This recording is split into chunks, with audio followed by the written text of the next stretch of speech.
Just getting October non-farm payrolls numbers coming through here. 261,000 versus 200 expected there. So much higher on October jobs. Once again, 261 versus 200,000 expected.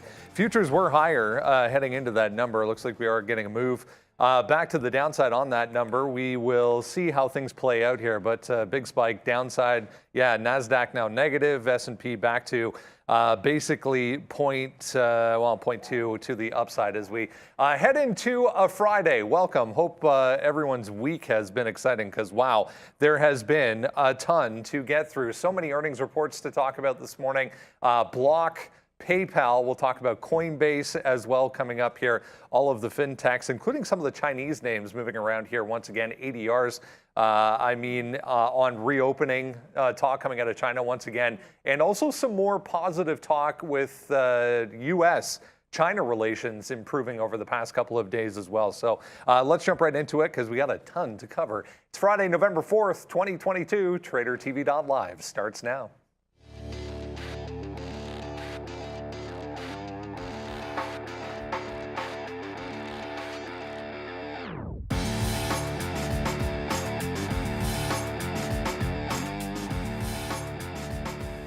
Yeah, for anyone just joining late, we'll show you this number one more time. Big, higher than expected number there coming in for October non-farm payrolls. 261,000 versus 200,000 expected. Yes, it's good. More people getting jobs. But when it comes to what the Fed will end up having to do, maybe not good for the overall market at this point. Back to the downside we go.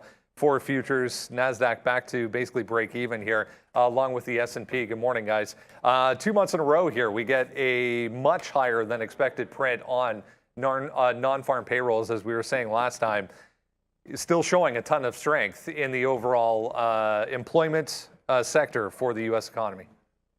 Yeah, good morning, everybody. Looks like it's one of those good news is bad news type of things, like you just mentioned. Market just headed to the downside pretty decently. There was a bit of a bounce. Actually, there is a bit of a bounce. I shouldn't say there was a bit of a bounce because I think briefly I saw the SPYs return red. The NASDAQ had gone red, and it's kind of back into the green. There's a wealth to get to. Like I know we had all the big cap tech earnings, excuse me, last week and recently, but it is a lot of earnings in today's list. So there's a ton to watch through, a ton to digest. You have the Chinese ADRs all going absolutely nuts, by the way, because they've all gapped up. I think the smallest gap up on the ones I follow was 7 or 8%. So big volatile moves in everything China related. And now we get this number almost all the way back, by the way. Whipsaw action, and I see the SPY pretty much where we started. Going to be some interesting fades in here today, but man, so much to cover. That's why you got to be checking out that watch list. Narrow yours down so you're not looking at too many things. Just make sure you have that laser focus. Yeah, I actually have way too many things to look at here today, almost the opposite. It's a littered sticky note. Join me at Trader TV, Sean. Lots of good content on there and a sticky note. But that's a good number for the market, I feel like, because unemployment rate goes to 3.7%. versus 3.5. So hopefully, if unemployment can start to tick up a little bit, I mean, I know it sucks, but hopefully that'll give some sort of push to the Fed that maybe they are hiking a little too much. So maybe the market does come back a little bit here. We'll see what happens. It was a nice little dip down and able to get a short on Coinbase. We took 50 cents there on part of that trade. Now it's starting to go back to the upside. Coinbase, I have no idea why it's up today, but it was up a lot more. So we'll see if we're going to be right or wrong on this Coinbase play, as well as Apple. We have DraftKings on the mind today here, as for some reason this name is down 19%.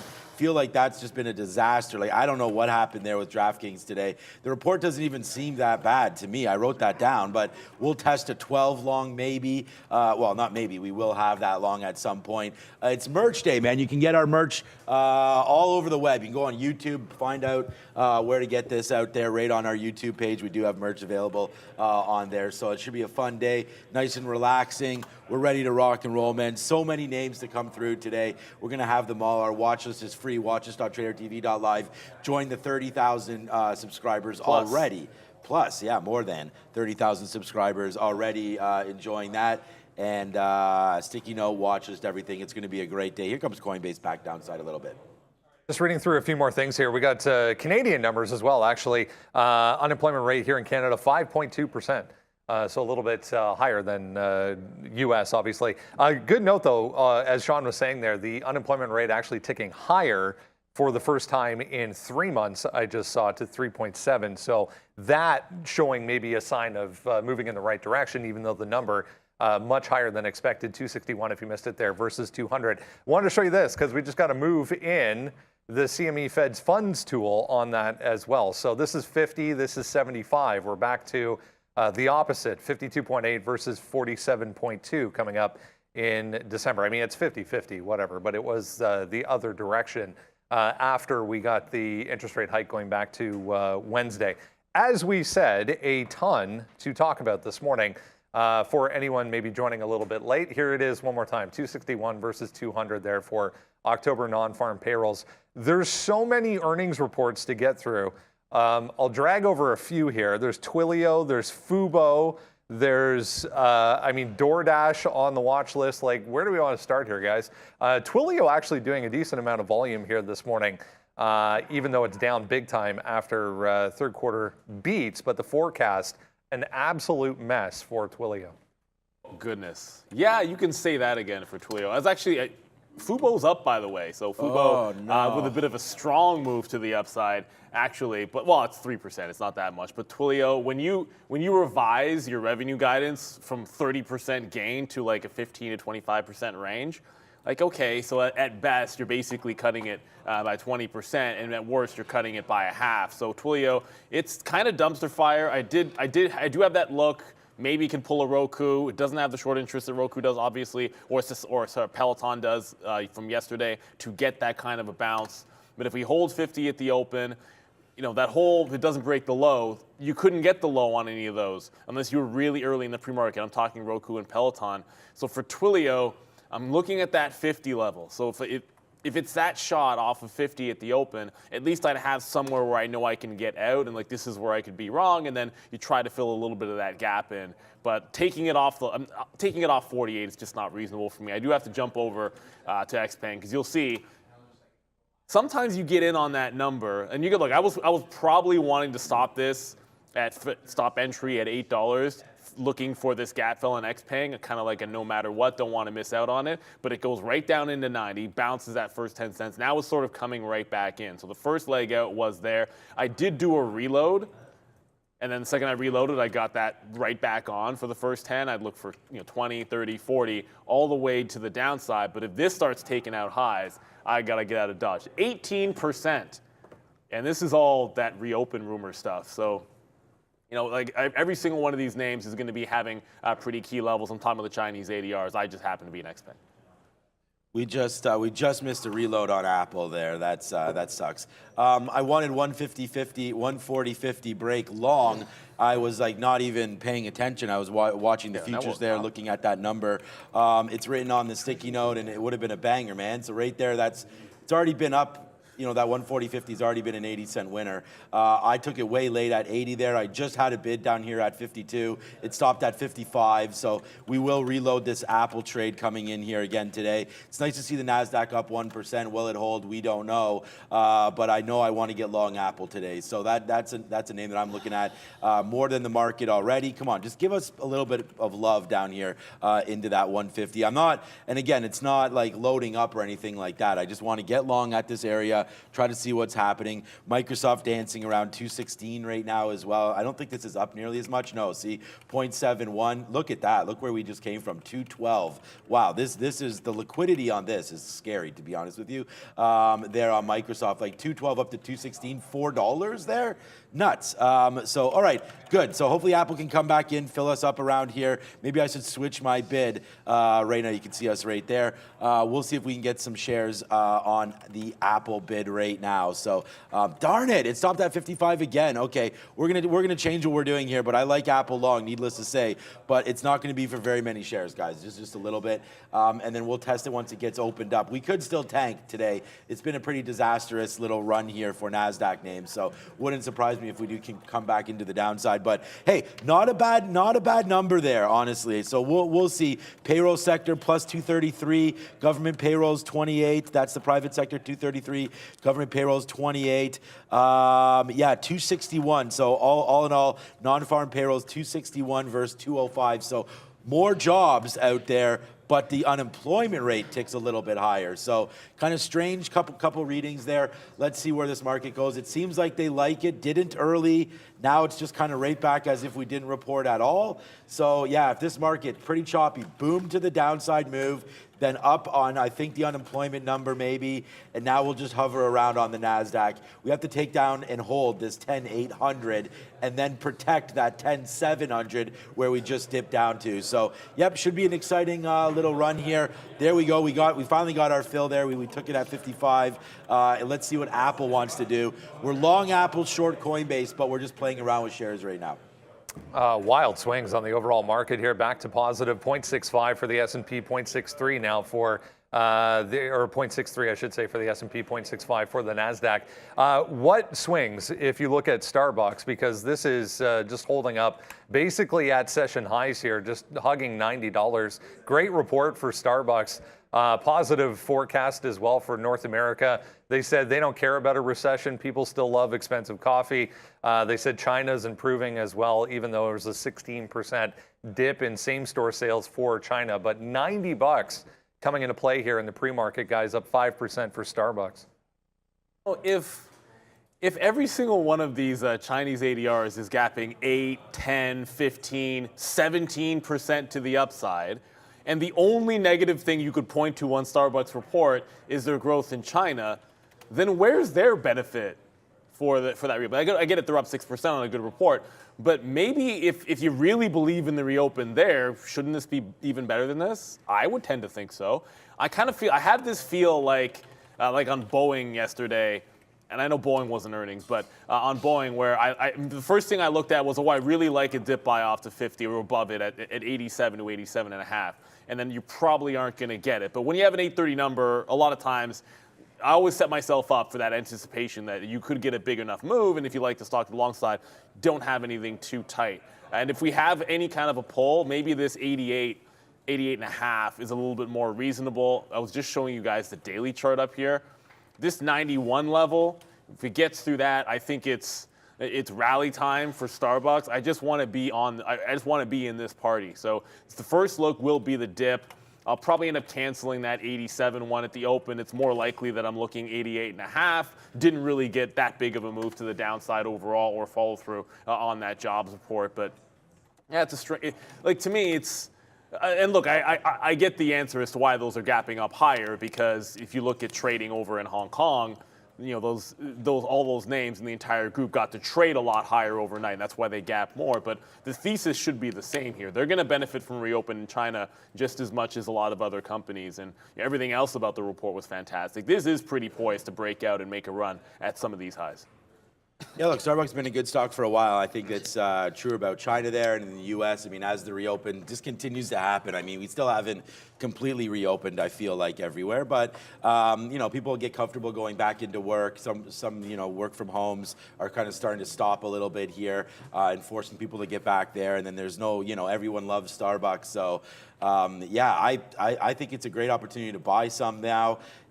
Good report, nothing to be really too scared of. If the NASDAQ can, recover a little bit here and then some of those China worries abate, then yeah, I mean, look at Starbucks. It's just doing nothing here for the last, let's call it 3 months or so. We did have a dip down there in July, but if you go back here, August, September, October, it just has a 92 high and an 83 bottom. So you're kind of stuck in this range. I feel like we're ready to break out. I mean, imagine if you break out past this 93 level. I don't think that's going to happen today, but you're right here. You take that out, boom, to the upside. You've got the 50 period. I like Starbucks, and I think you got to play any dips in this one to the long side as well. But again, pretty aggressive move up now, 5.4%. Let's just see if it can hold it. I don't know if it's going to, but that's why we sit here and trade, right? I just feel like with that number coming out right now, we're gonna have to. I mean, we're back long. Obviously, we're long Apple. We average into that, so that's hopefully going to be a nice little trade for us on Apple. But I think that Starbucks kind of moving in the opposite direction here. It just touched 90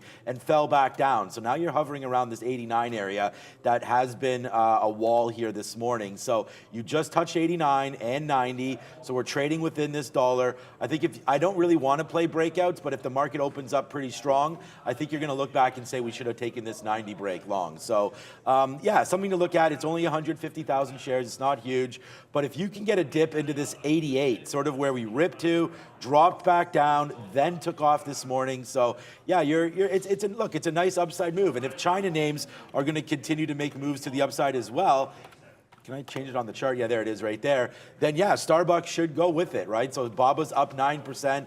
Starbucks even talked about it in their report about how important China was. So hey, if they're going back open, then the same sort of thing stays true. So let's wait to see what happens here today. But I think Starbucks is a nice report, a nice beat, up 5%, probably deserves to be up a little bit more.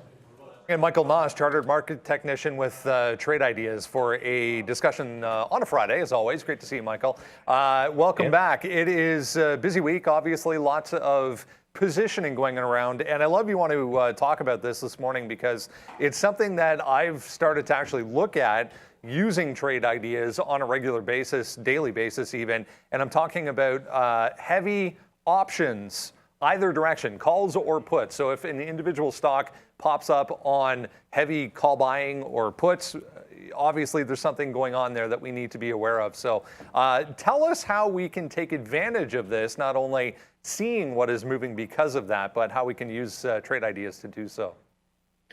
Yeah, for sure. And this is actually inspired last Friday. I was watching the show like I always do. You guys have a dedicated monitor in the office, and my buddy Chicago Sean, a really close friend of mine, came up and was talking about some options trades and things like that. And I really started to kind of think about this more. And this is data that we do have in Trade Ideas. We obviously have a lot from different sources, and different people use different parts of it, but kind of got me thinking. So the scan that I built, and if you're interested, you can hit me up on Twitter or email info@trade-ideas.com, and they'll give you access to the scan if you're a Trade Ideas subscriber. What it's looking for is it's looking for large options trades, but not accompanying large volume. So generally speaking, if a stock is doing earnings or it has something going on that there's a lot of volume going through, you see stock volume and you see options volume. So sometimes that's not super interesting. So what I'm looking for here is stocks that are doing less or normal, around normal volume, but are printing a whole bunch of options. Now, the reason that this is something that traders really focus on is that the derivatives market or the options market is way larger than the stock market. So like multiple times larger. And the idea is that if you see a large options print one way or another, it may be a large hedge fund or institution or just a really large trader taking a bet one way or the other. So in our pursuit to follow the, quote unquote, smart money or the big money, these option plays can be something to look at. So the list I've gathered, again, it's from a scan, so I'm doing a lot of talking. There's not much to show other than the actual ideas. It's looking for, again, stocks that are kind of under the radar when it comes to normal volume, but there's just been a flurry of, 5 or 10 or sometimes 20 times normal options trading. So without further ado, let's just kind of get into the charts here and start with FRPT. So like anything that I do personally, I want to look at the data and I want to combine that data with the chart, right? I don't want to just say, hey, there's a bunch of options volume buy or something like this, but FRPT here had 20 times normal option volume, but only around 1.5 times stock volume. So somebody was buying a whole bunch of options, in this case calls, on FRPT. And, I've said it many times before. I've learned this from my buddy JC. I like to buy smiley faces and sell frowny faces. And this one's starting to look like a smiley face to me on FRPT. Another one here is V-Ray. So less than 2 times normal stock volume, but 12 times normal options volume. And this is 2 days after earnings. So somebody potentially read the earnings report and is taking a big bet one way or the other in the options market. Now, I will say, even though the chart looks very bullish on this one, this was more put option buying than call option buying. So maybe something to look for a fade, but again, as a chartist, I need to focus on the chart. And again, just a big rounded bottom or smiley face in this one. Next one here is UAA, Under Armour, 10 times normal options volume. This one may be starting to bottom. This one's been in a big downtrend for a long time, but you can see this falling wedge, which is technically a bullish candlestick pattern or a chart pattern. So, you know, if this one breaks up, I'm going to keep an eye on this one. 10 times normal options volume is a lot. Next one here is sand, which is a gold play. Earnings in 5 days. You can see at the top of the chart, so be very careful with that. You don't want to, you know, step in front of earnings too much, but potential double bottom forming. This one's 5 times normal options. And again, this was a lot of put buying. So somebody's taking a bearish bet on gold through this stock. So if we break under this low, it may be maybe one to look to short. Next one is Corsair. In the same kind of retail space as Under Armour, obviously selling different things. Had earnings after I kind of made this chart, but it hasn't really moved much in it. 5 times normal call option buying going on in Corsair. So someone was taking a big bet into earnings. I think it's up a little bit after earnings. That person may be correct, and you may see a little bit of a bullish move from here. And last but not least, CXW. They do something with government, you know, I think land development or something like that. Massive bullish reversal off of earnings, gap down pretty big off of earnings, rallied all day. Really big bullish candle here, 5 times normal call volume. And last but not least, we're running into the end of our 25% off sale for Trader TV viewers. Trader TV 25 is the code on checkout, saves you 25%. And again, if you email us or hit me up on Twitter, I'll get you access to the scan if you want to play around with it. It's a very interesting concept because quite frequently sitting here during the day, even on an intraday basis, we'll see a stock pop up. And, you know, a few minutes later, we'll see, oh, there was a large call buying order that went through, or a large options order that went through. Can we use this on an intraday basis, or is it something that you primarily look at maybe end of day, you know, as we saw daily charts there?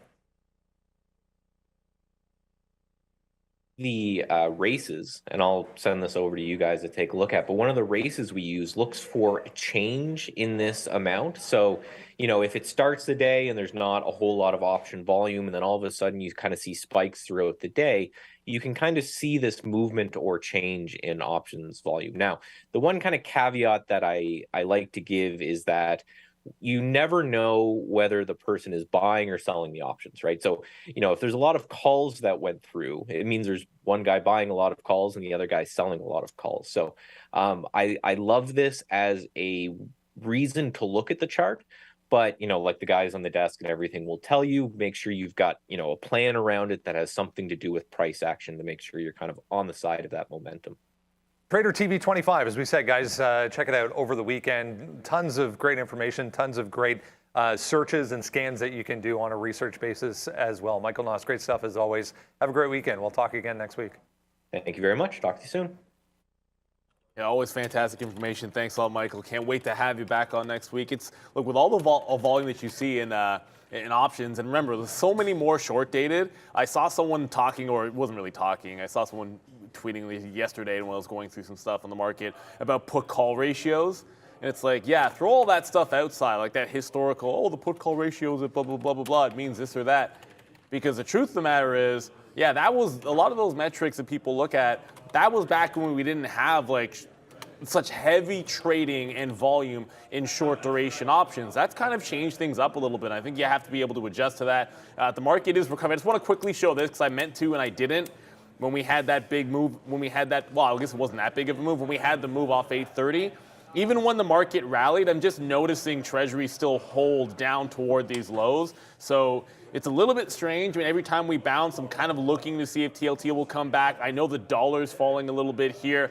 And just had UVXY, like everything else is showing signs that the market should go up. Like UVXY is making a bit of a charge through yesterday's bottom. So a lot of signs pointing towards some strength here going into the open, just not so much with the Treasury just yet. I suppose that could always change though. Yeah, thanks, Michael. I think that was pretty awesome about that options talk. I mean, that's sort of what we're looking for, right? Is like where to explain and how to explain some of those crazy moves. And I think that you could take them for longer periods of time. You don't have to scalp out. A lot of the time, if there is like some underlying reason there, maybe there's a buyout or some rumors that are hitting the, the web about something, and someone comes in there and buys some options, definitely worth it. But I do like the fact that he talked about, you don't know which way it's necessarily going to go. So that's the one thing. You got to have your stops. You got to have your outs. We've been taking a little bit of profit here on Apple as the market sort of came back to its high right now. So some good trading on Apple. There's the long back at 140.20, 140.50, 140.80. So we just averaged in. And when all of your outs are above your ins, it's a pretty good day. So we just took a spot there at 141.20, which was the high. So we came right back up there, broke that. I still think Apple goes a lot higher than this. So we're going to try to hold on to the rest of this for a bit here. I don't even have an offer. So I think we should probably put one at 142, but I think it's going to break 142 anyways. So we'll wait on this one. Coinbase, we've averaged into the short. That's not working, but that's okay. We're not in many shares. We're in more shares of Apple than we are of Coinbase, of course, and it's looking like it wants to take out this 60-50 area. So yeah, it's going to suck to lose on this one, but let's see. Hopefully we don't lose on it and the market opens up and realizes that Coinbase needs to dump a little bit more here. So I'm on these two names. It's been a good morning so far. Great to have Michael Noss on board. That Trader TV 25. Take advantage of the 25% off. I mean, you have the guy who's going to send you. It's just an amazing opportunity. If there's a race that you like, or you want, you want to have access to a certain scan or whatever, hit Michael Noss up on Twitter. Very good follow and good information resource if you are a Trade Ideas client. Ends on Sunday, guys. Keep that in mind. Last day will be Sunday for that Trader TV. 25% off at checkout. Here we go. Some analyst moves for you this morning. All the big ones on here today. Starbucks, upside. There's multiple on all of these worth noting. Coinbase here, DoorDash. A huge move for DoorDash, obviously. Expedia, Travel Name, Twilio, PayPal, DraftKings. They're all here. Warner Brothers even reported. Yeah, look, DraftKings, I think we started out by saying DraftKings. Even Warner Brothers. Even, like, what does that mean? Like, what? I don't know why even Warner Brothers. But look, it's a lot of earnings to get to. Make sure you narrow down your list. I really can't say that enough because there's probably at least a dozen names just on earnings alone that are probably going to do enough volume and have enough of a move that are worthy of it. But DraftKings is one to be watching. This is a daily chart. It's not going to look very good. The trend's pretty clean to the downside. But until it gets through 12, I mean, it's got some support on it at that level, at least it did previously, so that's the only thing I'm looking at. Coin, I also got into, but as usual, like when I look at a gap down, I always sort of look at where is that previous support level. That's right around 59.5. So that's where I try to back into shares on the way back up. So I just took some in front of 59, in front of that level. If you can't hold here at the open, remember Coinbase has like a 15 to 17, depending where you look, short interest. So there's always that like squeeze potential. We've seen it happen before. Like when was that? There was that one day where it did like 20% off of the open. That was a pure squeeze, and it's been known to do it from time to time, even if they might have had not the greatest quarter in the world. But it's up 5%, and I take that with a little bit of a grain of salt because you have to remember how heavily it sold off into the close yesterday. If you look at where it had stable prices, it's pretty much exactly where Coinbase is where it was for half of the day outside of that late day flush. So it's still holding some of that resistance up there. Apple right now breaking. Let's go bang on that one. Breaking its day high on Apple. And again, all over it on the sticky note. Here it goes. Nice little upside move for Apple. Right now breaking higher. We're long 140.40. So we're $1 in the money already. We've already given you this dollar winner here, but we're $1 out of the money on Coinbase. Like I said, more shares in Apple, so no problem here. It's going to be a positive pre-market for us. We are going to talk about Coinbase, and we're going to get over all this in a minute. Neil just talked about it as well. We got in on that number break. So when I've already taken 50 cents on this, so it does look like, I am short this name. That's fine. So that kind of sucks. But we've already gotten a piece out down there for 50 cents. At that time, it was half of the position that we had. So we'll put that back on right now at 58.90.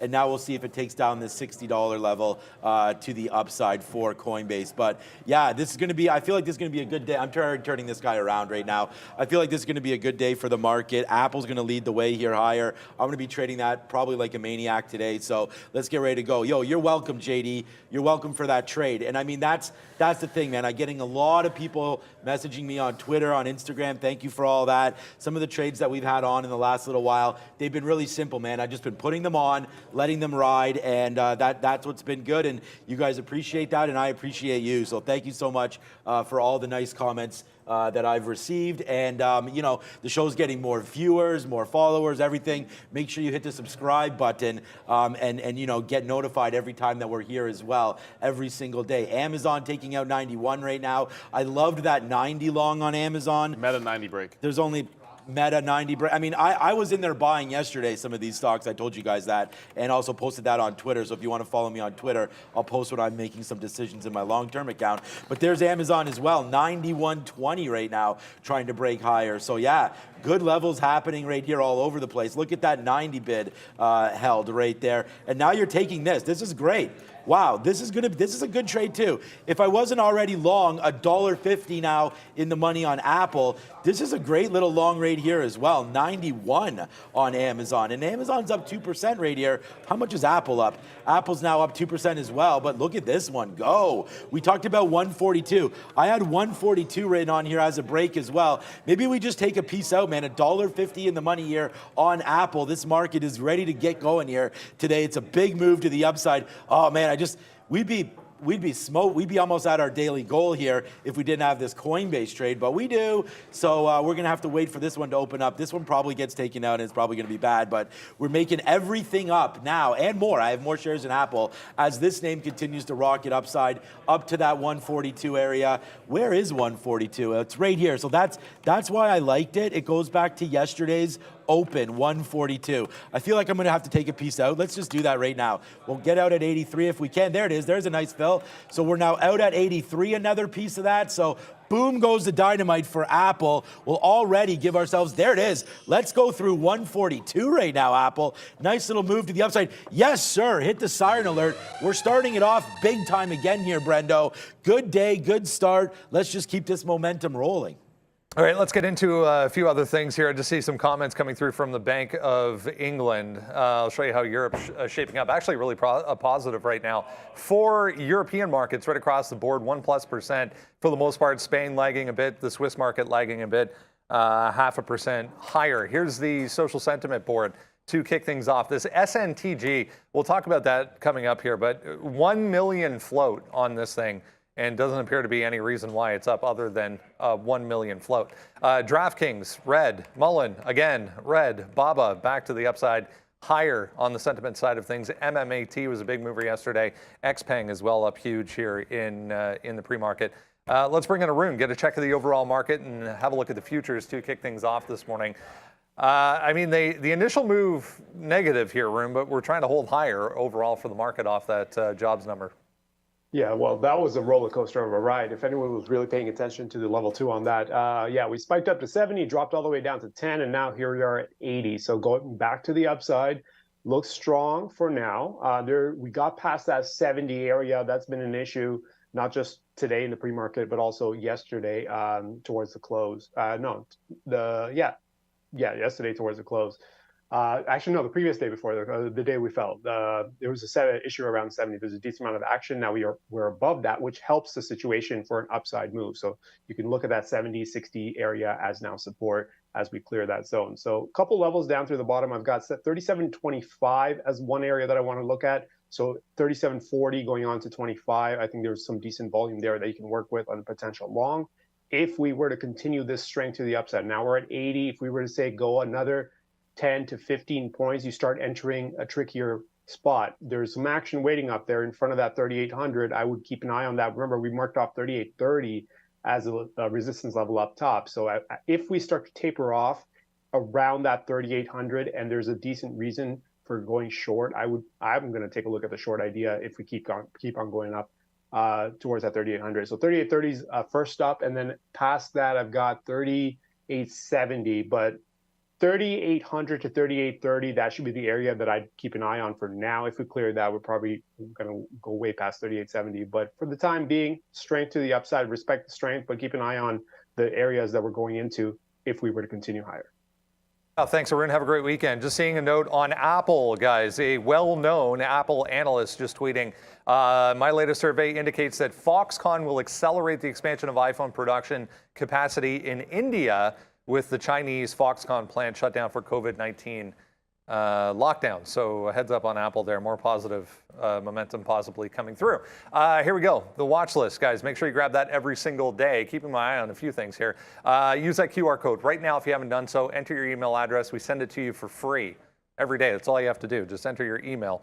And then it just appears in your inbox. I mentioned Warner Brothers, or pointed it out there on the downgrade side, simply because Paramount reported earlier in the week and it was terrible. So Warner Brothers following suit.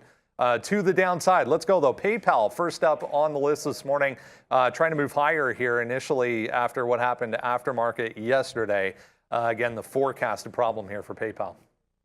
Like, it wasn't a good forecast, but sometimes you look at what the price action is telling you on this, which is a monster gap to the downside. I didn't think it was that much worse than Block. I understand, look, the Cash App is what led Block, and it was that 50% growth year over year for Cash App that led Block to have such a fantastic run versus PayPal, which I probably prefer PayPal in a general sense, but all I care about is you recovered 10% in the aftermarket and then held that up. So that 70-71 area looks pretty juicy to me. If it does get back down there, fair enough.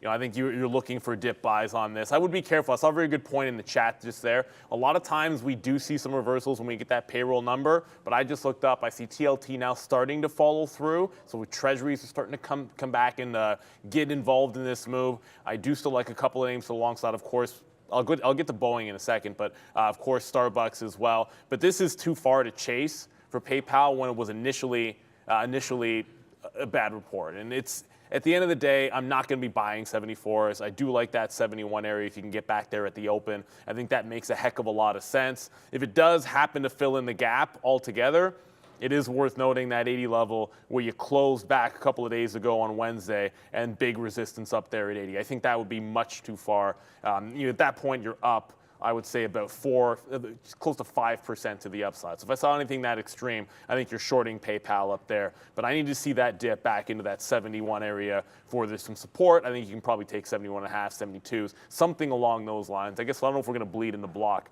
We'll get to Block in a quick second there. I did just grab some more XPeng. The pre-market high is going to be the stop on that one. And I only want to mention, I don't think we'll get the chance to because we're not really talking too much Boeing. Boeing is trying to break out the high of the day. This was super strong in yesterday's trade. I was bidding 155. I've canceled that because if it's going to take out the top, there's room to 161 on the daily chart on Boeing. So there is some room on a top end break. The only reason I'm not taking this breakout, I like it at the open if it holds the range when volume comes in, but this isn't in play today with all the other earnings, and it's got no volume and a pretty decent size spread of 50 pennies on this. So I can't take this breakout, but if we're above here, there's about $2 worth of upside to next resistance if it can hold that at the open. Otherwise, I'll just wait around for a 55 dip. PayPal? Sure, we can talk a little bit about PayPal here. So we just sat back down there. We reloaded up our coffees here and seeing that some nice stuff happening. Apple's still taking out new highs right now. Good job on that one. And then there's PayPal 74. The craziest thing about this PayPal trade is that I've already missed it. Like, we wrote it down here on the sticky note, and I hope that a lot of you guys are taking this if you're looking at PayPal today at all. But here it is right here. I liked it long at 72.50. Pretty simple, pretty easy trade there, but unfortunately that already broke. So now we have to look a little bit higher. There's 72, there's 72.50, was bouncing around. I loved that break there. Wasn't paying enough attention to it because we're on Apple and we're on Coinbase. Foolishly, it appears, though, although Coinbase coming back nicely now. There's the 72.50. I think PayPal's numbers were not very good, obviously, down that 3% and a bit. But hey, as the market goes, PayPal's going to have to make some money or make some moves back up to the upside to make us some money on the long. I thought down 7% was a little bit too low. It seems to be right. Now you're only down 3%. So we did call that 72.50 break right there. So if you have it, then I'm going to do this for you. If you don't, then I think we got to wait for it to pull back in to that 72 level. So that's what we're going to do. It's a $1.50 winner off the sticky note. So Apple's more than that. So Apple's really ripping to the high side now. Just touched 142.60. Yikes. We should have, well, whatever. I wasn't going to have an order out out there. I still think it goes a lot higher than this anyways. But wow, 142.25. It actually is hovering around there right now. Okay, so that's a good one. But yeah, PayPal, I like it back to 72. I think you can trade it long through there, and we'll see what happens. But we've already missed it. Some of these longs just blew up already. So the only thing that hasn't hit yet is DraftKings down on the low side near $12. We'll have to look at that in a minute. All right, here goes Coinbase as well, up 6%. Once again, trying to get back towards session highs here. We were way up here, above 60 though to start. Yeah, they reported a net loss of $545 million. That compared to a loss of more than $1 billion in the prior quarter. So hence the positivity. The initial reaction though, down to 53 here, negative overall, is it was a loss still for Coinbase. Yeah, like just because you beat expectations doesn't mean you go up. Like you saw what happened with DraftKings. Like DraftKings beat expectations and they had a loss and they got absolutely pummeled. Coinbase decides to go to the upside. I tend to think the differentiation there is some of that short interest for Coinbase, and that's the only concern. Because if we do break out from here, then I'm not, it's kind of like a Roku. Like just be patient. I'd wait back for 62, 63. If you don't believe in the long in something, it doesn't mean you have to hold a short to oblivion. So if we do get out of this range, 60 pre-market highs, then I look back to that 62, 63. I don't know that I love the long unless it was really going to be off of like a huge gap to the downside and bouncing off it, kind of like what Roku did yesterday. That's the way I would have looked at wanting to get into a long on Coinbase. I'd rather look at exuberance start to fade off and play that side of the trade for us here. And I do like the other thing too is if you're trading coin and block today to a smaller extent, Square, I suppose, like you are going to have to keep your ear to the ground on what the other ones are doing. Keep an eye on sometimes on crypto and how that's going as well, because they can move lockstep. So I kind of picked PayPal and Coinbase, even though Square looks interesting. There's a couple of specific ideas maybe on Square, but these are the two I think I'll be focusing on: PayPal and Coin. Yeah, we've just talked a little bit about all those names. I don't know where we're going to go with PayPal or with Coinbase right here. We sort of, are we on Coinbase? Yeah, we're on Coinbase now. Okay, good. So we could talk about their numbers a little bit. I wrote down here on the sticky note that, they're down on transaction revenues and they're lower trading volume. So to me, that's not a great, why did we just get short? Oh, we had a bad wick here on Amazon. So I'm going to throw it back to you, Brendo, and I'm just going to have to get out of this position. SNTG, guys, a little tiny one that's moving around here this morning. Breaking downside hard right now. $6 was the last line in the sand, essentially, on the daily chart. So a big move down here for SNTG. Just be careful. Only 1 million shares on the float for that one. So huge move down there on a volume spike. Anyways, let's go on to DraftKings. Another one that's a bit of a question mark, as I threw on the list there. Yeah, 17% to the downside here for DraftKings. There's not a lot that's negative in this report. It was a smaller loss than expected, but it seems like, I'm just seeing a couple of analysts mentioning the 2023 forecast, not really where they wanted to see it. So DKNG seems to be downside on this full year forecast for next year. Sorry, I was just with an SNTG. I had that one up as a small cap, and I'm like, the first thing that came to my mind is, what do they do, like an offering there? That is absolutely crazy. They just spiked down, like, that was a 20% move back into the downside on SNTG, but it just rejected $6. I'd watch back at this $5 level, because it seems like, there's some buyers that have stepped up from $4.90 into $5 on SNTG, but I'm with you on DraftKings. Like, when we sat down today, like when I sat down this morning, it's like, okay, it was going down. Everything looked like, okay, mostly positive versus expectations, but they are losing money.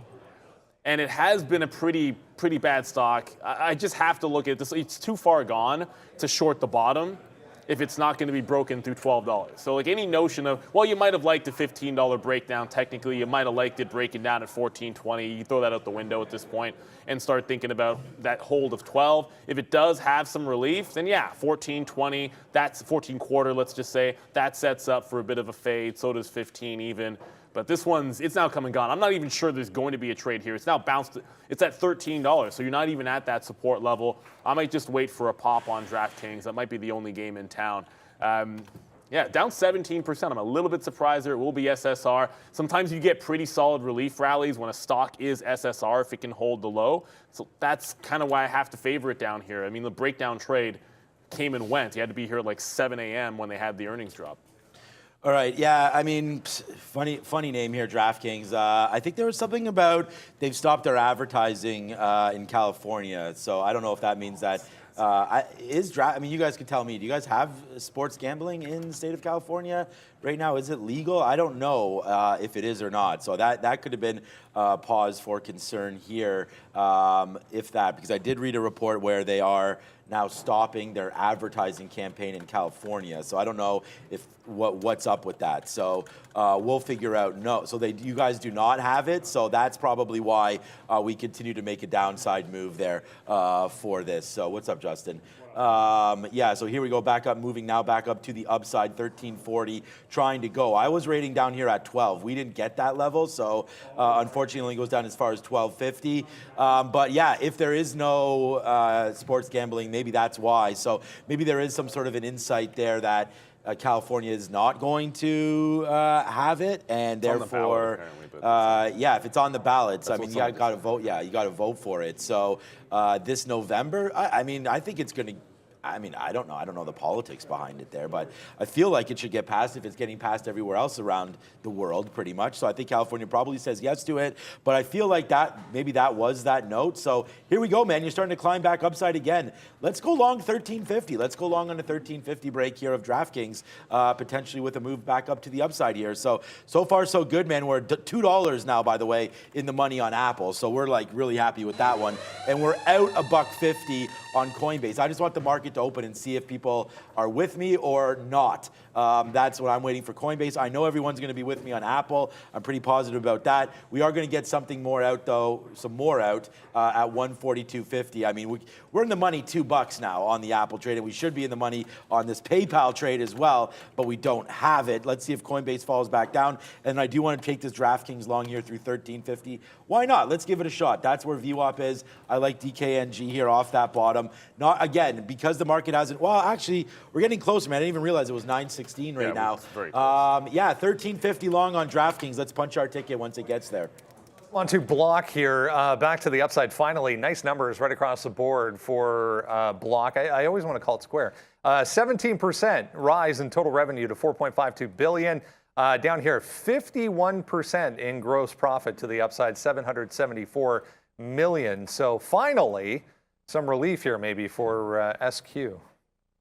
Yeah, like there was some positive signs in the report that versus PayPal, especially with the Square app growth, the Cash app growth there being the big projector. It hasn't broken out of the range, however. So, look, you're still basically where you were finding resistance last week. That's just the reality. It's just 62.5. That's what it needs to chew through. Maybe it's actually closer to 63. That's what it needs to get through. Is some room to go. And if it does bounce off previous support at 58, that's where I like it on Square. I do feel like PayPal, if we come down there, PayPal's going to be testing that breakout. I, for some reason, had in my notes when I sat down, it's a distinction without a difference. I had 72.10 written down just for a break on PayPal. But I didn't want to have any breaks.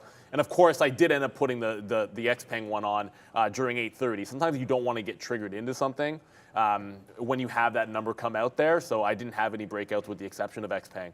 But if we come back, I'm more likely to be, I think I'll be on that PayPal bid and then give a look-see at Square at that 58. I don't need that being taken out. I think I want to see that actually hold, and then I'd be more inclined to jump in there. It feels like 12% and then into overhead resistance. I mean, I could see a sideways day just sort of staying inside there for a block, given where it gapped to. Much more exciting if it had been down here at 56, 57. Okay, guys, we're a couple cents away here from getting our Apple for $2.10. So hopefully that will continue to go upside here for Apple AAPL. I wrote down here on the sticky note, again, you can find it at Trader TV, Sean, that we're looking for a 62 break, right? I mean, I think you're more looking at like a 63 or 4 break on Square, but I mean, 62 is pretty good. Where's my 20-minute chart here? That's a 1, that's a 20 right back here. So this is 62 up here. So that's kind of why we like it, but there's 62.50. That's maybe a little more conservative, but you still need a ways to go to get there. Square's actually been falling a little bit here in the pre-market, unlike everything else. Ooh, that Apple's right there. We just got to take it off the offer. Hopefully it ticks up one more penny. We'll get that. 925, you're going to see the market come out with buy imbalances on the NASDAQ. I would feel like, you know what, forget that, scratch that. Canceling that Apple offer. I think it goes to 143 anyways at this point. Okay, so 61.50 could also be a take long. 61 could be a take long. But again, like off earnings, it's very, very difficult, I feel like. That's why, I mean, I know I'm in Coinbase off earnings, but that's why I'm sort of in Apple, not in PayPal. Like we have all these levels written down. It's just when it's earnings time, it's very difficult to sort of hit that, those levels, because I'm not sure where people are. Are they offside on Square? Are they long going in? Are they short going in? You could get like some blowout moves here, especially on a name like Square that's not very, it's liquid, but it's not very liquid. So what I mean by that is the price action should be pretty furious on this name off the open. Like, wouldn't surprise me that we see 62, then we come back and test 59, then we see 62 again. Like, that could be the first 5 minutes, could be up and down a couple bucks. So let's be patient with Square. It's up 12%. I think that's probably higher than people thought it was going to be up today. So I like the long, but I think this is one name out of all of the earnings plays that you have to be most patient with. These guys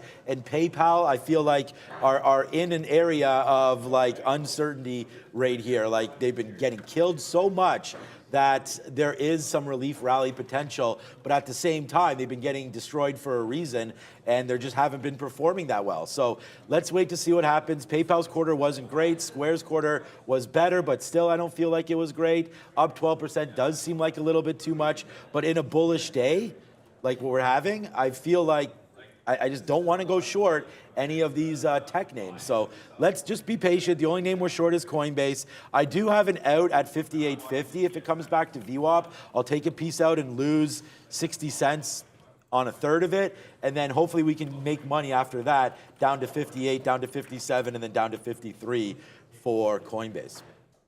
Big move here for DoorDash as well. We'll wrap things up with Dash up 12% as well, trying to take out pre-market highs anyways, or test pre-market highs right now. Record orders in the quarter. It was still a bigger than expected net loss for the quarter itself, 295 million or 77 cents per share. Both of those missed estimates, but huge move here on that order numbers and the forecast, it would seem. Yeah, this one is not holding up those post-market levels as much as everything else. Well, we got the relief rally with the rest of the market here. I was kind of, after market, I was looking for a 56 break. Kind of felt like, okay, if we get an up day, this seems almost inevitable, and then you're going to be breaking out into here. That's a 50 period. It's a breakout on the daily. So down around 53. The play for me normally would be if I was inclined to short it, would be to short it to 56. I'm not really feeling that play. I'd rather be sitting there looking for, okay, if it can get above that price, kind of like block. If you can get above that price, I think you have a chance to maybe continue. But up 12% already will take a lot out of the market. So we could have just end up being patient, waiting for a 50 level break or 50 move to the downside. I just wanted to quickly point out, with only about 8 minutes to go, a couple of names that are starting to get some moves in them. I know the market's going, but Roblox here, up about 5%. There's nothing particular about Roblox in terms of a catalyst, right? But Roblox getting to this 46 area, there's room for a break here up to like 47.5. What I like about this setup is that it has this little like wipeout bottom at 44, and you're breaking away from that. So I also like this 44 support on Roblox today.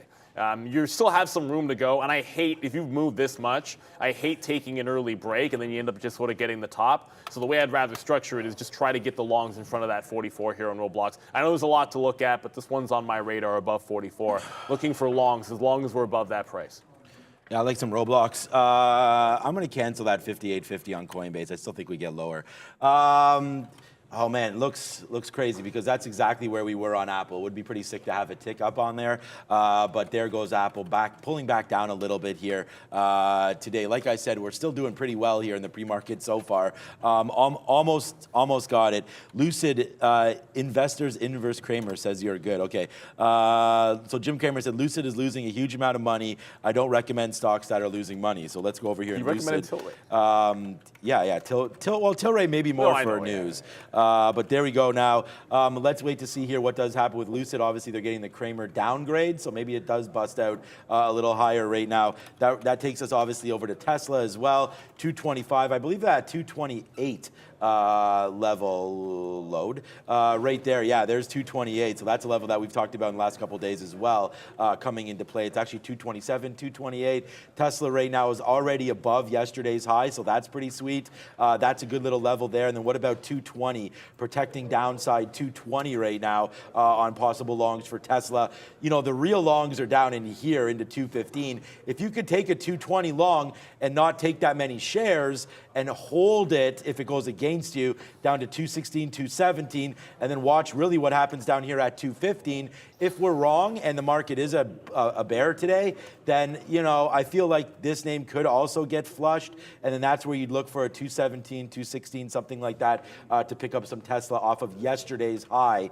You know, the market, like I just said, I don't know if we're going to go back to zero or not here today. We do have 30 seconds until the imbalances come out for the NASDAQ. That should change everything upside. I don't need to block it, but I'll block ARCA right now. And then if we stay here for just a couple seconds, we'll see where we're going. Amazon also took out 92, did it? No, it went up to 91.60. We got triggered into a bad wick there, so we got in and out. You heard me talk about that. We wound up losing 2 pennies. Not a big deal on that one. Here it is. So now let's wait to see. All right, so here's the imbalances coming out. Actually nothing. I don't really see anything on here at all. I guess Coinbase might be a bid because it just took off to the upside, giving us that short at 60. So there goes Coinbase. So now our average price is 58. We are going to get, I mean, look, we already have our targets out when we take down that 60.50, which could happen right away off the open, which would be disastrous because it will give back all of our money that we've made on Apple. So, you know, we're sort of playing with fire here on Coinbase. But here we go. Not much on here. I don't really see anything. NEO's a buy. We've talked about sort of the Chinese ADRs there. Mullen, Square, SQQ, not Square, not Block. That's it, man. There's really nothing else on here. So my only worry, and look, it's 99 problems. Trading really hasn't been one, but right now, you know, you're seeing Apple $2 in the money, but Coinbase is now almost $2 out of the money. So this kind of goes back and forth here. Let's see what happens. It looks like it's going to take out 60.50 right now.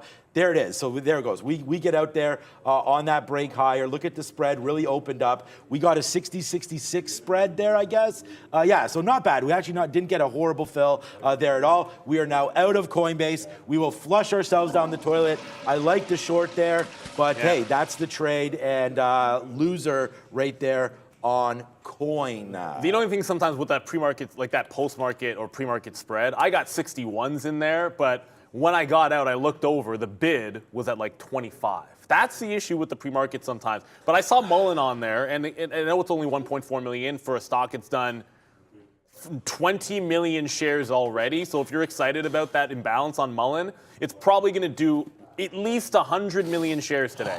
It's not a gigantic imbalance. However, you've got a pretty solid wick bottom already at 28. When I see wick bottoms, usually I'm looking for a bit of a relief rally. I've been sitting this out the entire way back down. But if you hold this wick bottom and break out from 31 here, there is, 31 is just where you close, essentially where you work barcoding at the close. Then you'd be holding this support from the day one move off of 20. Right, so I like when that happens. That's 31 right here, wick bottom to 28. You start getting above and holding 31 on Mullen, suddenly there is an actual long for this stock, even though I've kind of been dogging it the last couple of sessions, but I've been waiting for it to make a bottom in this range. You just got to be patient with it. I don't care about the buy imbalance per se. I just want to see it open and hold 31s, and then I'd be looking for longs. I like penny stocks when they give you opportunities, long or short. I guess I didn't really want to short this thing, but it can set up this long if it gets above 31. So I wrote down that I really like this Google 86 break there. That's from the sticky note. That goes back to yesterday. But darn it, too many bad wicks again, man. Damn. Yeah, so there is an 86 level that I just liked here. Maybe it looks better and it doesn't on the 20 minutes. So there actually looks okay on this one. We've talked about how beat up Google's been lately. There's 86 right there. So it goes back to yesterday's opening price, 86. I love that break long. I think it's going to be a monster stay. We've already talked about that over and over and over again today that I'm thinking thinking it's a bullish day. I already turned it around on that one. So let's see what Google wants to do now. Try to take out some of those 86s. I do want to bid back into here. I am bidding back into here, low 84s or mid 84s. I don't know if that does hit. Amazon's probably on one as well, all the way up to 91.50 right now, taking out some highs. $90 bottom there on Amazon could come into play as well. So yeah, man, Amazon strong again today. I don't know, Whimsical, but maybe. Looks like it's strong, up 2% for right now. Once this market opens, man, it's going to be a completely different beast overall. Peloton, we talked about that yesterday. Here's AMD a little bit. That's starting to bust out as well, up 4%. Great bottom picking for AMD, anybody that did that. But here we go, man. With only a minute to go, we'll check out the imbalances quickly. Mullen's on the buy side. Neo's on the buy side. Other than that, I mean, nothing else really too significant. PBR, they had that special dividend yesterday. Grab CCL there as a bid. That's still $9. We'll look at that. And there's XOM as a buy as well at highs. Not highs, but close enough to a 113.50 right now. So yeah, it should be a good day here. I'm going to be watching Apple off the open, Google off the open. Should be fun. Wow, big order there on Amazon. Yeah, don't forget the chips. I'm just going to quickly show. Intel just pulled back 30 cents on any dip. I like NVIDIA for strength, even some Micron as well. But NVIDIA 138, that's a double top break. Just should have had every stop I wrote down in at that open, or at least at 8:30 when we came on here. But on pops, I am still looking at resistance for Intel. You got Justin on the bell. We know Tony will be back, and but until he is, Justin do a fantastic job for us there. In 5, 4, 3, 2, and ring it, Justin. All right, we're open. Let's go. Yo, what? That was a bad trigger. Here we go. Google, we're watching out for this one, man. The market is just rallying right now like crazy back up to the upside. So there goes Apple right now. 142.30s. It just touched again, 142.60. I am just going to put an offer right there no matter what I think about this market. I do think it's more upside, but I'm not going to ignore that high rate there. So hopefully it can get going here. We're here for the long on Apple. We already have it. Check back in on Coinbase right now. Yeah, good out for us on Coinbase as it just touched 62 to the high side there. AMD taking out 63. Man, today's going to be a good day, I feel like. So I got a bad trigger on this wick here on XPeng. It was at $8. I was short at $8, and it wicked up there to 20. And for some reason, look, that's just dark pools. It'll get you. I jumped right back in. It didn't invalidate the trade at all. Remember Boeing? Yeah, so Boeing on the dip yesterday. I was a little bit peeved because I missed that dip buy initially, but hopefully not today. I just grabbed it here, 156.5 on the way to the high of the day. Remember, I think there's still that breakout opportunity. I want to get out on the way to the high of the day, re-engage when it does break the top. So Boeing working already, and then back over to some of those chips. I want to get back over to Intel on that strength. We just had a bit of a turn in the market. Intel got to 28. That is the level I like for shorts. I'm shorting Intel every day until it stops working. Wick high at that 28 level. And NVIDIA, yeah, it's starting to pull back now. This does dip off 140. It is that 138 level I'm looking for to buy the dip. So Boeing already on a bit of a charge here. Meta with a huge breakout as well. So there's Meta trying to just took out that 91 level right back into 90. So we could find support at that key 90 resistance that it had yesterday's trade. That's probably the first place I want to be long in Metas, in front of 90. All right, so DraftKings, nice little trade for us on that one. Let's go with the banger on that. We talked about taking that. Look at that. Yeah, let's go DraftKings right now, man. We're like back in the club today again. Look at this, taking out 14. We're long at 13.50. As we said, we'd get long right there. So hopefully you're long with me as you're bouncing off 14 right now. DKNG, what's up, Brendo? Bit of a down move here for Apple, guys. Still all higher on the day, but just saw a note suggesting they could be considering entering the foldable market coming up in 2024. So get ready for maybe a foldable iPhone in 2024. No, I remember hearing those rumors because it's like, do they need to just sort of jump in the party with everybody else on the foldable phone or whatever you want to call it. XPeng, I just got to reload. This isn't even open yet. I just noticed that. And here comes Meta. So I took the 90s. Can it hold the pre-market low is going to be that question. Is it a tight stop to the pre-market bottoms? Fair enough. But I don't need this reversing. This has been an absolute dog, and the market's starting to come in pretty heavily. So to me, 89.50 makes a lot of sense. I do need to get that Intel short because that was the one thing coming up that I just wanted to stand in front of it. But don't forget Coinbase. Wanted to sit out till 63. It's right at 63. So get out when it breaks that 60 level. Re-engage at 63 on Coinbase. Hit enter twice. Now we go. There's that 63. It's touched it once. Now it looks like it's reversing. High of the day is just above there, so I want to give it to the high, new freshly made high of the day, and then we'll get out of this. But not going to hold it all the way up. Always take your out. The casino is open. There's AMD, a nice little long right there for us on AMD. As that, we just got long at 55, out some 80s, out twice or more than twice there at 80. And again, just trying to respect some of these moves, man. I mean, we actually averaged in as well on to Apple. So a quick in there at 61.50, out in the 80s. Actually, did we get a 90 there? Yeah, we got an 86. Okay, now it's falling back down. We want to average in. If this takes down 60, we're going to get averaged in here in a minute. If this takes down 61 right here, then we are going to fly out of this one as the market is pulling back. We did have that jobs number, remember, today. So, definitely a little bit of a pullback there in that. So we'll see here as Apple right now, we said would go the other way. What is Coinbase? Probably, wow, Coinbase upside. Wow, unbelievable if that one. Wanted to check out if that one dipped back down again. Okay, here goes Apple. So right now we know our outs for AMD. If that breaks through, we just averaged into AMD, by the way. So let's get another piece out here if we can in the 60s for AMD on a nice little average down there in the 20s. But look at this, man. These names, like I said, remember I talked about like how wild this open could be? It seems like we're doing that right now. But if you get, like, the thing is, if you see the range, sometimes you got to take it. We'll see how this ages, but thank you very much to Damian Pierce last night. He was absolutely fantastic. But I just got out of Boeing altogether. Because if it's not going to take out the top and the market reverses, I can take a breakout trade. I said this yesterday as well. You can always take a breakout trade. Now it frees me up to rinse and repeat. That's a couple of bucks right away, and we don't have to be going counter trend. If you get out accidentally, jump right back in. I got bad wicked on XPeng. I jumped right back in at $8. It's already down at $7.80. Let's see if it can continue to go further. Brendo? Just having a look at Oxy, guys, to the upside along with some of the other energy names on a 4.7% move now in crude oil. So here's Oxy up 4.3 on the day, taking out highs. When? All right, we've averaged into AMD now, so we're basically dying on this sword, it looks like, right now. And by dying, I don't mean dying at all. I mean crushing this sword right here. But we'll see now. So, now we're waiting for that 60 to break. So if 61 breaks, then we can get out of this one. But let's try to hold it. Maybe the market is bouncing off. I mean, I feel like it may want to test this 10,800 level again. We always seem to gravitate to that for some reason. It's the 800, the 500. So let's see, man. I mean, hopefully AMD can hold.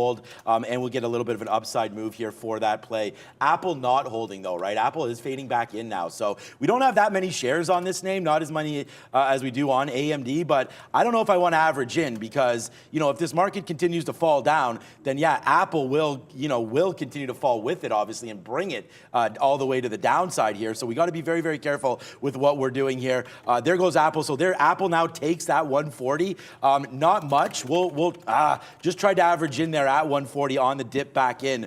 But we are going to get stopped out of all of these soon. If Apple keeps on falling down, so is AMD, right? So we've already taken some profits on AMD, but it's approaching that 61. The market definitely turning around. It's been all red candles since open. So remember I turned that into a bull? Well, maybe that's not correct either. Here's the frustrating thing. I just took that. By the way, I just got PayPal off that pre-market low. So remember, I like that long. We'll take it in front of that pre-market bottom here. It's about 70, 80 to the downside. But I got two shorts on. I had two shorts on.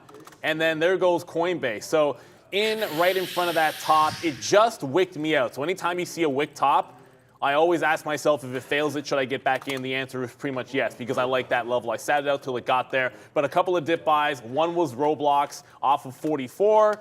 It's now trying to hold that 44 level. I missed it right at 44 even, but I like that for the dip. We just took it. I really did think I was about to get NVIDIA when you were talking about AMD, but it looks like AMD bottom here. No, yeah, I didn't get NVIDIA. I'm sitting right here at 138. Okay, yeah, I guess it didn't really get down there. Close enough. I'm going to sit in front of 138 on NVIDIA, but you have wick top 140 and a bit of a charge into the downside. So this one I do not want to get stubborn with and hold all the way back to 136. I feel like that would be a little bit to the reckless side. Yeah, so again today, man, we violated our own rule. I mean, the last couple of days, and I should have just reminded myself of it, the last couple of days, we've been waiting for the first 5 minutes, let things settle down, figure out the right levels, figure out, what's been where our support, where our resistance levels, and we didn't do that today, and now, we're getting hit because of that. We didn't let this market settle down. So we went long early, and the longs are wrong, so you lose. And so that's where we have to do now. We have to slow down, regroup, figure out what the right play is going to be here, because like that Apple, man, like we were cruising, right? It was all good, and then we started to average into the long, and obviously there's no point in doing that. So now that the market has tried to settle down a little bit here, now we can start to see like what's going on. I said the warnings were there for Square, that was going to be a little wild, and it's actually not that wild at all for today for Square. We could see there's a nice little pullback down for them. What's PayPal doing? They're pulling off as well, right back down in here to 70. But the market's not bouncing, so we just might have just bounced there off 10,800. Okay, so now we're into Amazon now off that bottom as well. So I always say if you get wicked, if you get top wicked, jump back into the trade. The shorts are starting to come in for PayPal. For Coinbase, PayPal is almost at 71, so I do have that one on my mind because I did start it at 72 even, but I'm just on the bid. It's like, why are you on the bid? If you want to get out some, get a little bit more aggressive. So coin is coming back into VWAP. I want some out here, and if it continues to flush, looking at that 61 level, I got NVIDIA on that bounce off 138. But man, it's starting to scream to the downside. I was thinking 139, I would take some out there, and then it just started resisting at 138.75. So I grabbed some profit off of that level to make sure that we paid ourselves out. So that bounce is at least working. XPeng continues to be solid to the downside. Not really too concerned about this. Like XPeng is holding the lows and continuing to flush. That's the first thing I liked, is the only stop order I had when the number came out, which generally I don't like to do, but this one's still holding out and looking pretty good. I got to check in on Baba and the rest of that group. Brendo? A few people mentioning this one, Peak Bio, PKBO. Made its debut on Wednesday. So this D-SPAC, this is a former SPAC, made its debut on Wednesday. Downside now, but a huge move up initially to $8 and then just got slammed right back down, guys. Day 3 for PKBO. Right, so we'll look at all these names. Right now, we're just kind of stuck with DraftKings, Amazon, and AMD. The good thing about Amazon is that just went up and gave us the win there. So nice trade on Amazon, defending that $90 level. It went up in the money 40 cents, and we just took it almost all of it out right now. So we do have a piece still on Amazon, and here it goes. Right, there it is. So there's the break back lower for Amazon. Good thing that bumped up a little bit there on that market bump because we're able to take it out. So Amazon will be a positive stock for us regardless. And the same thing happens here for AMD. Not a positive stock yet. Really my loser's Coinbase in the pre-market, and then we gave a little bit back on that Apple move, of course, as that hit backside to the downside there as well. So, okay, AMD. I know AMD is a strong name. It's obviously up more than the market right now, but it is continuing to fall down now. We did take some profit out. We actually got a 28 bid there. Like, we're long at 05, and we just got a 28 offer, so that wasn't bad. One thing that I've sort of left there. We went long 1350, got some out at 80, then some out at 14 there for DraftKings, and then look what happened. DraftKings right now going to the downside. We're still holding a small piece of that one, though. Oh, and Amazon just broke lower, by the way, so there goes that one. AMD looks like the only one that's going to be strong, so let's take another piece out here in the high 20s. There it is. I'll give my respect. One game away are those Houston Astros. I know I'm pulling for Philly, but they're pretty impressive what they're being able to do there. But who's your daddy, Coinbase? I've made the mistake of not getting back into the trade when you get wicked out and you make the top wick on a stock. If you like the level, you get back into the trade. It just bounced off 60 even. I took some out 62s. I took some out 61. I'm not in the middle here. I'm not in the middle there. It's every single dollar taking it. About $3. I'm trying to hold PayPal in there. It's trying to get back above that 72. I was reluctant to add the way the market was coming in, but now I'm seeing some consolidation. So now that you see consolidation, I can try to add down in that 71 range to not dig too much into it. It wasn't necessarily a fantastic report, obviously, and I want to go back to NVIDIA. It's the longs that obviously are going to concern a little bit more here. It got up to 140 and rejected. So wick high 140, trending lower. If it holds 38, great. You can break 140 and we're holding it all day long. But if we put lower highs in and break that 138, then I'm waiting for 136 for any longs in that particular name. I said I would check in on Alibaba for you guys and some of the other Chinese names. I'm just in XPeng. BOBA falling off heavily through a big 70 level and continuing to trend down. As long as that's true, I want to be holding on to this XPeng trade for dear life. I think you might have covered Tesla. Sean, I don't... just in the pre-market, I haven't looked at it since, no. Okay, so just hit enter twice.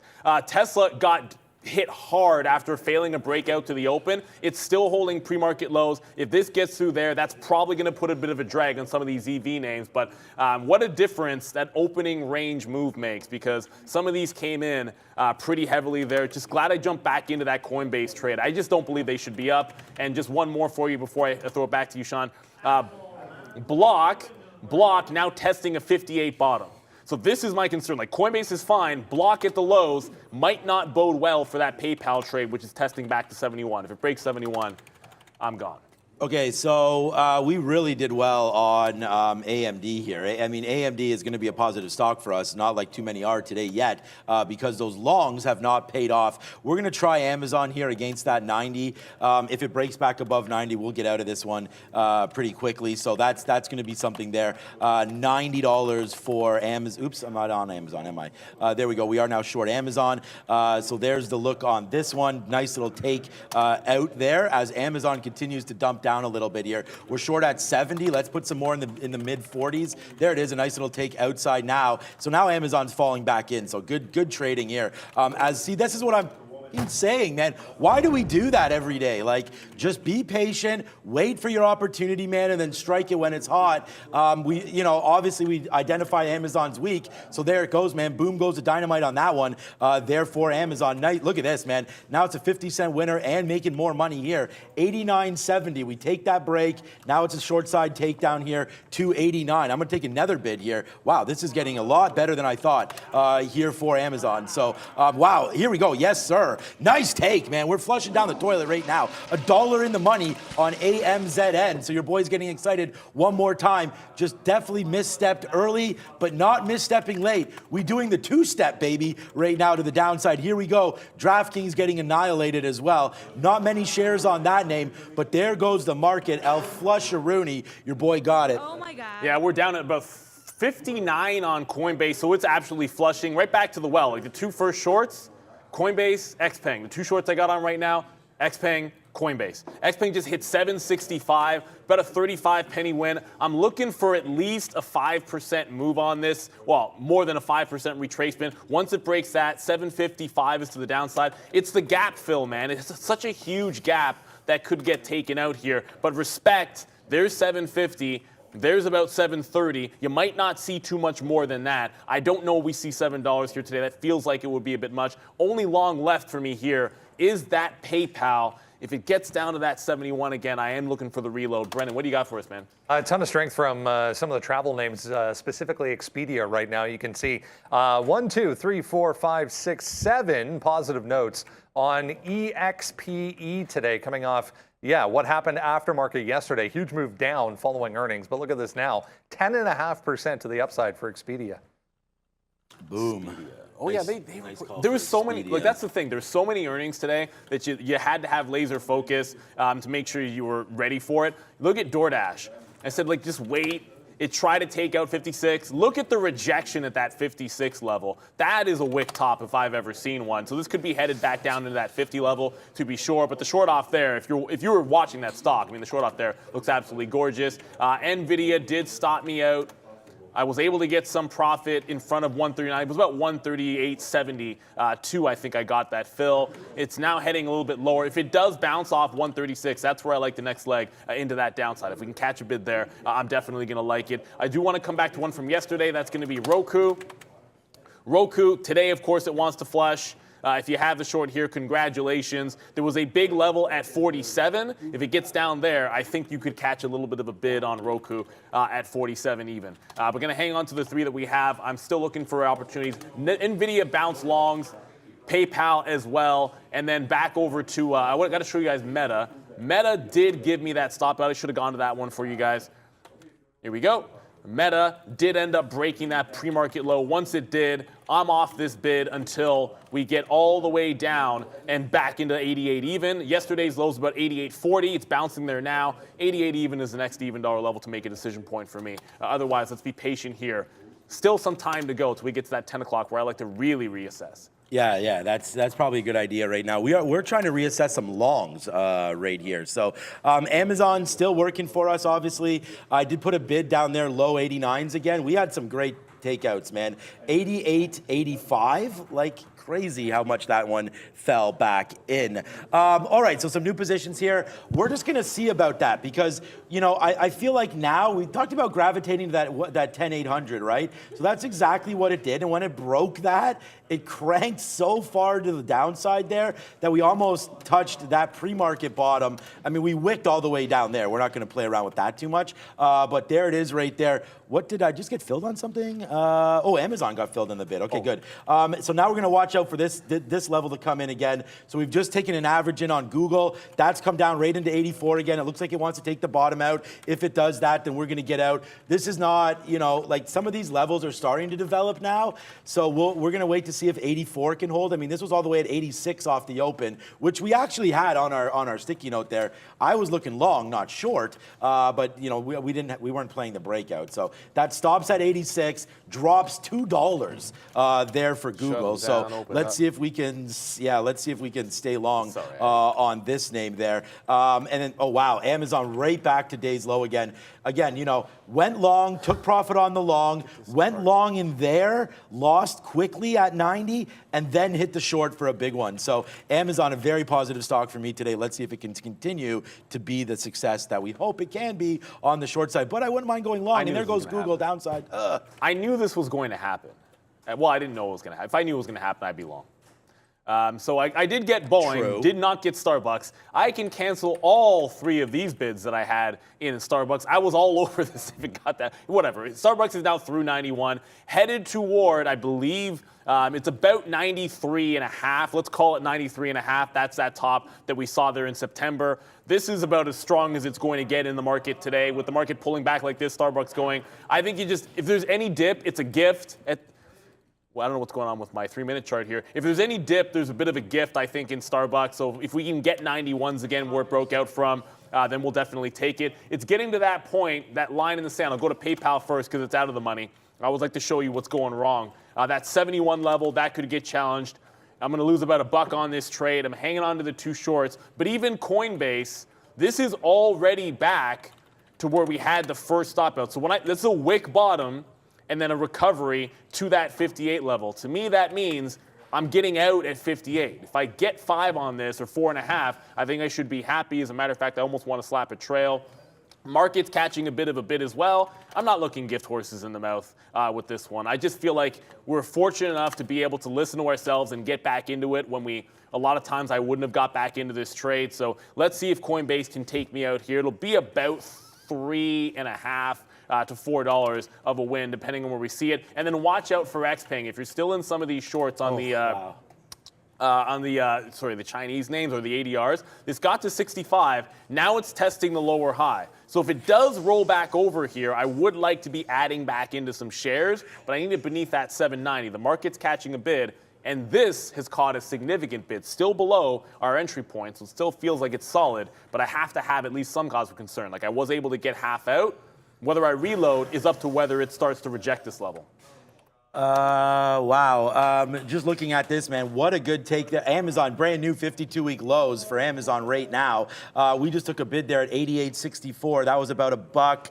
That was $1.30 right there on Amazon to the downside. So sorry, 89.68. Sorry, $1. What am I talking about? $1.03. That's what it was there. $1.03, not $1.30. There on Amazon to the downside. So let's see if that can hold right now. Apple's just flirting with the bottom. So you know we're not into this. We're in it, but we're not in it too many shares right now. We're actually flat on this stock. We're at 137.15. That's our price, and it was just there.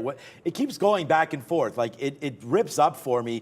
It ripped up to 40 there, and we didn't get it out. So let's see if it can hold these bottoms. I don't want to bottom pick yet. I mean, I feel like I am bottom picking, but I'd still, these down wicks for Apple went to 136.70. So was sort of hoping that we could get something like that. I do have an offer at 50, so if it does go back up there, we'll take it.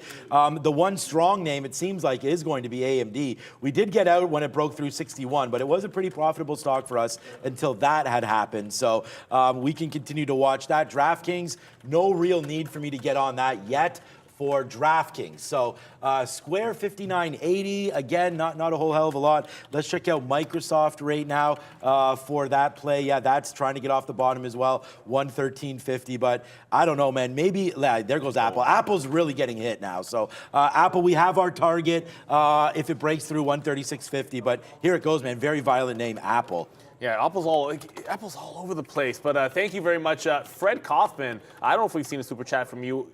You know, look, we appreciate the super chats, but I'm telling you, it's all about the community, and the community means growing the community. So thank you for that. We do like Coinbase. It was a tricky trade, to be sure, but you had to have your stops on it. Hit the like. Hit the subscribe, more importantly. Let's grow this community, get it even bigger and better so we can crowdfund some of these trading ideas and all learn from each other a little bit. Because I look at Starbucks, and I just want everybody yelling at me, saying, why aren't you in Starbucks to the long side if you liked it so much? Because that's the question I need to answer all weekend long when my in-laws are over. I'll be thinking about Starbucks not being long at any point. It didn't even get to 91 on this pullback. The most recent one, it had already dipped down the first time. Now it's holding 92. The market is bouncing, and Starbucks just only wants to go higher. I need to be into this party, but you look at the lower high being made here, and it's like, I don't want to chase it at VWAP when that's really in the middle of that whipsaw range. So it is about that 91. You can't be too stubborn about the fact that you missed out on that trade. So I'm going to be really, really patient. It's either 91 or maybe just taking out the top. The other one from this morning that I did like to the long side, of course, was Boeing. I did grab it, got out when it held 58s, and then it just shot right through up to that 60 top. I don't know what's wrong with some of this data, but it's now holding VWAP. A 160 clean break is set up for Boeing here. So I'm either back into that 156 dip buy long. If the market recovers, taking out that high.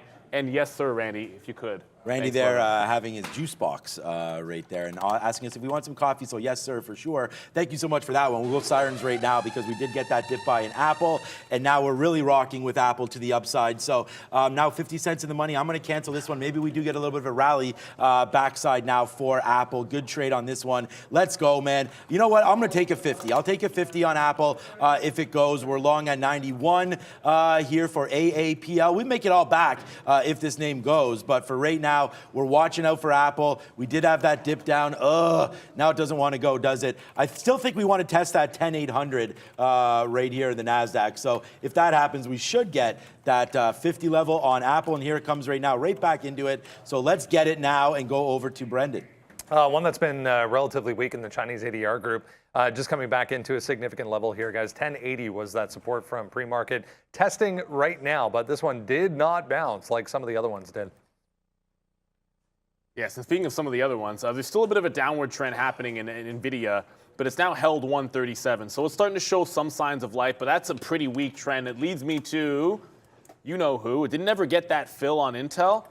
I just canceled my offer. Intel is actually stronger than NVIDIA today. So I'm no longer, scratch it, I'm not really just blindly shorting in front of 28 on Intel because it looks a little bit strong. Last one is Micron. This was one of the strongest of the group yesterday. I'm seeing exactly the same thing again here today. If I got to go long and I got to chase a move, Micron was the one that won. If you liked any of these chip names at some of those tops, at least the slower growth chip names is what I should be saying, right? Because that's your Microns and your Intels get grouped together. I want this one breaking through the high of the day, but there goes finally PayPal back up to 72. This market's rebounding. I got to take something off here because that one's looked a little bit weak into that 71 level. Yeah, buddy. Finally starting to do it. Let's go some bangs here. Look at Apple, man. Look at that. Now we are $1 in the money on Apple. Run here. Let's go. Let's see if we get something out above 138. Yes, sir. Let's go, man. This is going to be a good one. Some chicken dinner winners happening right here for us today. So good trading here. We're going to try to get out of Google as well as we went back long into that name as that's starting to go up to the high side. Now $1.30 in the money. Let's go. We're starting to get excited now again here. Nice little move upside there for Apple. Wow, 138.50. Holla at your boy right now, Google. This is a nice little, or Apple, this is a nice little move there. Let's take another piece out if we can, and there it is. A nice out for that. We just flipped long on Amazon. Didn't mean to do that. So let's get out of Amazon right now. I don't know if it might even work right now, but there's the long on Amazon.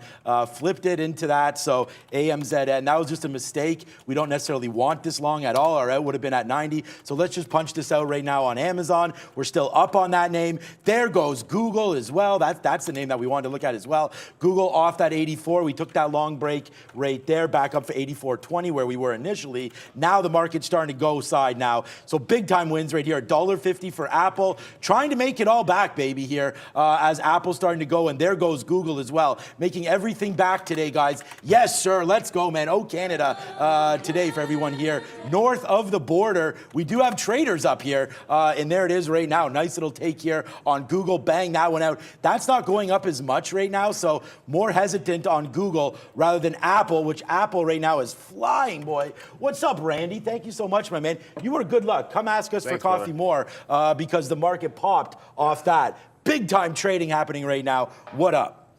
Sorry, just gonna, I'll put that down and talk later. So great moves to the upside. I did take a couple of legs out of Block because it just, PayPal because it just rejected 72. But I want to get back over to Boeing. We can talk about that win a little bit later. If we get back above 159, I know I was dip buying 156, might not be able to see that again. If the market heads back to the highs, I'm not going to get 156. So if we can clear 159, I'm looking for that Boeing long. I know I like that 160 break, and that'll be on board as well. Starbucks is the other one. If you want to look at the strong name today, like it's obvious where they are. This is I'm canceling this 91. You know what? I think I just got to chase Starbucks a little bit here. I didn't want that 92 before, but with what the market is doing here, let's go for the 92 area. It is the strongest name in the market that I can see, so let's just go with it anyways. But I got that Boeing now breaking at 139. I like 159. I like a 160 break. You're now through 72 on PayPal, so I took a couple of legs out there at VWAP. I did get some on that bid. If you break VWAP, I'm thinking 74, then 75 to try to fill in some of this gap. So everything's starting to churn back in. Back to break even on XPeng. So this is that decision point, right? Took half of it out when it got down to 765. It's back at that $8. And this recovery is taking everything to the upside. But still some weakness in Alibaba. If Alibaba rolls over from here, then some of the Asian names I do believe can head back lower. It looks like big tech's a bit stronger. Yeah, I just hit that idea thing there because you know what, man? Like the idea of me waiting until 9:40, I've implemented that every single day except for today. And then my first 3 trades were like losers. And right now, you're seeing what's happening right now in the market. $2 winner on Apple. I just said, wait, like, look at this. Wait, look at these weights. Wait. Boom, right there to the upside. So there goes Apple again. We turned this guy into a bull for a reason. And there's the bullish trade. And then look at this Google trade, right? Like we got in too early. Google, we didn't really get in too early. But Google now, a nice little upside move. Let's see if we can test higher now. Wow, I can't even believe how high we're going up here. Let's see if we get an 83 out now for Google. Good win on this one. Great win on Apple, as that's now 139 and upside more right now for Apple. I feel silly not taking some out right here on this for 250 in the money right there. So what's up to all of our trading family out there? Hit the subscribe button. Hit the like button. Man, am I liking this market right now. But someone who likes every market is over there at the big desk. It's the man, the myth, the legend. Hold on a second. I didn't hear that. Dada. Brendo, what up? Dada's moving today, no? It was up 9%. Big day for data today. Brought to you by Chart Prime. Guys, they offer top-notch indicators, automatically find chart patterns, support and resistance zones, pivot points, and so much more. Check them out today. Use that QR code on screen at checkout. T-Live at checkout will get you 20% off. Here's a very green board to show you on a Friday. Nice to see. 1.1 there for the S&P, a full percent for the Dow. Small cap struggling a little bit here, but NASDAQ Composite and the 100 leading the way. 1.23 right now for the NASDAQ 100 in charge so far. You joined us in the pre-market. We discussed Coinbase. We discussed Starbucks and even PayPal as well, all coming off earnings reports planned out to a T. Join us every day, guys, at 8:30. We get you set for the open. There is Block right now trying to test some of these levels back towards pre-market highs. And also this one, DoorDash, I saw just popping up on a volume spike there off 52 again, which held as support in the pre-market as well. Guys, back to you. See, oh my goodness, I don't have my Brendan goat on the. We're getting some new animations, by the way, as well. So keep those coming. We get a lot of suggestions, and we're trying to implement them. One is to refresh in some of those. But thank you, Chris. Brendan is the goat. I like to put that one in there because he's also good luck. But before I get it back over to Starbucks, which by the way just got to 93, you're halting for like the umpteenth time here, and as this SNTG. that Brendan mentioned, this cratered like 20%, didn't really, it was pre-market that it made that move, so no halts inside.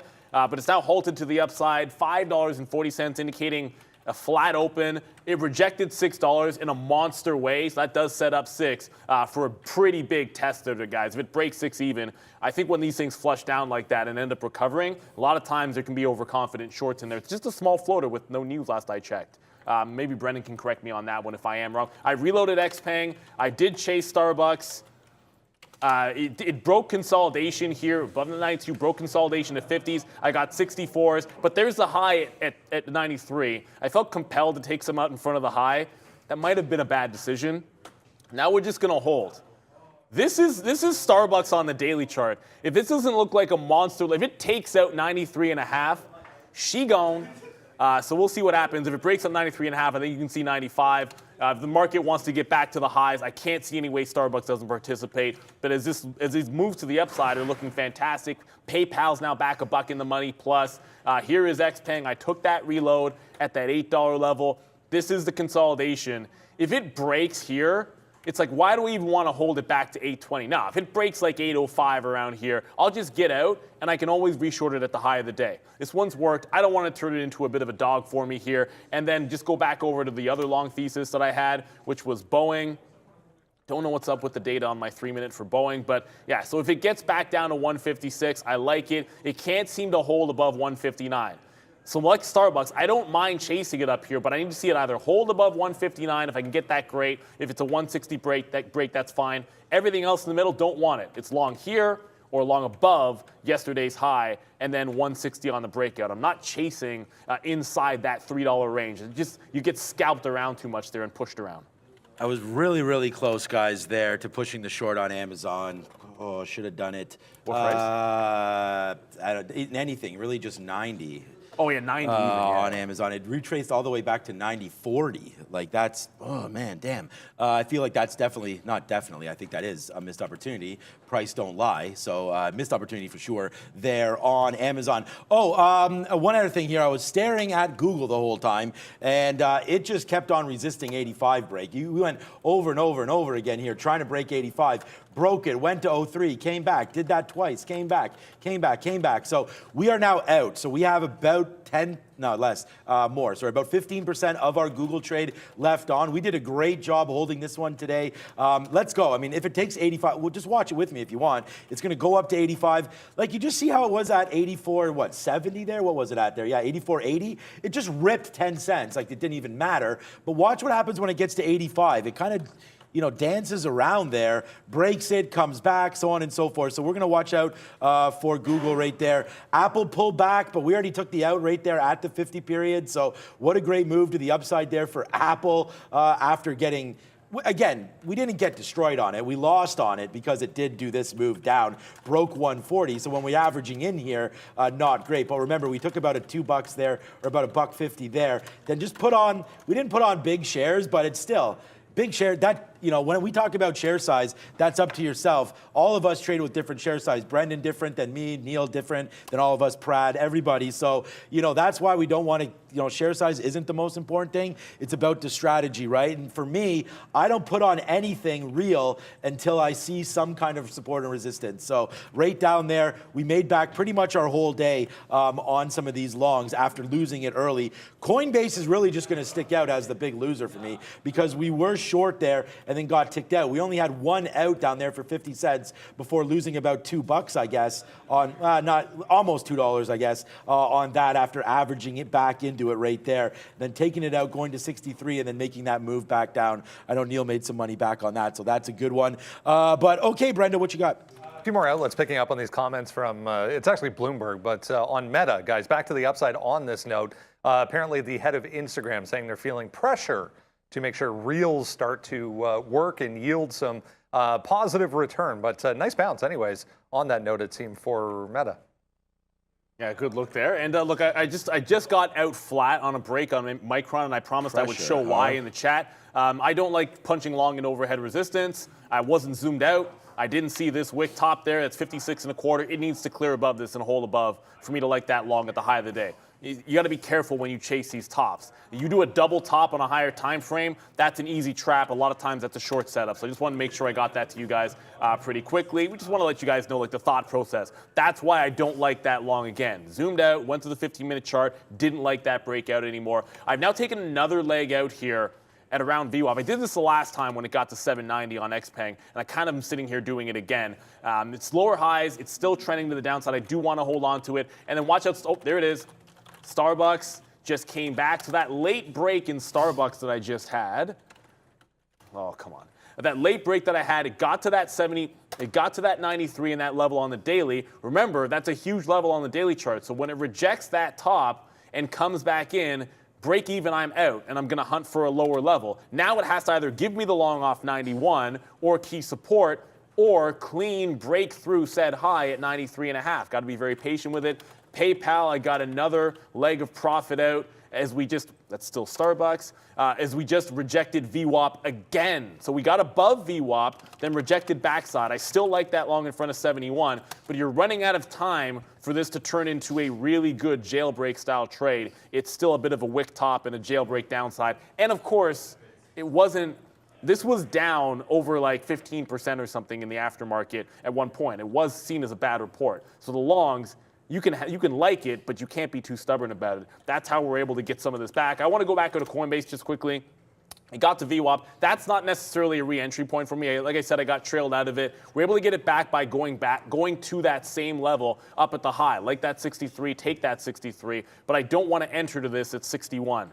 I don't want to be selling it that low. I like XPeng here to that short side. If it's something else short, I'm going to revisit that idea on Intel, which I backed away from 28 when I saw the strength in the market. Now that it's making a lower high, I'm going right back over to shorting Intel. One of these days, it's not going to work. No. Well, who knows? I mean, yeah, one day stuff. Otherwise, I wouldn't have bought it in the long term in front of 25 if I thought that it would forever be a short. I don't think it's forever a short. No, hopefully nothing is forever short, I'd hope. But who knows? Yeah, I'm a bull like you are. So Roku? Let's wait to see. Roku maybe is forever a short. Yeah, some of those penny stocks probably forever a short. But hopefully not Meta. We'll drop some money down right now for Meta. There it is again. We're nicely in the money on this play there as the market does bounce down a little bit. Gives us that long down there for Meta. So now we're long at, where am I long again? At 12s right there. We just took some out at 40. Or was that 40? Yeah, that was 40. So we got a 40 long. And then we got a 30 out there as well. And we just dipped back in for Meta, right back down again. But we did take some profit on that name. So all good there. And there's another take out for us as well. Let's see if Meta can fly up a little higher right now than this. I'm going to average into Meta. And then if we take down these bottoms, they're fine. But I'm waiting for a lot lower, man, like 88.60s, 88.50s before we average in. I'm just testing this against 89. So we'll get out if it breaks 89. But then we do want to take out some bids down here at 88.60 and things like that. We've already taken some profit on Meta, so even if it takes down 89, we're actually going to be fine on it. So let's see if it goes. Look, we just took 40s out, right? So that was 28 cents worth of risk. We could take the risk out right now and be 1-to-1 on this. So hopefully Meta can hold. I don't know, though. This market has been pretty tipsy-turvy today.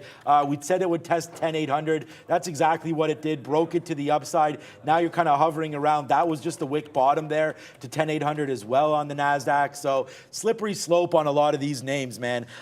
Google. Okay, so Google failed again at 85. Look, it ripped right to 85. This time went to 85.05. So when it faded back down again, we got some out because we went long on Meta. So we got some out there at 84.80 right there. But now we have 10% left of this trade on Google. DraftKings, I'm just holding, but we're right near that 12. It's 12. I was about right to show now. level So I'm two. getting pretty close here to going long on this one. I don't know if we want that or not, but DraftKings is in play. I don't know if you can see some of the other books, but I see on NASDAQ book, I see 50,000 shares on the bid. I'm kind of thinking there's going to be at least, I'm not saying it'll be a million. It doesn't have that kind of liquidity, but a couple 100,000 shares I'm anticipating will be on the bid at that $12 level. So if it gets down there, that's the only long I really wanted on DraftKings to defend it. I'm going to start at probably 11s or the low teens, but the market just bumped back to the upside.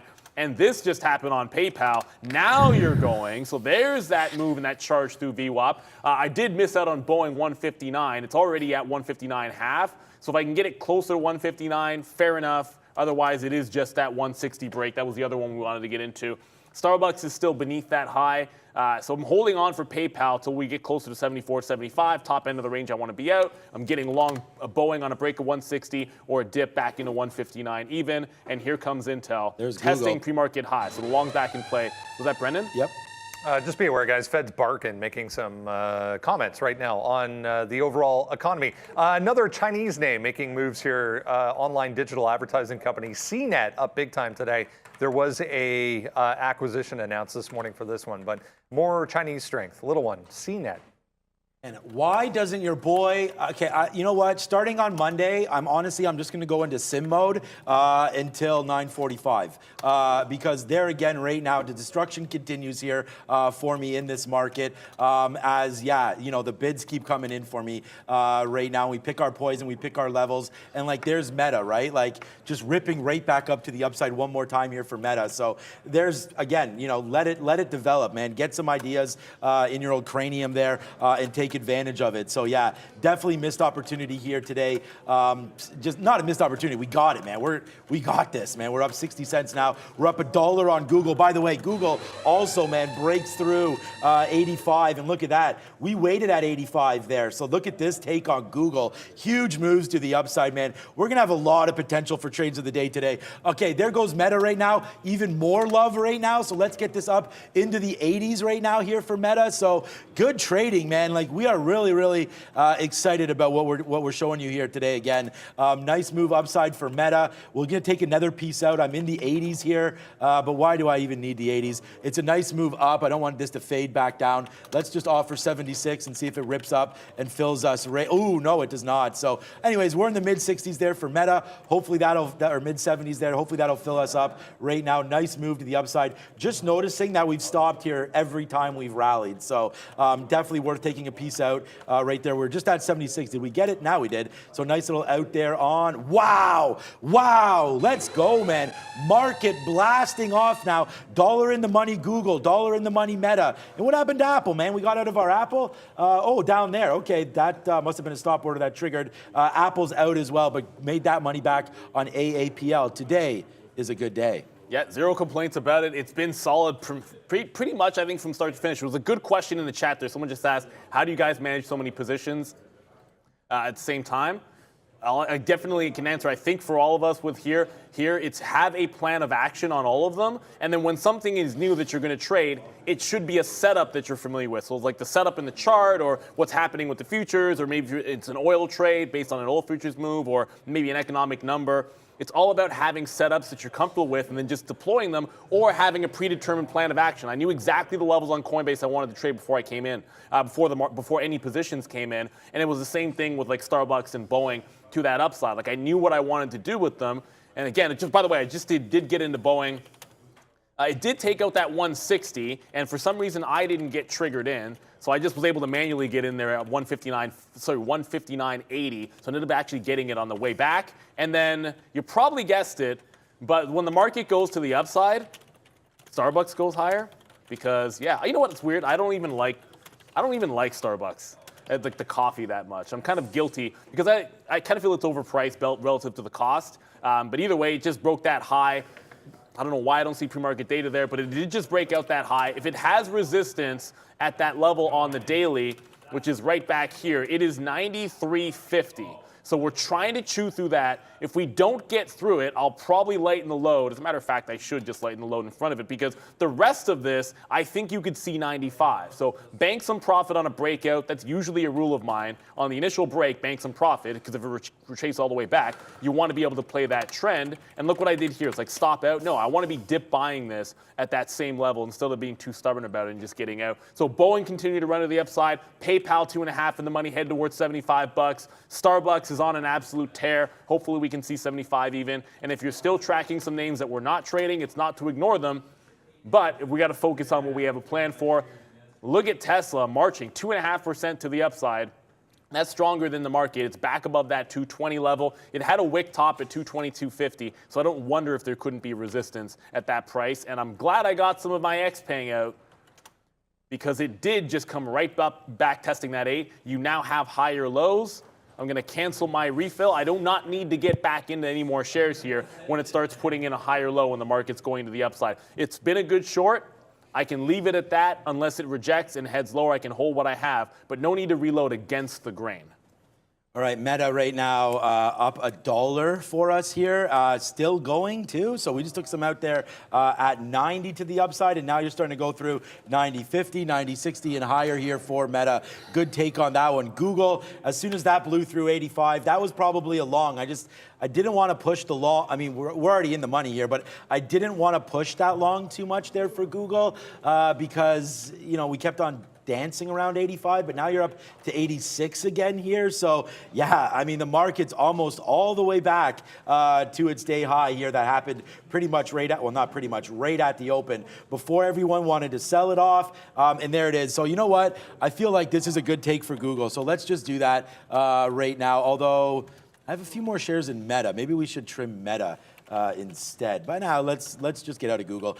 Google's just right here back into the high of right where we were in the pre-market. Sure, we wicked higher to 86 and so on and so forth, but this is probably a good out for us down here. Up here, I mean, actually, you know what? I don't know, maybe we'll be here for a long time here today. So let's watch out for that 84.99. We do know that Google's been weak, so that's sort of where I sort of battle with myself and like, do I really want to hold a weak stock long here, especially when it's just ticked out near the high? So that's something to look at again. You know what? I'm talking myself out of it. Let's see if we can get there it is. So we'll end the trade right there for a huge one for me on Google. My number one stock today is going to be Meta, but Google right there comes a close second. It's too bad we lost quickly there, but that's a nice out there for Google. Meta is dropping a little bit as well. Let's take some more out on Meta just in case the market does want to come back a little bit. Another out there on Meta in the 80s. There we go. We got that one as well. So we'll try to go a little diamond hands today. But so far, so good. We're making a little bit of cash. What's up, Brendo? Hey guys, small cap recap brought to you by Masterworks. They let you diversify your portfolio with fine art without spending millions. And to date, 6 of 7 of Masterworks' last exits have delivered over 20% return. So important to be diversified in the current conditions. Go to masterworks.art/tradertv.live for more info. Link on screen. Shout out to Masterworks. SNTG, little crazy one today. I mean, I say that, but the range is not that bad on this. It's 4.5 up to 6. Yes, it's halted a few times, but the range and the way it's trading is actually not that violent so far, 76%. My plan on this was to just be short in front of 6. Anything above 6, I'll get out of the way. It's still kind of working its way back down to 5. Held 5 again there on that last resumption from the halt, but all kinds of volume, all kinds of opportunity on SNTG. Yeah, 1 million share float. It's traded more than 17 million shares on the day. Pretty impressive for that one. XPeng, I was watching this one as well. Just use that 8 break to the downside to get a quick scalp. Anyways, we'll see what happens here at 8. If it breaks back above, I'll get out of the way. Nice move down initially, but looking a little bit strong once again for XPeng, guys. Back to you. Yes, sir. Thank you, Brendan. I'll do this one, and we'll power it up. And congratulations. Thank you, John Reinhardt, in the chat. I don't know if it's great minds think alike, but it's probably the rejection of 74 on PayPal that caused me to trail it out there. I like to look at these levels. The futures was making a lower high, trying to pull back. I saw some signs that we're slowing down in there when just watching like TLT. I should have been looking at the US dollar as well, but now we're breaking back up to that 74. But it's about being patient. Like, the breakout happened at 8:30, right when we came on air on the number, which I elected not to have. But if that's the level you like, then don't take anything else, because you could easily be chasing the 73.50. Like, oh, I like the long in PayPal. Just try to take that consolidation. Then all of a sudden you're put to the decision: lose $1 on it, average into it. Well, if you just average in because you like the long, when it breaks 71, you're just losing way too much money there, and it's never going to work out because it gets back here. You're just break even on a $2.50 move, and if it breaks the bottom, you're losing 3x of your original plan. So wait for it to get to your price. If you miss it, you miss it. If you miss a trade, it is better than getting wrecked on something else that you didn't like in the first place. If it gets through 75, it'll do so without me, unfortunately. So I just got Boeing. I still have Starbucks, which is hanging around that high. And like Brendan said, I still got that XPeng. But watch out for Meta here. You're in Meta. Yeah, you're in Meta. Meta, and look, this could break. I had the long off this level. It couldn't go. We stopped out the pre-market low. I was looking for that jailbreak long that could get you to 91 and then 92.5. So I did like giving it that much room. But right up at this high, 90.50 isn't nothing. If you look at yesterday, 90.50 was a bit of a double top. Like in the afternoon, we held 90.50. Right in the opening range, we held 90.50. So this is a pretty big monster level that Meta is challenging. If it does not break that, and the market doesn't take out the high, there could be some shorts in Meta, but right now it's screaming. I'll take the break if we get it. I do have some longs that are already breakout trades, and it's about managing those. So here goes another test of the high of the day. If Boeing doesn't break and hold this high this time, I have to reconsider this long up here. And of course it does. The only thing I'm reconsidering is life. Why did we not just wait again, man? Patience pays, patience kills, patience is the best. We tweeted that out again today, like just wait, man, for your levels. Because since then, look what we did since the open. Apple longs. I mean, and it didn't matter. Look, if the market went short, we were short Amazon. Like, we flipped up our game here as well. So it's not like we were only preying on these longs. That had nothing to do with it. It's just key levels came into play again. It's not like the market's not even up. I mean, the market's down still from open. It's not, you know, it's just be patient, man. Wait for some key levels to come in. I mean, look where Meta is right now, $1 and change in the money. And I don't even want to get out of this one as that continues to make some moves to the upside. DraftKings missed opportunity again at 12.20, but I don't know what to think about this name. So if those of you that are looking at DraftKings, might be something to look at again there. But I don't know. Amazon did make the 52-week low down there at 89.02 today. So that's pretty disastrous for Amazon. Microsoft also this morning makes a brand new 52-week low this morning down there at 213. Look at, you want to talk about missing a trade. Well, first of all, we ain't missing crap right now. We're going off on this. There goes Meta. I feel like we'll take this out. I mean, I don't know. The market could scream today. Why do we really want to get out of this? Meta right here. You know what? It's at the pre-market high. The market could just as easily turn around. So let's take a piece out there. 25 is good enough for me, man. That's right into this pre-market level here. So there it is. Another piece out for us on Meta as the money's coming in on that name for sure. My biggest stock there is Meta. We did screw up again, of course, and get out of Google at 85.50 as it goes right to 86. And that's what we put on our sticky note. Google 86 level, very, I can't show it on that chart. Pretty important there. Goes back to yesterday's open, $86. Cannot believe we were long. And this is what I'm talking about. We were long down here, guys, at right here, at 84. It's at 86. Oh, man. Even if you have a couple hundred shares down there, you know, it's still a huge win. You should have held them all. A couple hundred shares. All right, what's up, Brendo? Speaking of breaking out, this is happening right now for BTC, guys, taking out this high and this high from going back a week or so ago. A nice big move to the upside right now for Bitcoin. Just broke 21,000. So a number of these, this is only one of them, but a number of these just popping up. Crypto-related stocks also moving. Yeah, I got you. Yes, sir. Nice little move there for crypto. Look at Apple, man. I cannot believe, again, this was a stop order. Shouldn't have put it in there. I guess it was on a 50 break. But for some reason, we got 53. So I'm interested to see what happened right there for that. But Apple's right back to the 200 period. Obviously, just like I said, even if you have a couple hundred shares of Apple down here at 137, you're $3 in the money. I got to be able to hold those a little bit more for that as well. Meta good out for us. We're very light on all these, so we're looking for some reloads. I'm debating Amazon right here against 91.50, guys. Amazon just made that high 91.50. Yeah, so we're now through the high of the day in Boeing, but we're getting the pullback on Starbucks into VWAP. So I feel like it was the right call. I wanted to be able to buy the dip in this. That's why I did take some out almost right away up at that high. So this time, last time I took it out when it got to this level. At this point, with the market still making highs, this is where I want to look for a consolidation and a dip buy, because if I think the ultimate way is if you hold the highs and can break these highs, I want that 95 level. So as long as you're still holding and trending upside in the overall market and we can hold VWAP, let's see if it can. I mean, if it can't, then I just got to be able to take that hit. I do want something exposure to the short side that isn't XPeng, but when that, I think the second Brennan mentioned we had like a Fed member talking, I got into Intel, I got out when it broke 28. Just take your out, man. Now you're at 28, 25. It's not that that's an insignificant level. There's this from a couple of days ago. We had that lower high. I did trade this level as well, but I can always wait for a better price. So that's what happened. We did have that Fed member speaking. I said, let's just get out of it when the market shot up, take the next level higher. That's going to be 28.25. I'll short it off of that level and just reevaluate. It's all about reevaluating. Sometimes you got to do it. Meta has now channeled at that high, that 90.50 that I was sort of talking about a couple of minutes ago. And if it does now make that break, you've done part one. Pull back off 90.50. I like that for a breakout trade. Consolidating higher would mean holding 90 even, channel it here just like it did before, and then look for the breakout. As I look back at it here, that's not really much of a break. That's sort of getting in the middle. Let's see it actually clear that level before I look for any longs. Either you have it at the bottom, right, Sean? Or you have it when it's breaking out. I'm only saying because you have it at the bottom. Yeah. I haven't touched Meta since the open. So either you're waiting for the good price or you're taking it when it makes a new price breakout. So the market, very strong, taking out the highs. Meta has so much room to run. That's why I still like it. It's been a dog lately, but lots of room to recover at least, right?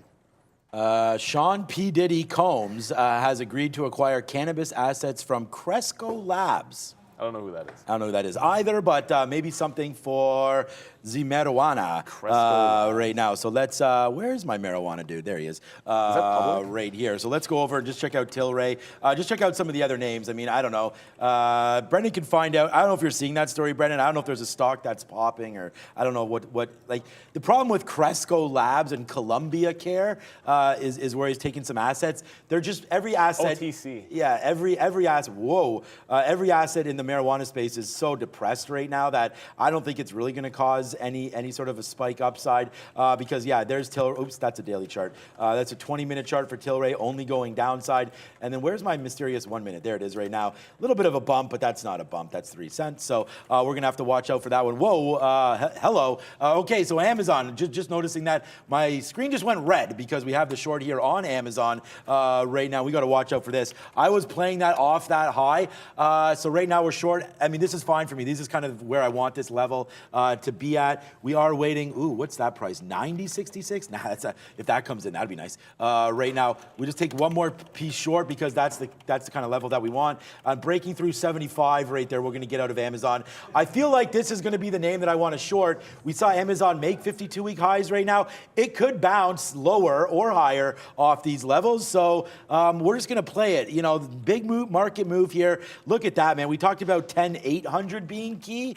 Yeah, it's up to 10,950 right now, bouncing off of that day high. See, this is a trade here on Amazon that if I wind up losing on it, this is one where I just say, fine. It ripped all the way back to the high. So did the market. It's a name that I consider weak. Obviously, Amazon, not today. It's strong. I mean, a lot of names are strong today, bouncing off some of those bottoms. But here we go. Let's see if we can get a move down. It just pushed a little bit. It stopped there at 31. I'm bidding 32. So it must have stopped at 32. Let's see if it comes back down. I want to take a little bit of pressure off. There it is. Let's go, Amazon. Let's see if we can cash this one downside. 91 wick bottom. We want to put a little bit more out there right now at that 91 level. I'll put some 20s in right now. We do have position on, so good so far. Let's see if Amazon wants to fall back down off the market, hitting the high of the day. And like I said, man, this is a trade that I like. We're 13, 15, 20 cents now in the money on Amazon. All right.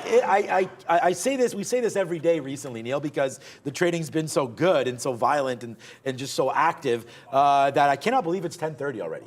Yeah, the time does fly. I feel like time flies around here, which is always a good thing. And it's always a better thing when we're able to throw it to Brendan for his crypto update. Go Bitcoin. Yeah, big moves across the board, guys, not only for equities back to the upside this morning. Technical break, it would appear anyways, happening right now on multiple, not only just Bitcoin, but multiple different cryptocurrencies. Here we go. China reopening talks all over the place when it comes to cryptocurrencies as well, but significant levels being tested right across the board, not only just with BTC this morning. A great look here, though. This high here, 21,000, blown through a couple of moments ago, 21,250 right now. This is an hourly chart, so if you zoom out a little bit, you can see we're breaking back through this tight consolidation that was forming.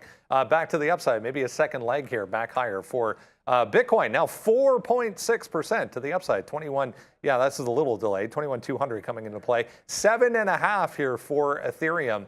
back above 1,600 for the first time in a long time. A number of other positive moves. Ripple, one of those. Dogecoin was positive earlier. Looks like it has moved back down, now down 2%, 7% for Cardano, Solana 8%, 23% for Polygon as well. So yeah, big moves right across the board for crypto markets, guys. Always nice. Yeah, and Follows the NASDAQ. You'll see I had 2 shorts when Brennan started. I've got 1 left because Xpeng just broke the high. So that short, while obviously profitable, I got to show you NEO here because NEO's up 15% in breaking out. This is exactly what was happening when Xpeng took out that high. And I'll do this for you guys. This is Xpeng breaking that 8 level. So it was a down break at 8. The best you got was 765. Well, the best I was able to get was in front of 65s there. But now it's broken back to the upside. I said I'm not waiting for 820. It's one thing in the pre-market if you're sort of playing inside of that range, but once you've had higher lows, not going to do it, not going to hold out and be that stubborn about it. It looks like it's breaking out. And look at NEO. I mean, NEO's showing all kinds of strength here, up 15% today. I was just looking at Rivian, but Rivian hasn't broken that high. And there was a couple of stocks out there that I know a lot of people. There was a penny stock that I was just looking at, and now I immediately not a penny stock, small cap, PKBO. So I don't really know much about this except for the fact it's already gone 5 to 8. Back to 5 and is holding at 6, and it's got a 10-cent spread on it for a $6 stock. So that's a little spready for me. That means you're getting slipped a lot. Ready. Like if you have stop, like let's say you had an 8 stop, you shorted in front of it, like in the spread's 10, 15 cents. Then all of a sudden regular slippage, you're tacking on an extra 25 to 30 cents worth of risk on any trade you make on an $8 stock. So that can be a little bit challenging from risk to reward standpoint, unless you think you've really got it by the you-know-what. I did just add to We got it. a lower high in Intel here, so I reevaluated once we get that Fed speaker going there, whose name I already forget. Apologies, there a lot happening. But if we get back through 28, I am looking VWAP on the 15. That's at about 27.80. Also yesterday's high. That's where I want to start really taking some shares out there. And Boeing continues to look pretty solid. That's at the high, so no need to worry about that. Starbucks, however, You know, how comes dare right you back forget Fed Barkin's in front of 9. name? It was Barkin? Okay, my bad. I just looked it up. I didn't remember either. So. Like sometimes they'll be lined up and it's like 8 of them are speaking in a day, or like 5 realistically. You're only worried about Neil Kashkari. I know, who's not even a Fed member. I always know when Kashkari, who's not really Fed, yeah, you're right, or Bullard, because Bullard, I don't know, maybe I'm wrong about this, but I always feel like Bullard tanks the market, so I'm always kind of know when he's making a bit of a speech. But I was just talking about Starbucks, just bounced off 92, so the VWAP bounce is ongoing. I definitely got to take some out at 93 and then start reloading 92s on the way to a hopeful break of that high of the day. But I say hopeful because as much as I like the long, when I didn't get it at 90 to 91, it just hasn't been that clean for me on Starbucks. Like Boeing's been clean. Starbucks, the direction is right, but it just has not been clean for me on this. So I'm kind of looking at this 92 level and saying, if it can hold that trend, that this is the price I should be in, instead of chasing it, which I've done twice. All right. Yeah, I was just looking over some of these positions here. This is what I want to talk about. We'll do this again. A, because it's a club, and B, because we did take DraftKings. So DraftKings just filled us there at 18. We actually were able to, let me find that exact out there. We got 28s. So we did take a dime piece there on DraftKings when it ripped back up off of that. So I was just looking at 30. I was thinking higher, right? Like I have some other offers at 40, but DraftKings has been a disaster today, down 20%. And then you're going to get right into this low level again here on the daily chart for DraftKings. So something to look out for. And then, by the way, as well, we are now out of half of Amazon because it did exactly what we sort of said it would, man. It came right back into 91. My best fill is 91.10 there. So again, just going short here, scalping it here. You know, took shares early, like in the 30s. So that's why we didn't have the best. I mean, that's even why my best price right now is only 49. But then we averaged in here at 58s, 57s, things like that against that 75. So it was about 20 to 25 cents worth of risk. And it's only paid off about 25, 30 cents. So it's not a monster trade. We've adjusted our stop. Whoa! Okay, that almost stopped me out there. Did you see that? Wow. That was some sort of quote levitation happening there. It just happened on Intel, to quote Luca there. I feel like something just hit the wire. Okay, Fed's Collins makes a lot of sense. This is what he's saying. Makes a lot of sense for Fed to pivot, to smaller rate increases. So that's it from Fed Chair Fed chair, Fed Collins there. If that was Powell saying that, then that market might have jumped a little bit more. But we do know it was 12-0, 75 basis points. So it'd be kind of cool if it was 12-0, 50 the next time, and then hopefully 12-0, 0 the time after that. So hopefully we'll see there. 12-0 for Philly. Meta, yeah, and yeah, that series is probably over. Philly versus Ouch. Houston. Well, back to Houston. I don't know, just the pedigree there. But shout out to Philly, man. Unlike the Blue Jays, like Philly only won 87 games this year. The Jays won 92. But anyways, all right. Congratulations to Philly as well. Philly has $60 more million in payroll than the Houston Astros. What's up, Brendo? Just be careful with those comments from Feds Collins there. Also saying rates still may need to go higher than they anticipated initially. Along with, I was just going to mention that same thing. Also this, DWAC spiking here, guys, on decent volume behind it as well. Big move, 1650 up to 18. It's coming back in right now.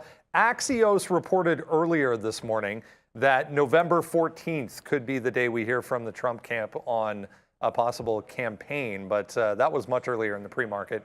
Just a heads up on DWAC.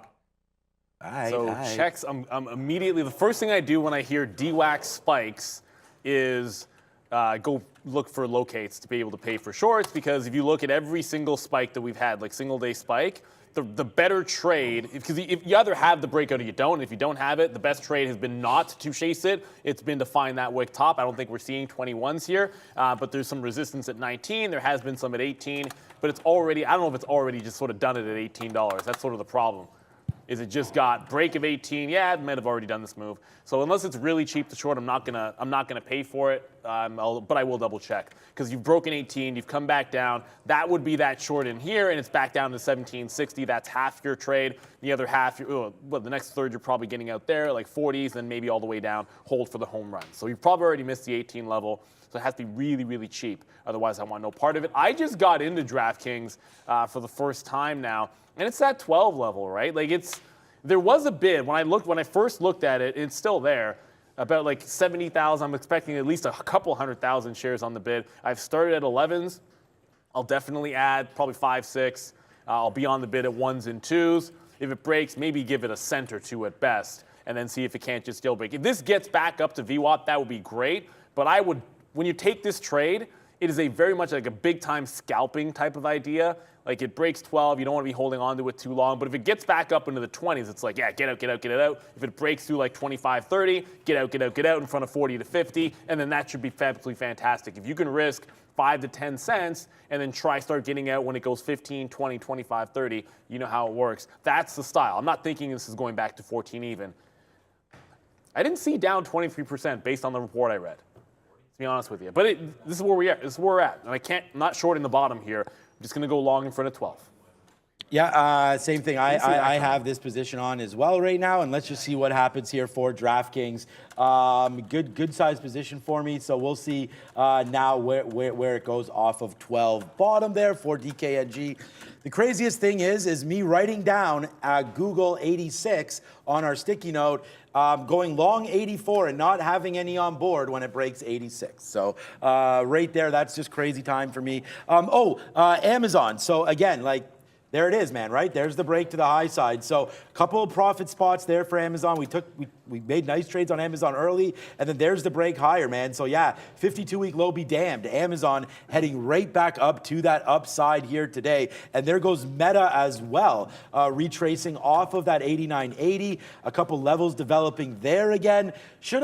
Probably should have gone long. We were too focused on Amazon at that time, but right there coming in for that. Let's have a quick look at Square. Square's another name that's on the sticky note and being watched out. Oh man, Amazon is really off right now and just continuing to go. I feel like we just got a punch long there on Amazon. Look at Square continuing to climb as well. We talked about a 62 breakout long for Square, and this is what I'm talking about. There it is, breaking out through 62, and we don't have anything on board again. So up to 63.50. We've definitely ignored our sticky note again here today, and we're learning lessons every day about that, man. Do not ignore the notes that you guys make, because if you make, it doesn't matter the sticky note, it's just anybody making notes on your board, you got to look back. Like, don't get carried away kind of with what's happening in the market, and make sure that you trade accordingly. Square up 17%, now 18%.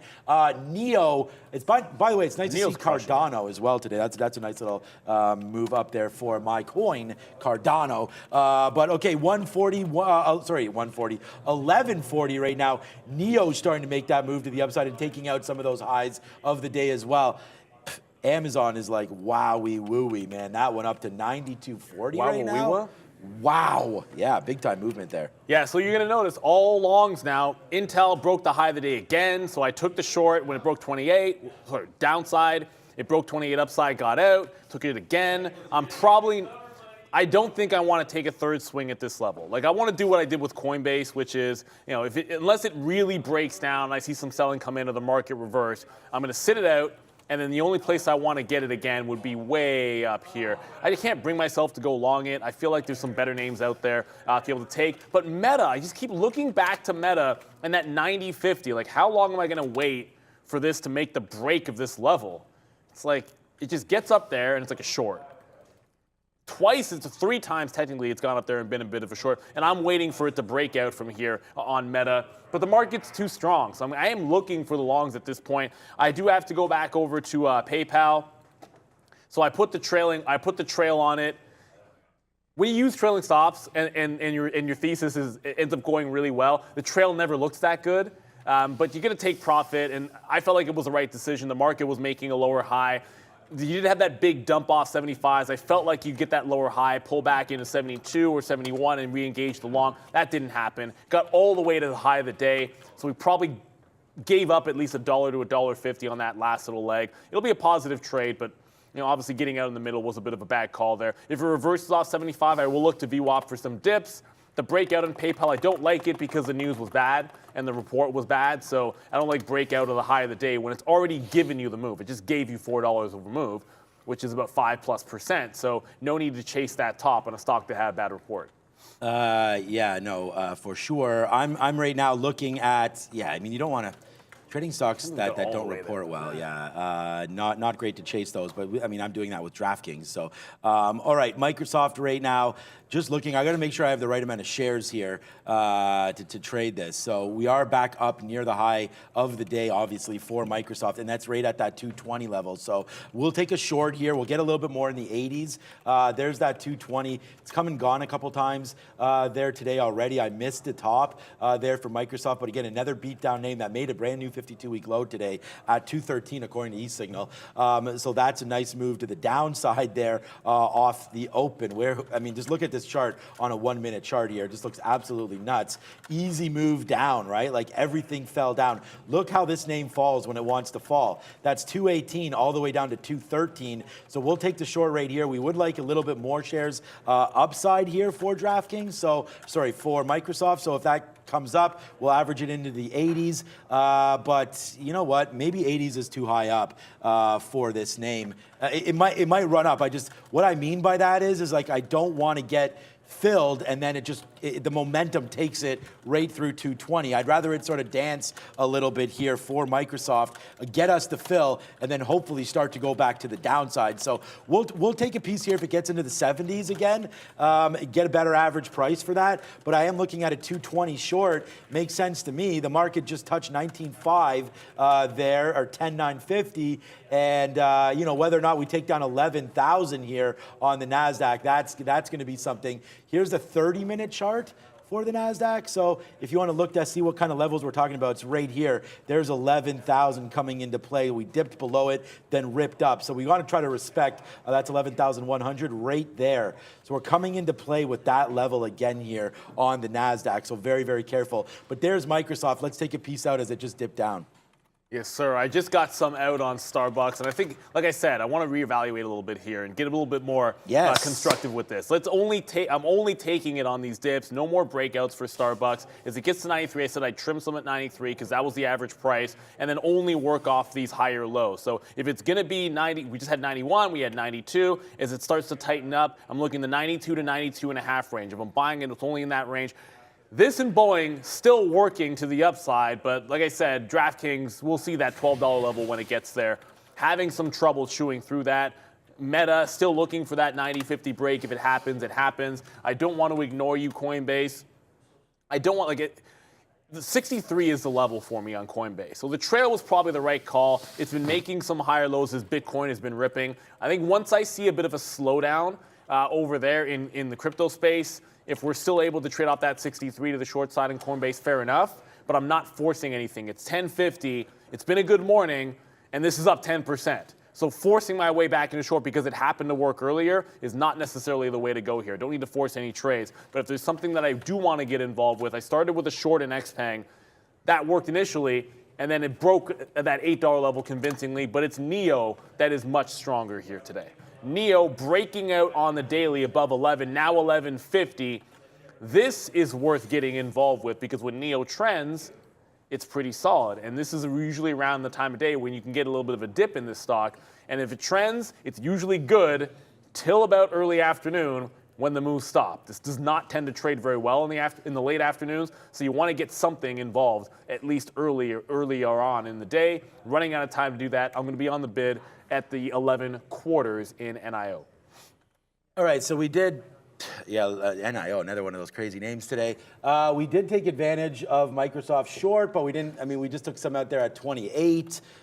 I really think we could fall at least to the 50 period, right? Especially if we are going to fail off here. If we don't, we get out when it breaks through 220. So right now I have a bid at 218.70, trying to get back into this area there. That would be $1. So, that's kind of what we're looking for on Microsoft off that 220 fail. But again, the market's going to have to fail as well for that to happen. So 218.70, a 219 break should spike down into that level. So that's something that we're looking at. DraftKings is about to come out, man. It's at 1201 right down there. So let's see where it goes for now. But there it is. Hopefully back to 1203. My average price is 07. I didn't get 01. So let's wait to see what happens now for DraftKings.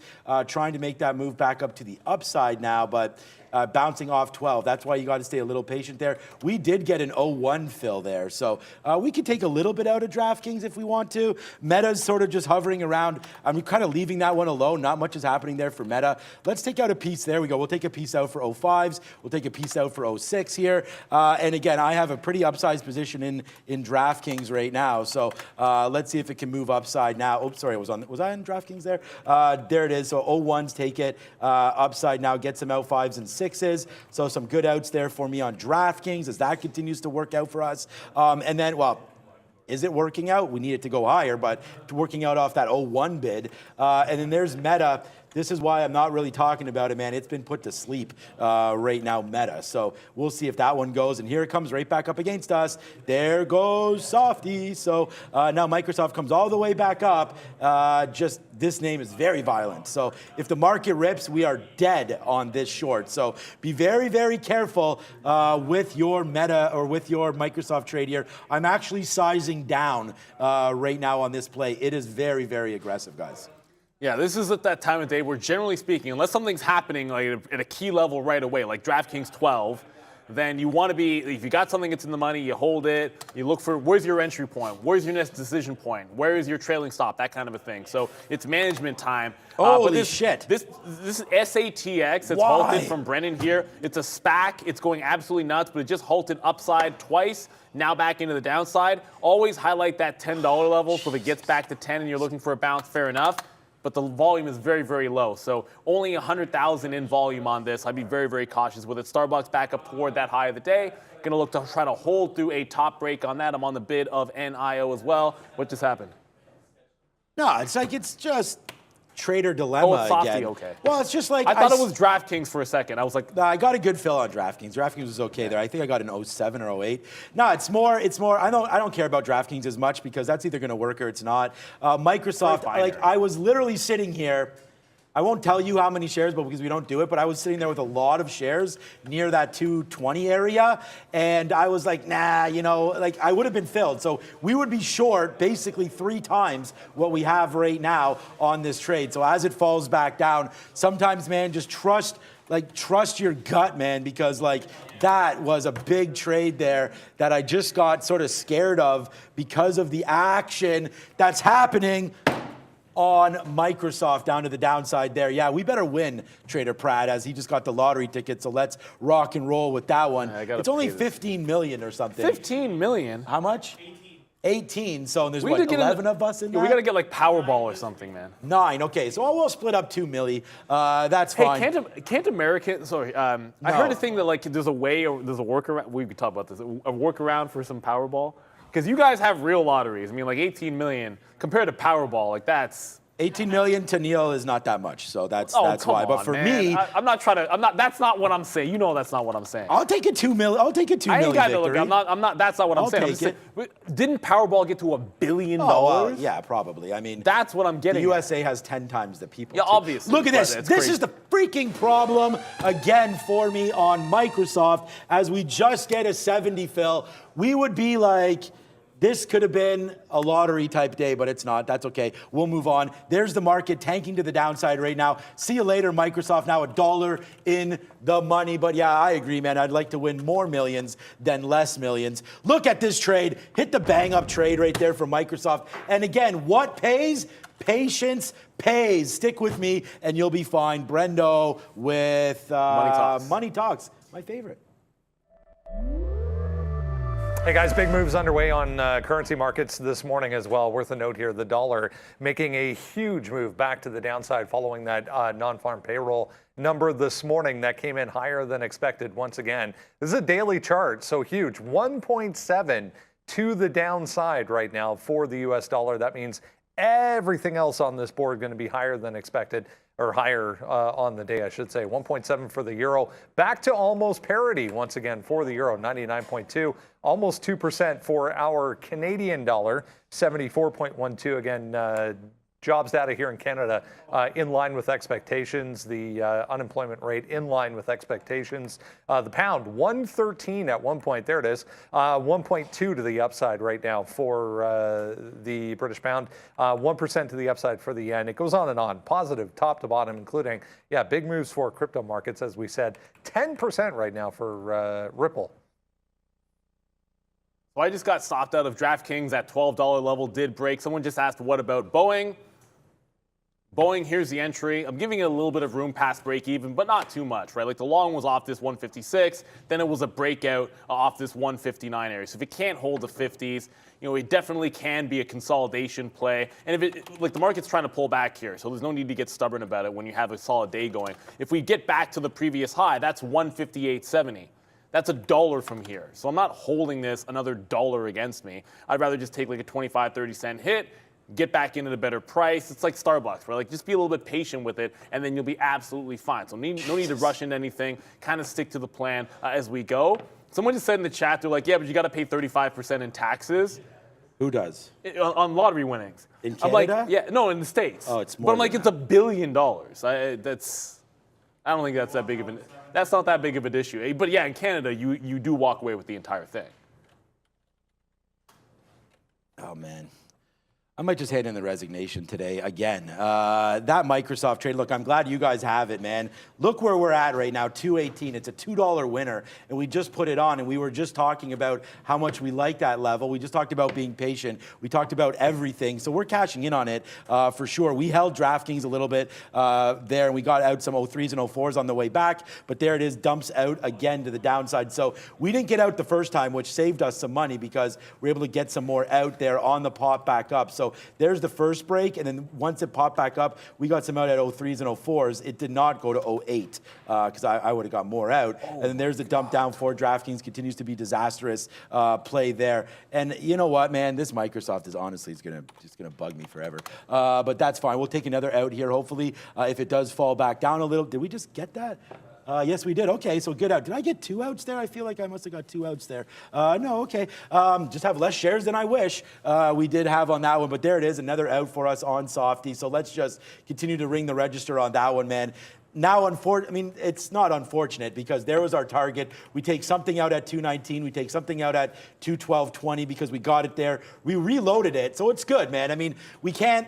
Look, we've had some bad trades today early, right? I've already talked about those. We show our good trades and our bad trades. But, you know, when this came all the way down there, we took some out at 219. Then we said we'd get some out at 70, which we did right there. Then we breaks back down through the 50 period. We take a piece out, and then it bounces off 218. We take another piece out. So I only have on 20% of what we had initially, or 15%, sorry, of what we had initially on board. So, you know, good trade, happy with it, but could have always done better by having some more shares. So I think if it breaks above 219 again, we'll take one more piece out for this name. But yeah, wow, Microsoft, good opportunity because we made a lot of money back there. But darn it, we could have had more shares and then we really be you know, liking that trade. Meta did fall back down as well.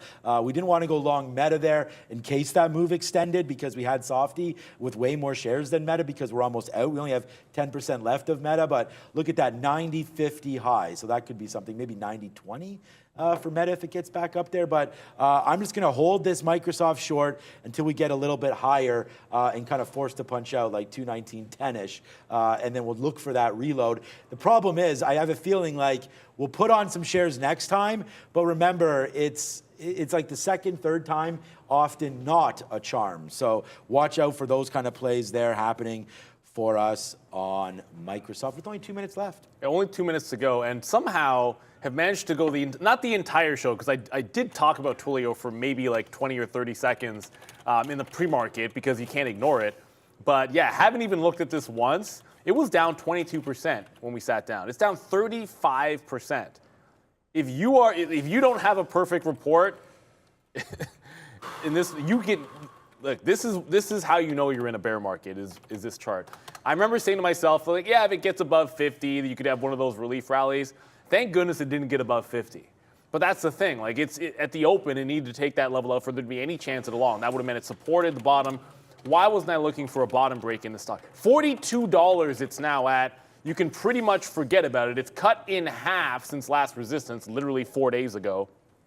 Maybe it bounces off 40 even. But I need to see a pretty convincing bottom to be able to get into this and even think about longs off the lows. Doesn't even have enough of a short interest to get you excited about that. Unfortunately, the problem with a lot of these charts where they're destroyed is you can't even see the bottom of the chart because it's getting blocked there. But wow, Twilio's getting absolutely woodshedded. I'm hanging on to the 2 longs. We got to have a tighter stop on Boeing than Starbucks, which is in the money. But I'm noticing DraftKings, there's a chance. That 12 level, so I got out at 99 when it broke. It got to about 92 and is now trying to claw back to the upside. So there's always a chance it can reestablish and then work back into like, hey, we've held that 12 level and then still go to VWAP. But I'm going to be patient with any kind of long trades here. This is that time of day where you don't want to throw everything back. I am looking for a dip buy in NEO, so that is something that could come in during lunchtime. But otherwise, sit back, be patient. We're going to be back at 2 o'clock. We're not going anywhere. But we are going to send you in less than a minute to Trader Prad and Luca. I know they're ready to go get them. I don't know if you have any last words there, Mr. Katina. Never. I know you do. No, nothing. Just, again, congratulations to everybody today. If you're able to hold the longs overnight or whatever, you're up 1.4% right now, and it's been a really good day. We had, just to review, man, we had 52-week lows today in Amazon, 52-week lows today in Microsoft, 52-week lows today in Meta, 52-week lows today in Spotify. Just looking through the charts here, 52-week lows in Twilio. You just mentioned that as well. Other than that, 52-week lows in Team, 52-week lows. I mean, it just keeps on going. So there's lots of 52-week lows today. But I just tweeted this out as well, man. Thank you again for over 350 subscribers. That's huge for us, man. I'm approaching 37,000 followers as well. What's up to Daryl, man? That was really kind of you. I actually made this. Well, thanks to Liz who made this one. Being the fact that I was bearish before the announcement gave a lot of people some confidence to go short, and that paid off a lot. So congratulations to you, Daryl, as well. But look at this, man. This is what I just tweeted out right right now. This is the board today, like everything today, really busting out. Hey, what's up with my Eli Lilly? I'm going to have to find out about that one right there. There's PayPal hidden there. Salesforce downside as well today. So that's another name that I own. Twilio gets destroyed. Yeah, Twilio. Yeah, that's the thing. It's customer relations. So right there, yeah, Meta downside as well. We break through 89. We're going to get into that one. But yeah, so far so good here today, man. But this day is far from over. That is for sure, as we get ready to throw it over to our two favorite dudes on the midday show. Oh, before I do that, I wanted to see if this was true. Get your merch also. Guess who just bought some Twilio 2 days ago? You guys probably know exactly who that is. Brendan Wickens. No. Kathy Wood. And I'm promising you, like, I'm not saying it's going to bounce off 40, but the only reason I'm looking for at some point to catch a bid is because I would imagine down 35%. If you liked it a couple of days ago at whatever the heck that would have been, 35% ago or 45% ago, then you got to like it down here at 40. So I'm going to suggest there might be a bid at some point. I don't need to rush into it because it's getting woodshedded today. But there it is. Trader Prad, Luca, go get him. It's a great market. Great market indeed, and it's a great Friday to take a part in this great market. I'm your host, Trader Prad. We got the great Luca with us. And we're going to have a lot of fun over here, guys. Make sure you're putting the stocks in the chat for us to take a look at for whatever stocks you want us to pull up. Quickly, we'll start off with what the market is doing. The S&P 500 today, starting off the midday show with 1.67% up to the north side. NASDAQ up 1.59%. And currently heading back to the north side is the S&P 500 and the NASDAQ market. We're looking to see if we can take advantage with some of our positions. My positions are actually not updating right now. So let me try to fix that for you. I'll also showcase some of my trades I'm in. Just recently, just took a loss on Moderna. I was trying to short in a couple areas. Didn't work out. I closed my position for a loss. But I want to go into MGM. MGM was a pretty decent trade for me as it pulls back towards VWAP, pretty much where I got long to begin the day with. So I'll add back to my position the amount of size that I got out, not the whole amount that I got in, but some of the size that I got out. Maybe it does pull back a little bit more under 33, all the way back to 32.80, at which point I can add more in those areas, allowing me to get a better risk reward trade. That way, my stop is somewhere down here around 70s, and I don't have to worry about it. Just like that. See, it's going a little bit lower. We're gonna throw an order out on 91s, and then we'll throw another order out on 72s, and we'll see if those fills do come into play. And that also helps. Oops, sorry, I forgot to mention these guys. There you go.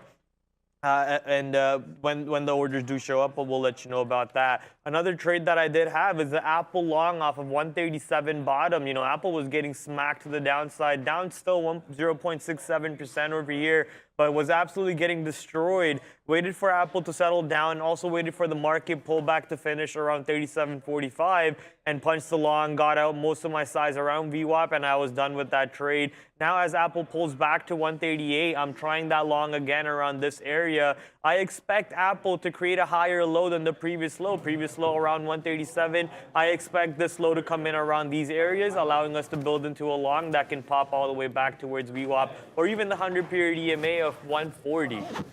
Yeah, what's going on, everyone? Hopefully everyone's having a great morning. Things are falling, man. Things are falling. Market rejecting off that 3,800. And, I know Sean was just sharing the board there saying everything is up. Things are, up or flat, I would say. The market obviously up 1.6%. But what a rejection off that 3,800 there. And, we have the ES chart right over here. Rejection off the 3,800. And obviously I was scalping Apple like an absolute maniac. Just kind of scalping and covering. Doing very well on the name. Definitely can't complain. But obviously, in hindsight, I should have just short here and held here. But, in the first hour, I like to just scalp a lot. So, yeah, definitely interesting. Things are falling off, and I think it's time to, well, maybe I should have held the short here. But, yeah, let's see if we get a couple trades going. I kind of want to favor the short on Apple today just because it's felt relatively weaker. Like, this was a very, very strong sell-off in the morning, as was everything else. And then we bounced back. And if you look at the 15-minute on Apple, running through that 15 right off the open, flushing right back through it, the 50 period, sorry. Now the 50 period lining up with 140, and we actually tested that. So we went to 140 50-ish area, 140 20-ish area, then flushed, right? So that was a banger short. Now we're, almost $3 in the money from that point, but approaching low a day, so I'm not really sure if I could justify a short here. per se, but yeah, let's see if we get something going. I'm gonna scan everything and you know, kind of give a little bit of feel here. I think, you know, we easily could come down and test VWAP. So yeah, let's see if that happens on the market, and then go from there. And yeah, I'll share a few of my other trades from today as well. One of them being Amazon. Kind of funny, started really well on Amazon. You know, definitely can't complain. Was doing well in it on the short side, and then as it was going up, I was shorting it more. And yeah, things just didn't go well from there. And then, you know, very, very strong move to the upside. Obviously, I gave up afterwards and just started shorting Apple. So I think long Amazon, short Apple. That's going to kind of be my overall logic on the day. If we're going up, I'm going to favor long on Amazon, kind of playing off that 90 to 89.50 area. And then yeah, short Apple if we do get back up. I'm not going to short down here just because yeah, it could bounce for sure. Yeah, I guess I got long a little too early because you're still pulling back is Apple and the market too. Market's still above VWAP though, so that's helping me stay in this long a little bit longer. I could also add closer to 136.50 if that comes into play. Most likely will come into play with the way the market's moving to the south side. S&P 500 got quite a bit of way to go down right back to VWAP. We're currently above 37.80, and 37.80 did hold for the last 15-20 minutes or so. So keeping that in mind, just looking to see what I want to do with my Apple position. Pinduoduo has been a little painful for me. Trying to catch the short on Pinduoduo. Off the open drive, it was absolutely getting destroyed from the pre-market areas of 62 to 58.50, got down to the 100-period EMA and bounced off that. So I got in small sizes around these areas. I added more size when it came back under the pre-market highs around 62. So I'm waiting for it to go back to VWAP after showing us that, you know, it kind of topped out around 63 over here. So with the market pulling back, even though our Apple long might not work out, maybe Pinduoduo will start giving us some profits around VWAP area of $60.50. MGM was a good trade for us too. I think MGM is leeching a little bit off the China zero COVID policy, easing up on that restriction catalyst that came out. That's why BABA, Pinduoduo, NIO, and all these other stocks were absolutely north side today. The Hong Kong market and the Chinese markets were big to the green side in their sessions. So MGM over here, I believe, is leeching a little bit off that because for sure it's not leeching DraftKings. You guys saw what's happening with DraftKings today. DKNG with bad earnings report got smacked pretty hard in pre-market itself. Let's go see what it's doing currently. DKNG on NASDAQ. There you go. DKNG most likely, I thought it would have popped up a little bit, but no, not at all. Still pushing down. Their earnings report was actually not bad, but I guess they're guided bad. Their forecast was not really what the expectation was. So DraftKings over here still getting sold off to the ground. You know, not too long ago, I was pretty happy that DraftKings was going back to my average price, but now we're right back to those same bottoms and breaking those bottoms around $12. Right here, 12.30. That 12.30 short would have been something to look into. Wasn't even looking at DraftKings, so I guess I missed out on that. That's my fault. That 12.30 or even 12.50 short was absolutely clean. Looking for now probably the stock to settle around $11. This is the daily chart that you're looking at. You probably can't see it right now, but let me do it this way. There you go. So this $11 area, 10.70, looking for it to settle down somewhere around here. It could even go right back to $9. My God. It's DraftKings. You know, it's wild how DraftKings, I thought their earnings weren't that bad. I initially thought, I was like, oh, you know what, I heard they were good. I didn't think they were that bad. And then it kind of just, you know, went up a little bit. And then a hard flush right off the morning. Honestly, though, I should have seen this coming because my $5 DraftKings account turned into $400. So I think they're getting robbed right now. So I should have seen it coming. Yeah, somebody's saying, do you the irony of buying DraftKings, you're buying bets on company of a better. Yeah, exactly. I thought that too today. I didn't actually trade it, you know, obviously triggering SSR off the open. I was talking to one of the guys in the back, and I was like, I don't know, maybe my plan of the day is to short the pop on DKNG. And then obviously it was popping, and I was thinking maybe long into 14. That would have been a scalp play, and then rejected off that 14, and that was the top. That was the top. And to be honest, at the time, when we rejected 14, I didn't necessarily think that we'd be back down at 11.50 right now. So, yeah, it's kind of crazy. I mean, the name's down 25%, absolutely insane. Somebody's saying CVNA breaking 12. CVNA, we can have a look. Yeah, Carvana, CVNA breaking 12. This thing is SSR. They had earnings as well. Obviously not doing well. let's take, oh no, this is not the, okay, yeah, it's kind of crazy how, it doesn't matter, for the most part, all these earnings just kind of flushing to the downside, feels like that's the right play to go. I did not trade this one as well, just because I'm trying to stay away from these SSR stocks, but I kind of feel like if we get back to VWAP, the short there could be good. Look how it just kind of popped off the morning, rejected VWAP once, couldn't even really get back and test the 1260 area. Yeah, now back down low of day. Again, don't be shorting into a hole. That's not really a good idea on an SSR stock. Apple below 137 now. Wow, man, that's absolutely crazy. Yeah, this market is definitely interesting. I don't really know what to expect right now. I don't know if we get a bounce off VWAP and then test 38 again. I don't know if 38 is the all-time top right now and then we're going back down. Your guess is good as mine, man. This is definitely an interesting market to trade, but yeah, definitely one to be a trader. Take part in these moves, and yeah, the swing on some of these things are a little bit challenging there. Can't believe Tesla back at 220 here. Is this going to run back to 230? I have no idea, but for the most part, looks like a sideways day. Play the range on this, short 223, long 217 area. That'll be my play. If we get back to 223, I'm going to try that short, maybe play off the 225 level. Surprisingly enough, a couple of the traders over here and myself, we went out for a walk for real quick just to get fresh air, and we saw a Warner Brothers truck outside. They film a lot of movies out there and TV shows at the Queen's Park, and there's also a rally going on over there. That was pretty surprising enough to see that with the movie that being filmed. But along with that stock just popped up on the scanners to the downside. Looks like WBD getting pushed down right back to the low a day.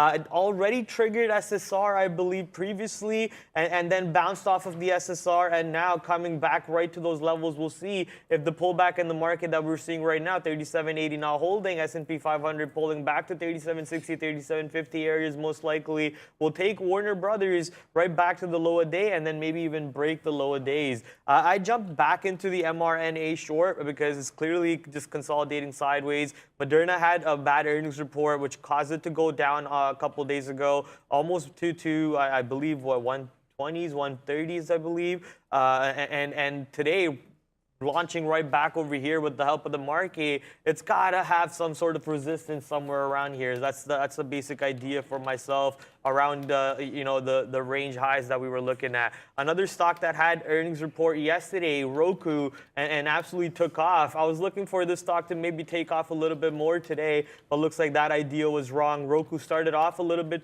trying to go to the north side, but instantly got rejected and off yesterday's highs and pushed straight back to the downside over here. Now Roku rejecting VWAP /$50 and trying to bounce off of 49 with the help of the market trying to bounce also. Yeah, I don't really know. Is this market going to bounce? Where are we going from here? I'm kind of waiting because a lot of these names feel like they're in the middle. Somebody was like, oh, maybe double bottom off of Apple over here, kind of coming down. The selling, I'll say this, just from watching the tape action at that VWAP area, the selling on Apple is real. Like, it was very real, and as soon as that market turned around, Apple just kind of straight down. And maybe my fills are covering this a little bit, so let me just take this away here. Like, look at this. This is just super clean flush to the downside. So, yeah, maybe people cover around here. Maybe it breaks the lows. Maybe it dances around. I guess you could maybe try a long because you have it defined out on this. But yeah, the selling is real, and the market still has kind of a way to go to the downside. But remember yesterday, right? Remember, I was looking at this yesterday. I said, okay, looking like we could easily come down and test the lows, and then we just bounced from here and went back up, right? So there's two options here. VWAP will be the tell. Are we going back to 3,800? Are we going down to 3,750, 3,740 area? I have no idea. If we go back up, maybe this is a great long to be had on Apple. But again, just in general, the tape feels kind of weak on it based on what I'm seeing here.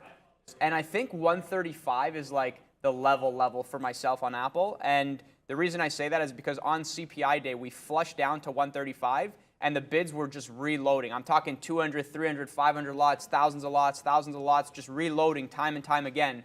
And that was the bottom, right? That was the bottom, and then we had the run up into earnings, tapping 158, not really breaking 160. And look at us now, all the way back down, almost at 135. So we are far away from that right now. It's down 1.5%. I don't really think we flush all the way down to 135 right now. But if for whatever reason 135 comes into play, I'll be all over that, and I would definitely want to watch the tape and see how that reacts. I think that is like a crazy level. And yeah, this low of day, maybe it holds here, and I got to definitely fix these kind of dark pool wicks that are taking place here because they're sort of throwing me off. But yeah, it'll be interesting to see if this 136.50 holds. Maybe, you know, buyer step in, you know, in front of you, kind of correlating the bounce play. I'm kind of talking myself into the long. You know what? Yeah, let's try this. I'm trying the long here on Apple, just low a day. If low a day breaks, then I'm just going to get out of this trade. It's very simple. And yeah, if we go back up and there's a chance we break through 137, then yeah, maybe we get back to 138. You know, 50 period still kind of up here.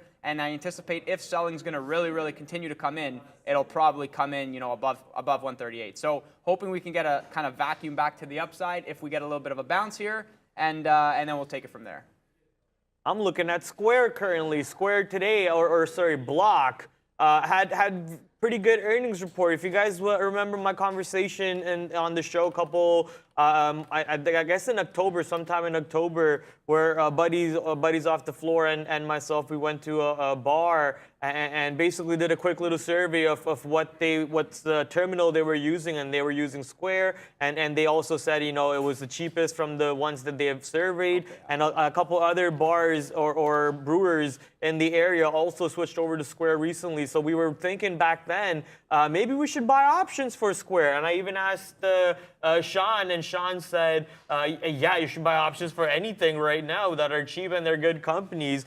Sadly, I did not make that call, but hopefully buddy Max over there, who recently graduated, did make that you know, purchase for that options, allowing himself to take some great move to the north side, 16% today. Square jumping up. I mean, it jumped up in pre-market a little bit, came off the pre-market levels to 5,800 period EMA, and then absolutely launched off the 100 period EMA towards currently where 63.50. So Square having a great day off the earnings report. Congratulations to the boy Jack Dorsey. Apple also going to the north side, now only 45 cents out of the money, and looking at the market didn't really pull all the way back to the VWAP on the 5-minute chart for S&P 500, but Apple did move down to that 136.50. There was a little bit size there, as Luca was telling you about it, and now we're getting a nice bounce. So it looks like that idea of me adding some size here and then testing again the low day to see if we can catch a bounce is playing out. Now we just have to wait for it to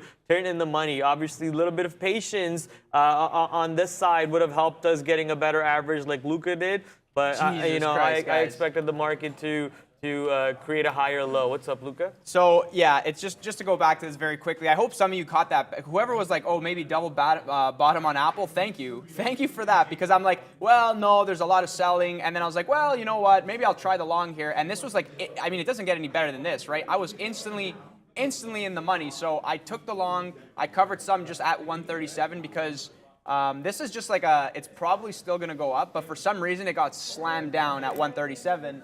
And I was like, okay, you know what? Let me, you know, take some off and hold some. My next target is like this is the scalp play, right? It's like very sharp to the upside, and then maybe we go sideways and continue higher. I'm gonna try to get the rest out at like above 137.50. Like if we get above 137.50, I'm gonna get the rest out. If we run back to 139, man, 140 on Apple, I'll be regretting that, because, you know, I mean, maybe it's possible, maybe it's not, but again, you know, yesterday we had that kind of look on Amazon where the selling subsided and then it ripped to the upside. So maybe, you know, this was the selling on Apple, this was more selling on Apple. If we get back up here, if that selling is done, yeah, there's definitely a chance that we actually rip back to the upside. So these are things that you just kind of watch the tape and say to yourself, is a lot of selling coming into this?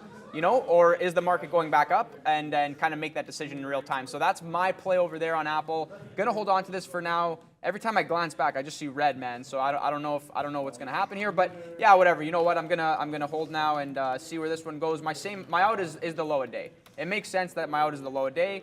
And yeah, if we could get like 70 cents higher, then I'll probably just take off the rest over there. And I want to glance back at Amazon very quickly, because I know I mentioned this is the long that I want to take a look at, and I think Pratt has something here as well. Yeah, we're going to actually send it to Brendo at Big Desk for social sentiment. Hey guys, you got an update for you on an improving board. It was pretty red, I'll be honest, when we looked at it first in the pre-market. Back to a little more green, however, coming through this one. We kind of focused in on SNTG. 1 million share float. It's chopping around. It's halted a number of times this morning, but back to the downside right now. So pretty good fade if you took that off 6. For SNTG, even with the small float, MMAT, NIO, BABA, all positive. Tesla and Meta on here now as well. Haven't looked at this one yet, but FWBI, worth a note, popping up here on the positive side. There's DraftKings negative as off of earnings. Twilio, same story I was going to mention, negative off earnings. The overall market positive to end the week here. Tough to see, but that's Block, SQ. Haven't ever, I don't think, seen that on this board. Again, if you're seeing this for the first time, guys, the size of these boxes just indicates the frequency of the comments coming through on social media over here on each individual stock, and then the directional move, obviously pretty self-explanatory. Back over to you guys. Go for it. No, yeah, thank you so much for that, Brendo. And yeah, Apple, lots of selling coming in, but the bounce is real. So yeah, probably continues there. And I mentioned I just want to quickly look at Amazon as well, see where this one is. Are we bouncing? And it's kind of surprising, like Apple giving the low of day maybe is the better long, because this is now in the middle, and it's like, okay, I said to myself, I want to, favor the long on Amazon. But yeah, that 90 level is actually holding. Look at this, sell off into 90. Break the 90 level and bounce. So if we can actually get a bid going here closer to 90, then I'll take this long. I'm not sure if this is going to fill. It feels like this easily might not fill. And if it goes without me, I'm fine with that. It's okay. But I definitely want to play closer to that 90 level because, just for risk to return, I'm not really sure how far I hold this. But remember yesterday, there was a lot of selling above VWAP, which was 91. And then 90 was like a little bit of support, then we kind of sold off. So obviously today's much different. Maybe the seller is not as active on Amazon. There was selling in the morning, but then it didn't even, reject right away. Now it's back up. So just the way that this kind of looks to me, it's like obviously just kind of visualization here. It's like this is maybe the channel that it's in. So if it bottoms out at 90 over here and then we run back to the upside, I think there's probably more upside to be had on Amazon from a percentage standpoint than Apple. And that's just kind of my gut instinct. But yeah, I don't know if I'm going to actually get the fill here. But again, I'm going to try to get that closer to 90 if we actually flush there. And somebody also was mentioning Google. Google, you know what? Google is blowing my mind time after time. This thing is just like, it just feels like, program selling that just kind of takes out levels and like the slow move to the downside. We had really good trades on it yesterday, and now it's giving that kind of sideways consolidation.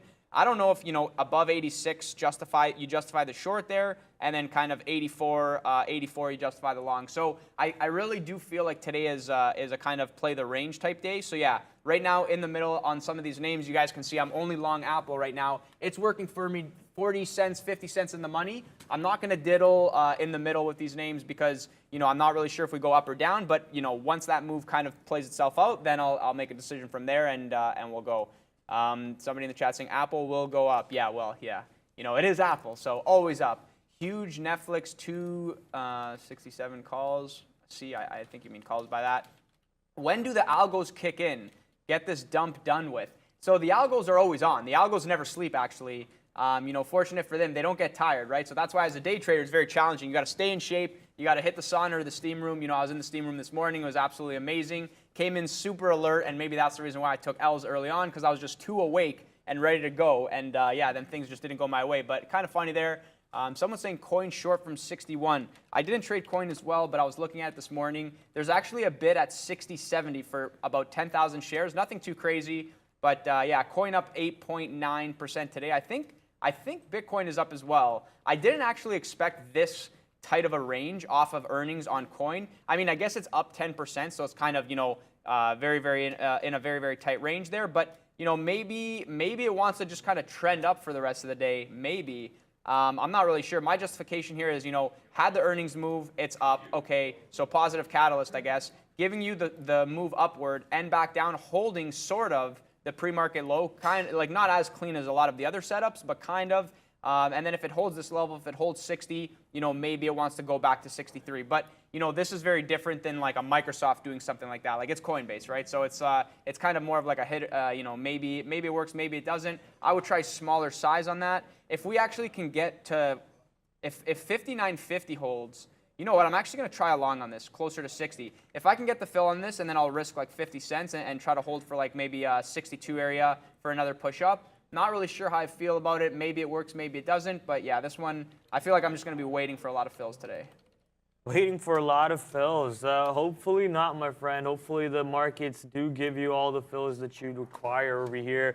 I'm still waiting for Apple to go up. I see someone in the chat who has a crystal ball said Apple's going to go up. So I'm waiting for that to come true. At the same time, also, as Luca said, waiting for fills. Look like MGM is not going to go much lower than 33 at the moment. So I'm also waiting for fills over here for MGM, which is trying to go up north. I guess it's a good thing that's going up north without going too much further to the south side, which keeps us in the money on that position. But Pinduoduo is still burning us. But Pinduoduo basically doing the same thing, which is to the other direction compared to MGM. Currently just rejecting 62, not wanting to go higher than 62, which is around the pre-market levels over here. If the market does reject once again and pull back, I could see Pinduoduo pull back too, but keep in mind that we have to watch the FXI ETF, which is a Chinese large cap ETF. This is the ETF that you would be watching if you're trading BABA, Pinduoduo, JD, and so on, even Baidu in that basket,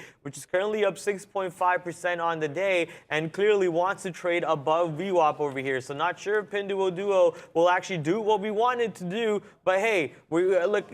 You see the constant rejection of the pre-market area at the moment, even though it did get passed above that to $63 at one point earlier in the day. Market's currently pulling back down, and the stock that's popping up on the large cap negative scanner is Netflix. I'm expecting Netflix to go back. Yeah, it is going back right back to the low of day. Maybe a double bottom coming in for Netflix. Let's see if we break that double bottom because the NASDAQ is breaking VWAP and going to the south side, or does the double bottom actually hold because NASDAQ bounces off of VWAP itself?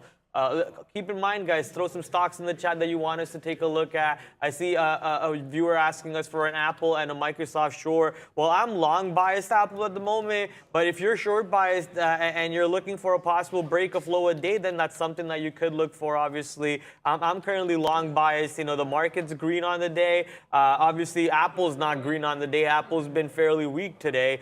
Not sure if the trade will work out for myself, but I'm okay with that risk that I'm putting on the game right here. Ooh, but look at that. NASDAQ really pulling down. S&P 500 dumping off over here too. So our Apple trade might not work out. We're looking at a test of 136.50. If 136.50 breaks and continues going to the south side, that might be my out on the Apple long over here. So far, though, we have been watching it bounce off of that level. S&P 500 did drop quite a bit straight towards VWAP over there, but we're still holding above 36.70, and NASDAQ holding currently like 30 points above 10,800. That's how you say that number. I had a brain fog for a second. Talking about fog, there's a lot of fog in Toronto still. And oh, there goes Apple breaking that 136.50. Now we're just watching the tape over here real quick to see if any buyers do step up, taking that position back above 136.50, or do we just get piled on with sellers and just straight to the downside? That could have been just stop hunting coming in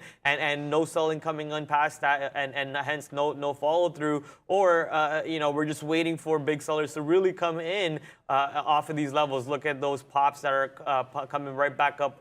We didn't even spend more than 5 to 10 seconds under 136.50, so that's a good thing in my opinion. But now if S&P 500 keeps pulling back the way it is, UVXY just now got above VWAP. It's at 9.3, 9.4 actually. So that's not a good thing for what we're trying to do over here with the Apple trade for ourselves. At the same time, Pinduoduo not really going down. MGM also not going down. So that's a good thing for us on that side, not for the Pinduoduo, obviously. Luca, you need some management? I can help you manage. Yeah, no. So taking some longs here, and somebody in the chat was actually saying, free fall Friday in full effect. So I don't know if the long is the right idea here, but look at that. Look at that break on Apple. That is a classic, break, dip, and rip back to the upside. So I think this level is going to be recycled. Again, be careful on the longs with this because the market is obviously breaking through VWAP. But, I'm not really trying to pick bottoms. If we break again back to the downside, then maybe I'll just be out of this trade. Okay, there we go. So I'm out of that trade and still holding Amazon long here, kind of breaking lower. That was actually a very, very quick flush to the downside. So I need to reevaluate some of these levels. Not really sure. I mean, maybe we go lower from here. So Amazon I'm going to hold on to for a little bit longer. But if this selling continues, then yeah, the long is not looking good right now. The long is indeed not looking good. I'm trying to draw a trend line on the S&P 500 futures over here to see where it would, kind of match up to maybe. Do I draw it off of this low? I guess I do. In that case, maybe something like this, something like that. Not really sure. I mean, we kind of already broke that trend right there, and then now we're making a different low. But you could also draw one from here maybe, right? Something like that. In that case, then this one still has quite a bit of ways to go to the south side. Trend lines are very subjective. Depends on if the big money is using that exact same trend line or not. But what I'm noticing is that 100-period EMA, the new 5-minute candle over here on the S&P 500 futures, the 5-minute candle on the S&P 500 futures opening up on the green side, and now we're looking at the tape to see if we can notice any big buy orders coming in. Let's filter for more than, let's do 3 contracts, because 1 and 2 contracts I feel like are just noise in the middle. 3 contracts or higher should be a little bit more buying power than what PDT rules use. PDT is like what, 25K and so on. So here we are, we're watching how much size is being pushed, and are they pushing it to the long side or the short side?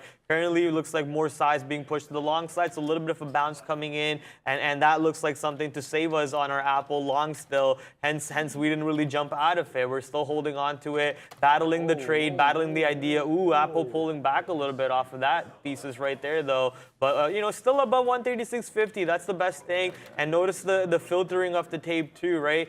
We can refilter this tape to, let's do it to 499. So we see 500 shares or more only, and where they're trading. And accordingly to that, we got 5,000 shares long, 1,500 shares long over here. Ooh, 8,000 shares trying to take the exit or something like that. But we're still above 136.50 at the end of the day. That's what matters for me. My eyes are glued onto that. Also looking at UVXY. UVXY back above VWAP, like we talked about earlier, but looking for UVXY to most likely reject these areas and pull back to the south side and take the market back up. That would be the best thing to do. Please explain the colors of the tape. My pleasure, without a problem. So what these colors basically indicate is yellow is above the...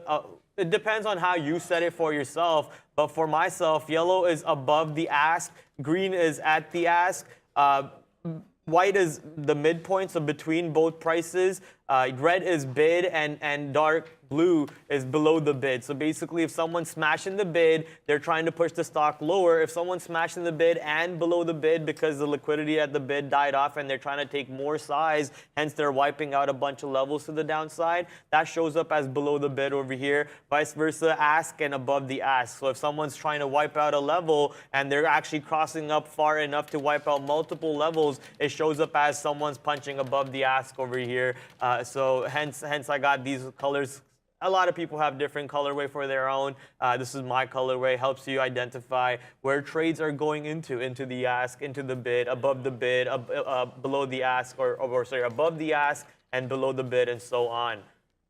Yeah, guys, these moves right now are very, very sharp. Kind of interesting. Definitely interesting to be a part of there. And I'm going to glance back at Tesla because I wonder if this is now towards the low.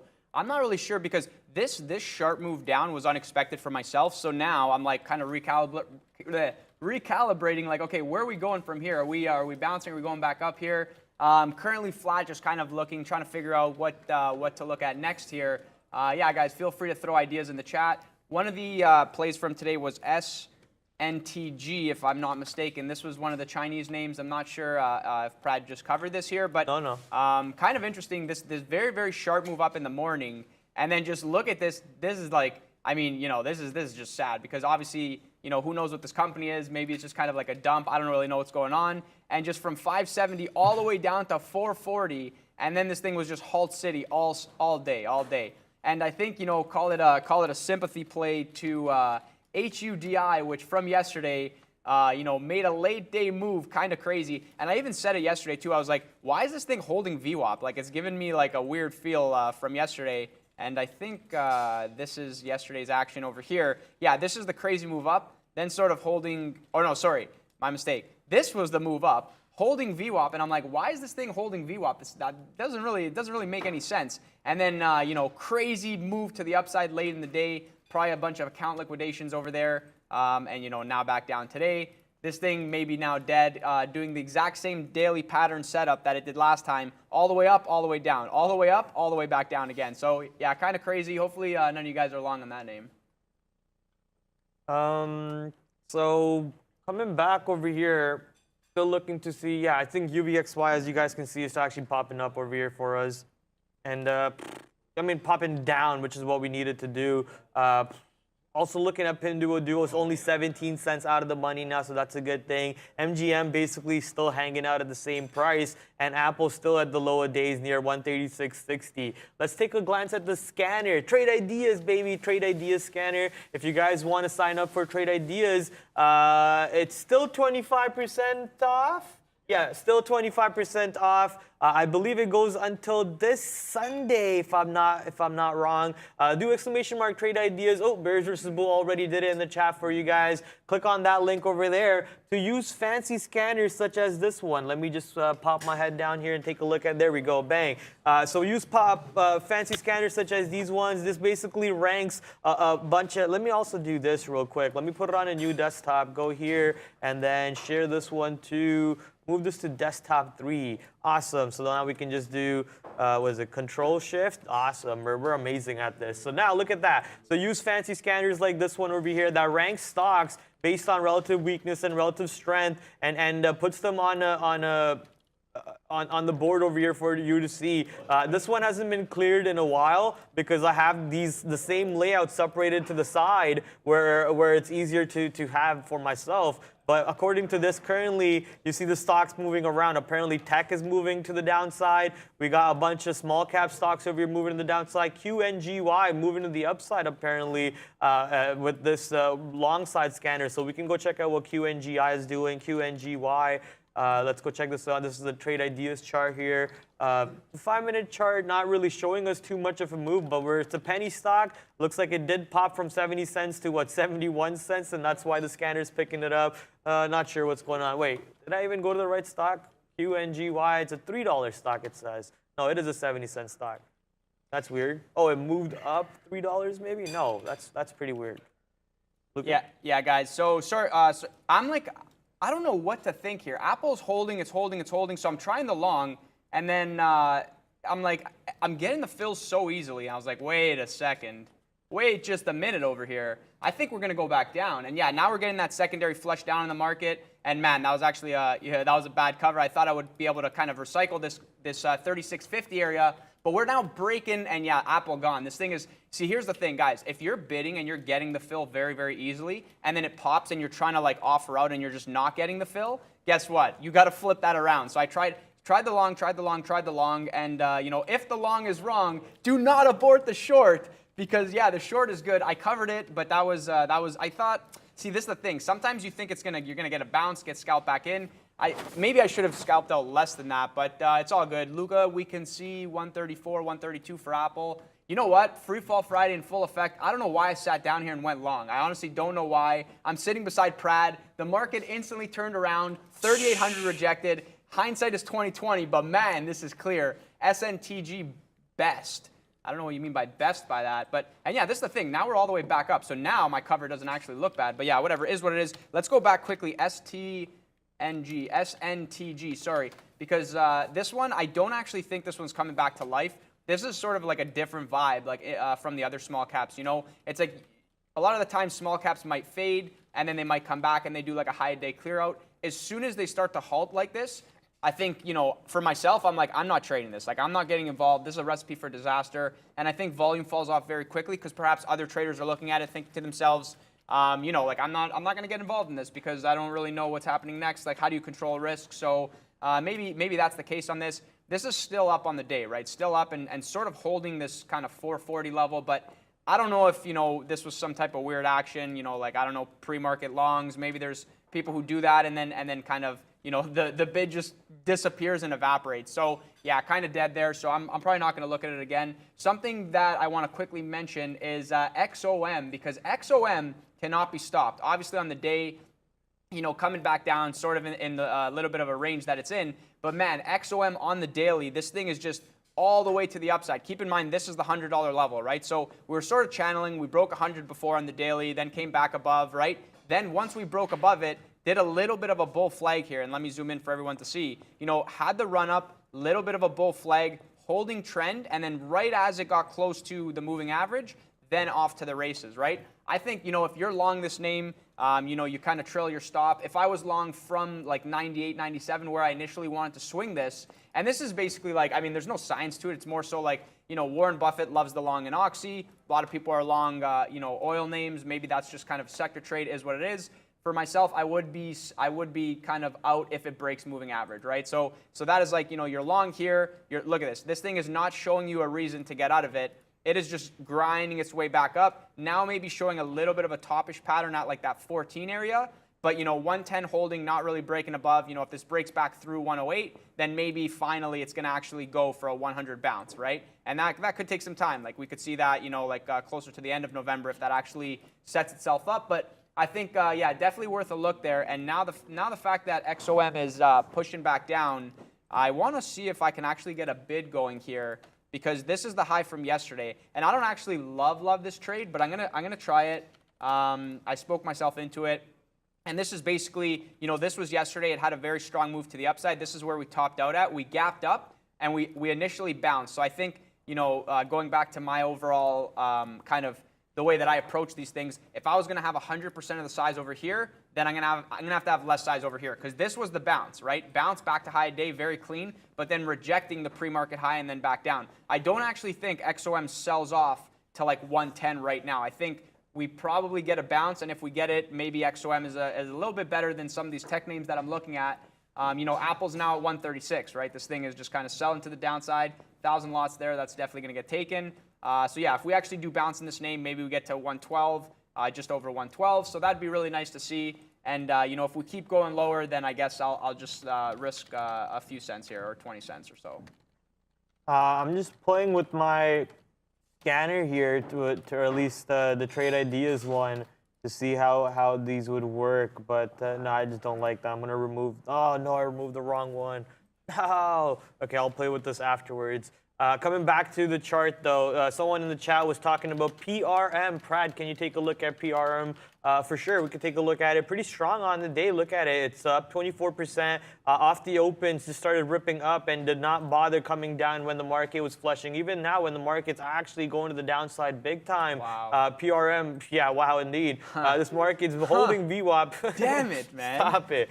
Sorry, I'm just like, so like, you know what's sorry not to cut you off quickly, but this job is full of wows every single day. I'm just like, wow, are you seeing this? I like stand up, I look around, I was like, are you guys watching this? This is insane. Yeah, kind of crazy there. Sorry to cut you off. You were saying? No, you're good, Brusky. So PRM, someone in the chat wanted us to take a look at PRM. So I just quickly pulled up the chart over here to look at some levels that maybe we could keep an eye out for. We got this level right here to the downside. Let me zoom out, chart. Okay.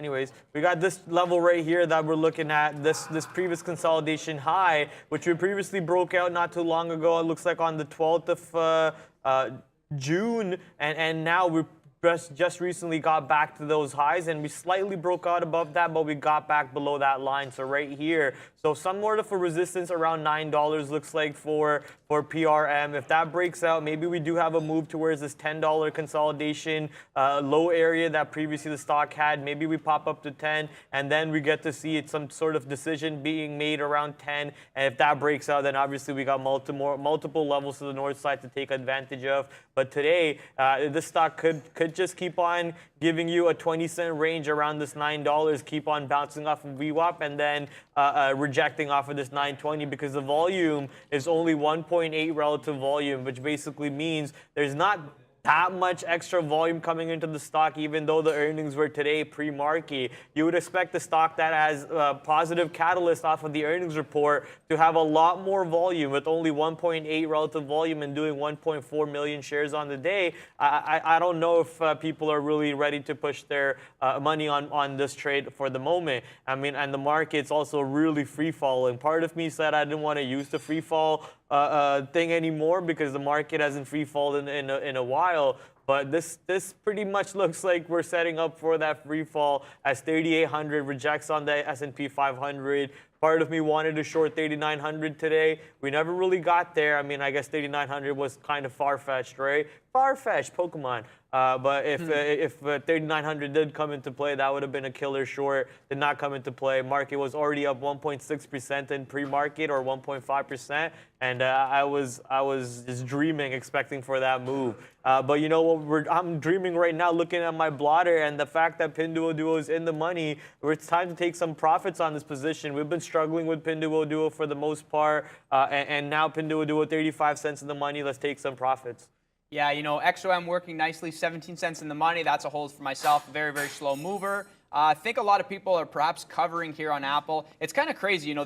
It's wild to see there's so much selling at VWAP, and the selling just continues. So whoever mentioned, you know, Apple could easily see 132 or whatever. I remember my level was 135. So 135, it gets interesting. You know, I don't know if people are long and kind of holding 135, and then, you know, as we get closer to there, maybe bids step up. We're seeing some bids over here, and you know, the bounce is pretty sharp to the upside. It's like lots of selling going down very, very slowly, and then the bounce is like quick 30 cents. So I don't really know if I love the long play bounce over here, but yeah, no, there's actually like a lot of selling. Iceberg bids kind of coming in all the way up. It's definitely interesting, man. It's definitely interesting. If you see me jumping in and out of longs here on Apple, these are scalps. I'm trying to catch some sort of bottom here, and then if we actually bounce, then you know, it'll be sick, because obviously I'm not short anymore, so I'm not really going to short right now per se. Maybe if we get a bounce, I'll flip short from there.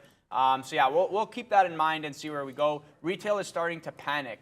I see, you know, that's going with the panic. I don't know when panic is. Maybe panic is now going to come into the market if we start to go back to that 3,600 on the ES. But yeah, for the most part, I don't really know what to think. Man, there's a lot of selling here on Apple. Free Fall Friday in full effect.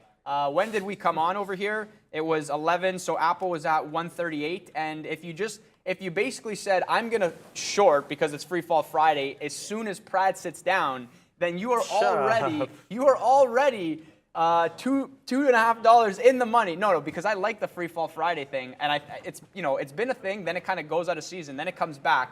So yeah, it's definitely interesting. Somebody was asking, why is Tesla falling? So the whole market's falling, right? So that's why Tesla's falling. The London Bridge is, you know, falling everything down, is falling now. So yeah, scratch what I said in terms of inside days, because this market is selling off here. As long as XOM is working for me, I'm going to hold on to it.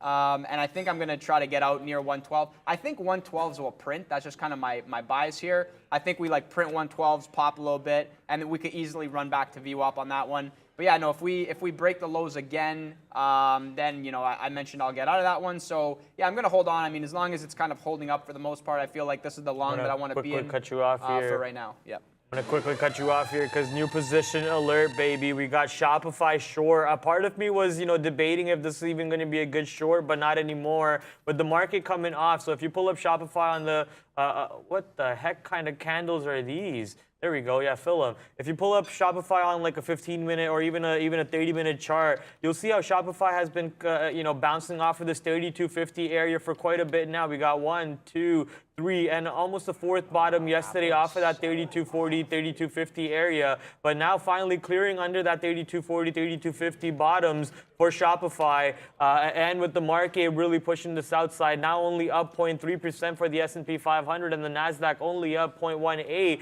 This is pretty good risk to reward in my opinion. So punch short over here, give it 25 cents risk plus slippage to the north side. Wow. Maybe you get slipped up to 30 cents on that trade, and if it does work out for you, you know, I'm expecting you know, multiple dollars on that position, maybe all the way back to 31.44, giving us you know, almost $1 per share on that trade for ourselves. So just waiting for market to really crush to the south side and then take Shopify with it. But if the S&P 500, let's draw the trend line that actually looks better this time. If you draw it something like this, if S&P 500 actually bounces off of this bottom over here off 3740, you can even kind of look at it as a triple bottom, right? If you just imagine this is a flat line, if the market bounces off here, then that Shopify short is obviously not a good one. But if the market actually breaks this, continues going to the south side, then you're rolling in the dough, baby. Let's go check out what Apple's doing currently. Apple 135.50. I think this was the level that Luca was talking about. Was it 132.50? Just 135 in general. 135? Yeah, no, guys, this selling. I gotta stop the longs here. I think the selling is real. We're going to 135, so yeah, I'm just going to wait for 135, see if a trade goes there. Yeah, no, every time I glance back, we are just selling. This market really selling off, giving really no real bounce here. So I guess, bounce in the morning, run up, now fall down. Now we're breaking the lows. I don't know if we maybe find support at the lows. We're going to have to see right here. But yeah, no, XOM kind of back down now.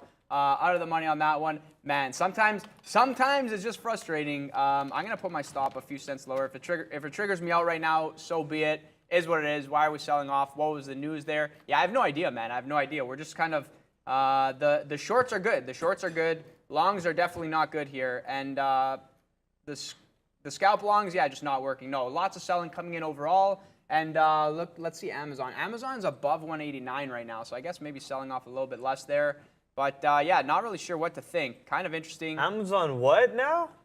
89. Oh, I thought you said 189. I was like, sorry. what? Maybe I did say. I say a lot of words that are not. I'm just like I'm thinking of a few things at once, right? Luca, do you ever make money on the market? Yeah, all the time, man. It's like a up and down. It's a battle for sure.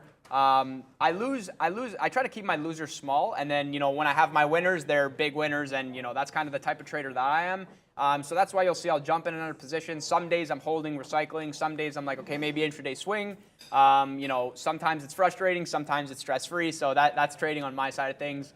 Yeah, today is just kind of frustrating overall. Was doing well, now kind of meh. Like I'm trying to bounce here on Apple. Pretty flat on it. I'm not like down on it, but these fills obviously are not going to look super clean to anybody watching this. But kind of battling for like these longs. I don't want to hold on because obviously it's moving against me. Now we're at 135, right? So I don't know how 135 reacts here, but man, this sell-off is real. This sell-off is crazy.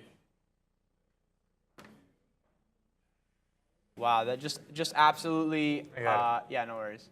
What's going on over here? People in the chat saying, Prad, why are the other traders wearing those red circles? What are you talking about? What red circles? Not sure. What? Oh, I'm supposed to wear mine too. I forgot. Thank you. Red circles. Okay, yeah. So these are poppies. These are for Remembrance Day, November 11th. But this whole month, basically, we're remembering the fallen troops from the war and so on. Remembering the fallen lives for every side. I don't want to pick one side or the other. Lives were obviously gone and they battled, and that allows us to now sit over here and talk about stocks and so on. But real quick, look at the size on Apple, baby. Time to go long for myself off of that size. And if that size breaks, then clearly this day is done for Apple. Let's keep an eye out for this one. I'm going to take a little bit more size off of that level because we're so close to that price. Look at my price, 135.03, and we're already a little bit in the money on this long. We're gambling a little bit, But as someone said, or it was Dan Ewans. Dan Ewans sent me a tweet that he posted that trading is basically risk managed gambling, and that's what we're here to do. We're trying to gamble with managing our risk over here, not trying to lose too much on it, but the fact that we're so close to the stop allows me to take more size. And as soon as I see 135 printing, I'm Alt F4ing out of that trade, Control Alt Delete, end task. Get me out of that program, and we'll think about that trade a different time. Just like that. Oh, yeah, we're out of that trade. Thankfully, we got filled exactly 135. Maybe it's time to flip short now, because this for sure. Oh, wait, is this a stops burning? Because I'm not seeing selling coming in. If you look at the tape, there's actually no selling coming in. There's actually buying coming in a little bit. We got 2,200 shares, 2,000 shares, 3,800 shares, 3,000 shares, and okay, there we go. A little bit of selling coming in. 9,000 shares of selling. Not real big. The velocity of the tape to the selling should be a lot more. So since the velocity of the selling is not really coming in, part of me wants to jump back in on the long over here. Yeah, I'm going to jump back in on the long. Look at that. There's a lot more longs or buying action coming in than the selling. That's it. But if 135 breaks again, then I'm probably shaking over here. Looking at the market real quick, S&P 500 still positive on the day, but NASDAQ is trying to slight little bounce off of NASDAQ on 10,700. But that's a quick little idea of tape reading, guys. The velocity of the tape on the break of 135 should have been a lot more. Like, we should have seen just selling coming in and just punching the bids over there, trying to bully the market, trying to bully the position to the downside. We didn't see that. We saw it stall out a bit. We saw the stops breaking and then stall out, and then it started going a little bit more to the buy side. But that could change over here in a second. We could see the sellers coming in now because of the lack of buyers piling in on the back through of 135. On the back through 135, you should have seen more buyers jumping in and be like, oh, it's a failed break. It's a fake break. They got them. Now it's our turn to get them again and push it back up. I don't know if Luca's thinking the same way or not. Yeah, you know, after that size being taken at 135, so I tried the short through that. I think, see, the long in front of that, I was like, I don't know, that's kind of, I think it's going to break just because there's all this selling that's coming through. So I'm like, let me just try the short through. Maybe we flush like 20 cents, 30 cents for the scalp play. Didn't work, you know, kind of held on to that. Took myself out of break even. Again, a lot of these trades are just, you know, break even trades. It's, for myself today, death by 1,000 cuts, call it, but, you know, is what it is, no big deal. But yeah, the selling is still there. Market's still at the lows here. I have no idea what to do. And somebody said it best. They're like, guys, this is not gambling. This is, you know, obviously it's a speculation. You know, place your bets, but, you know, manage risk, right? Manage risk. Someone's saying, Luca, why no shorts? Yeah, good question, man. Sometimes I'm on it, and sometimes I'm just like, what am I doing here? Maybe it's a product of Friday. I'm just kind of like clocked out, very, very tired. But whatever, is what it is, right? Maybe we now do get some type of bounce here, but I really don't know what to think. I really don't know what to think. Let me take a look at Microsoft here. I wonder if there's any levels. I know it kind of broke down yesterday and then flushed today, but then back up. This is kind of around the, someone mentioned it yesterday, around the 200 period simple moving average on the weekly, if I'm not mistaken. So maybe this level wants to hold. Had that sell-off towards the end of yesterday, but now kind of holding this bottomish area, 214, call it 214, 215. Maybe if we get a little bit of a dip down to 214, I'll try to bid over there. It's kind of far away, but I'm fine with that. If we actually get down there, maybe you know, that'll be a really big sell-off, actually, $2 to the downside. But yeah, I'll have a bid out there, see if we get picked up. Man, Tesla is what a move on Tesla. If you had that short at 223, my God, $10 in the money. Yeah, that's crazy. There's no news on Tesla. It's just the market sell-off, and kind of pick the names that you're looking at. Pick, you know, take your shots where you want to. Yeah, this thing is. Was that like a double top sell-off? Was that today, the first top, or pre-market? This is off the open. Off the open, right. Project 223, and I even said, I was like, oh, if we bounce here, I want the short. Yeah, no bounce, absolutely none. Man, this selling is like, yeah, we're going down. Like maybe not. I don't know if we get a relief bounce right now, but we're going down. We're going down. Next week, maybe we get a big gap down. I'm not really sure what to think. I'm out of the XOM long as well. That was a break-even trade as well. Yeah, a lot of these, the way that I'm going to manage them is just kind of break even until I catch the level, and then. Today I said, you know, maybe recycle the range, but now that's just out of play, right? That's not happening anymore. So yeah, we're gonna have to reevaluate and cue the Tom Petty free falling. Absolutely, I agree with that one.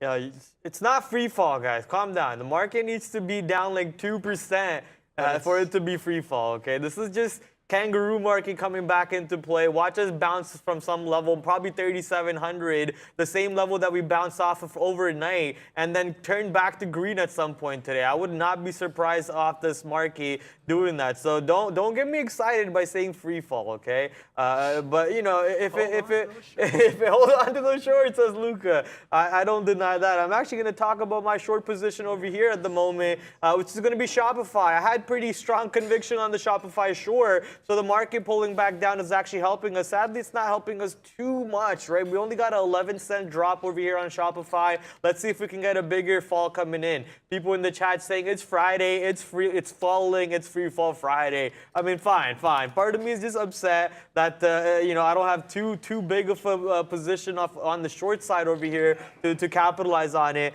But thankfully, our shorts are at least working out. You know, Pinduoduo, here we go. Another ride to the south side on Pinduoduo. Let's take some more exit, and now we're by taking that exit on Pinduoduo, that puts us 59 cents in the money with the rest of the size that we have left on board. And thankfully, Apple longs are still above 135. Looks like 135 wants to hold for the time being, and we're long 135.01. Please, Apple, just bounce off of this and take the market to the north side a little bit. That would be good for my longs, but it looks like Apple might be kind of dead for today, man. Apple has been absolutely destroyed. Now I'm basically out out of the money 10 bucks on my long-term account compared to last week where I was in the money 10 bucks. So what's a crazy big fluctuation on this position over here? I'm pretty sure you don't care what's happening with my account, but I'm sure you care about what's happening now. So for that, we'll go to Brenda.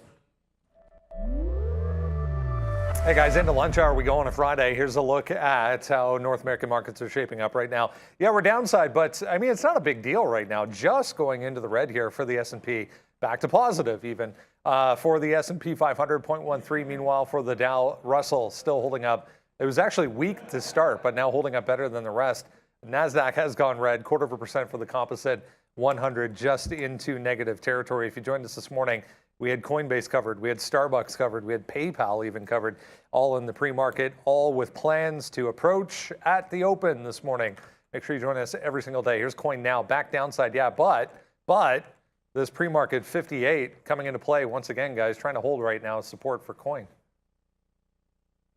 58 Coinbase. Okay, I thought Coinbase was like around 62 bucks at one point today. I mean, it was, but now it's at 58, 59 dollars area. The pre-market lows looks like around 57 something, but holding the pre-market lows over here that we created near the 100-period EMA or the VWAP areas near 58.50. Still up 5% on the day. That's because you heard your boy Luca talk about some of those positions earlier on, which is the beautiful cryptocurrency market, up 3% on BTC, which had a pretty, we got above 21K at some point. Around 10 o'clock Eastern Standard Time, we got above 21K. We got up to 21,300, but sadly getting back under 21K over here. Ethereum up 6%, Solana 7, Cardano 5, Dogecoin, what? Why are you not up like 10, 20%, Dogecoin? I guess you're tired off of that Elon Musk pump, so you're just settling down a little bit. At least you're not red, so I'll take that as a win for myself. Shiba up 5%, and that's not a coin. Let's quickly also go take a look at the heat map for Bitcoin. Ignore the sheet. That's for the Office Lotto Max tracking that I'm doing. Had to make a sheet where I'm tracking everything. So everyone's in complete transparency. Nobody thinks I'm scamming them or anything and walking away with their money. But if we hit like 70 million, though, you might not see me ever again. Wow, what a guy. You might not see me ever again. You've already said that too many times. Now I'm getting worried. You might not see me ever again. I'm gonna fake my death like Tupac. I'm gonna fake my death like Tupac. My parents are not even gonna know where I am at that point. So good luck about knowing where I live. But real quick, we're gonna go check the aggregated heat map for Bitcoin to see if we can find any levels for to the north side or to the south side. I don't really see any big levels for that Bitcoin wants to lean on to the downside, but it looks like some level around 21,300, which already rejected previously. Let's quickly go to Pinduoduo because the shorts are paying us right now on that one. Let's go. Like I said, the stock has been painful all day, but now that we're at VWAP, let's take some more size out. Now we have the most of our size that we have is exactly around the 62 area that we built into this trade, allowing us to have a position that's $1.20 in the money. MGM, we also reloaded on that position to see if the stock wants to bounce back into the previous ranges that it was trading in, but could be a wrong idea because it looks like this market is going to continue trying to free fall. Apple was 30 cents in the money at one point, but now Apple coming back below 135 has me worried. Yeah, I'm going to punch out over here. This is going to be the exit point. Apple did give me a 20-cent pop and said, hey, if you want to take profits, take it now or you're not going to have a chance again. So I didn't take those profits, and now we're seeing some selling coming in and really the tape slowing down in terms of the buying side. So it looks like we might be dead over here a little bit on Apple. NASDAQ turning red, S&P 500 turning red. We're at 37.20 on the S&P 500. We're waiting to see if 3,700, which is the overnight bottom on the S&P 500 futures, do come in to rescue. Free fall. Can we actually get Tom Petty to just free fall going right now? This is wild, man. I honestly don't know. I did not expect this move, and I'm just kind of sitting here thinking, wow, like this is absolutely crazy here. Apple below 135. The selling is real. Still kind of selling in the tape there. I think the long is, I don't really know what to say. Hard to catch a bid during lunch. Yeah, I guess you could say that. It's just kind of crazy the volume of selling that's coming in is telling me that Apple is literally going below 130 next week. Like there wouldn't be Don't say that. There literally wouldn't be this much selling if we weren't going to be below 130 next week. Because think about it. Normally, you get a lot of selling at VWAP. These are programmed You're selling. telling me people are not buying Apple at these prices? We're going. I bet you I said before the end of the year, Apple touches 80. And we didn't touch 80 yet, but I'm sticking to that, man. All right, Apple end of next week, where is Apple going to? I think we're below 130 at some point. Okay, next I'll week make for that sure. poll on the chat to see what the chat thinks. Okay? That's a bold prediction. I know it is. But this is the thing, right? As a day trader, I'm obviously day trading, but this is a lot of selling, and we got I think CPI is next week. I think midterm decisions are on November 8th. So yeah, there's a lot of things that are coming into the market, and this is just a super kind of move down, right? This is and I want to pull the daily on just the overall market for everybody to see here, and let me just drag this up so that everybody can see this. Hopefully this lows. So this is the daily on the ES that everybody's looking at. These are the lows, 3,600. We ran to 3,900. Now we're selling back down. Like we could easily be at 3,600, 3,500 next week, right? So there's a lot of room to go down. And today was sort of bamboozling because we kind of ran to the upside. But that rejection off of 3,800, I think, you're short 3,800. You hold on to your shorts because, yeah, we could easily be 36, 35. So will we close under 130 by next week, or we'll close above 130 at the end of next week? I just want to say that Apple will print below 130 at some point next week. But will it close on Friday above or below 130? What's your prediction? That's a tough one. Okay, let me just see here. Let me, put my brain to work just a little bit. I'm going to say... That's actually, I don't know. No comment. No comment. Well, that's what I wanted to make the poll at some point, but I don't know. Yeah, print below 130. That's my call. Well, at some point that's an easy next week. call, I would think. That's why why you think it's. I think that's an easy call. Like I was gonna make a poll for the chat over there to interact with, but yeah.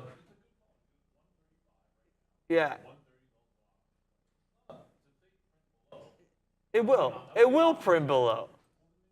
Yeah, it will print below. So I'm agreeing with it, but I think the more interesting question over here will be if you guys think it's gonna close under 130 by Friday next week and actually stay under 130 on Friday. So that's what I was trying to get to. Either way, guys, the market currently staying red for both of these markets, NASDAQ and the S&P 500, but the current 5-minute candle trying to show us a little bit of a bounce maybe coming in, which is not good for my shorts that we have on board. Pinduoduo, $1.28 in the money, and Shopify still going south side, which is exactly what the trade was as we planned. So let's take some profits over here, just in case Shopify wants to bounce with the market too, and not really break that 32 level to the downside. So if that's the case, I don't want to get stuck with this trade, which is 20 cents in the money, by having it go all the way back to $33 for myself.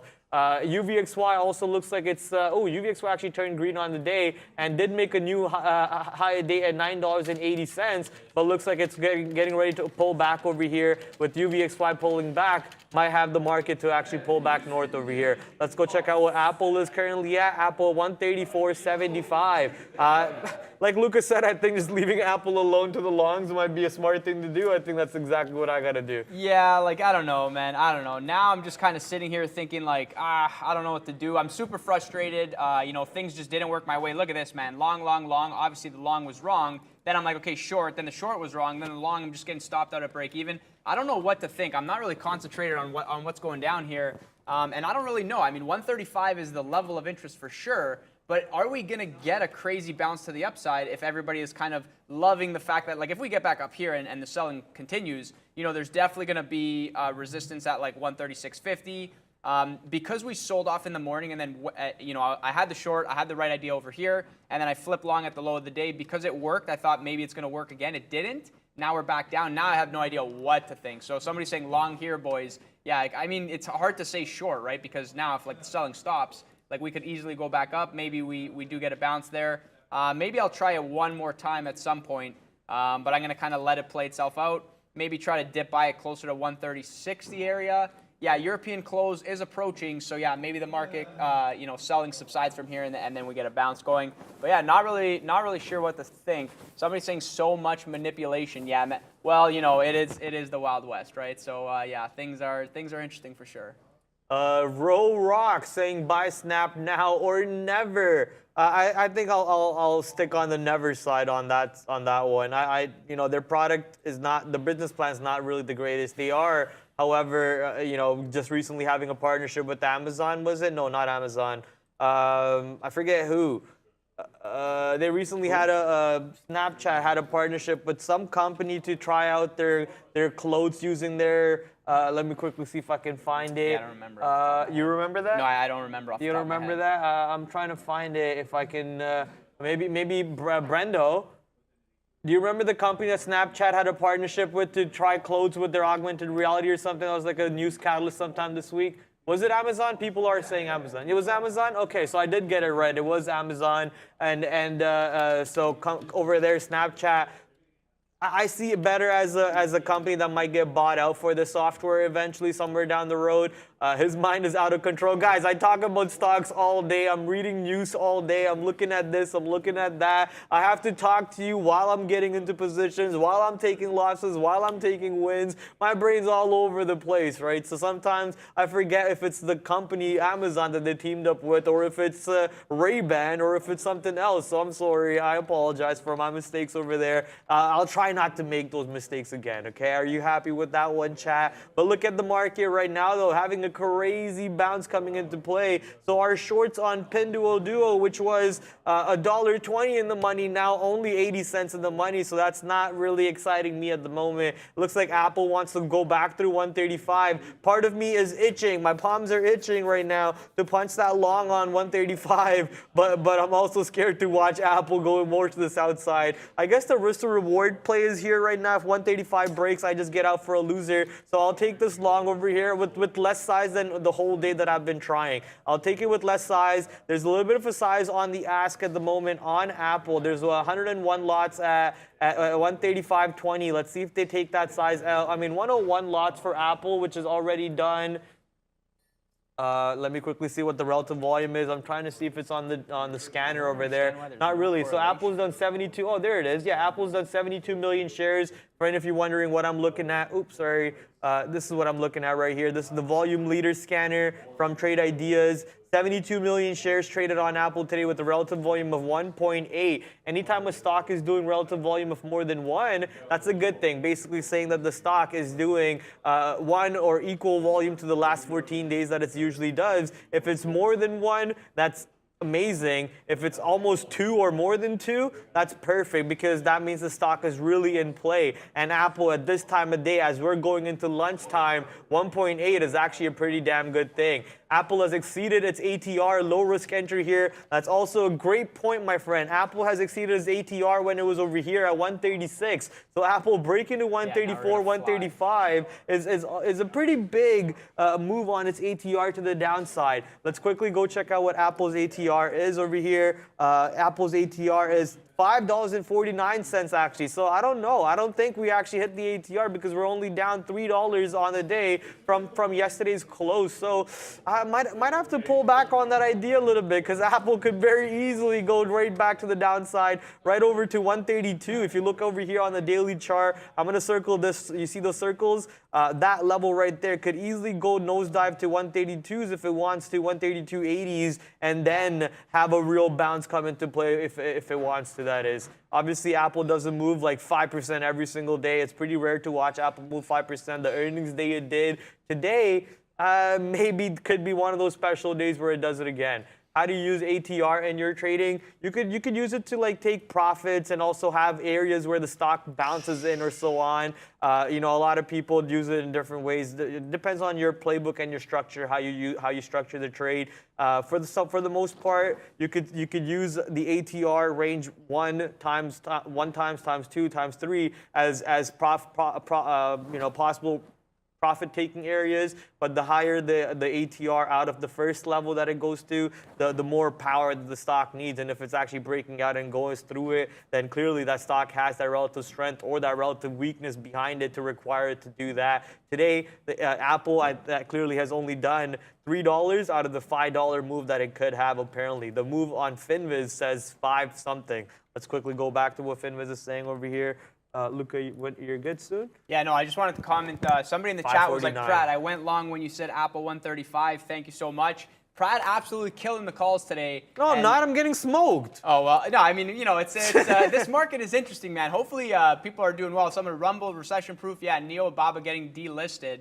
Yeah, that's old news. Tesla actually broke 210 and now bounced. So somebody actually mentioned maybe 210 bounce. Keep in mind that yesterday when I was looking at Tesla, when a lot of traders were, 210 was the level, and then it kind of ran up to the upside. Now we're back at 210. It did break, triggered a lot of volume over there, and now bouncing, right? So yeah, maybe this is the bounce level. I'm not really too sure what to think. I'm not going to go long Tesla here just because, I mean, this is a crazy move to the downside.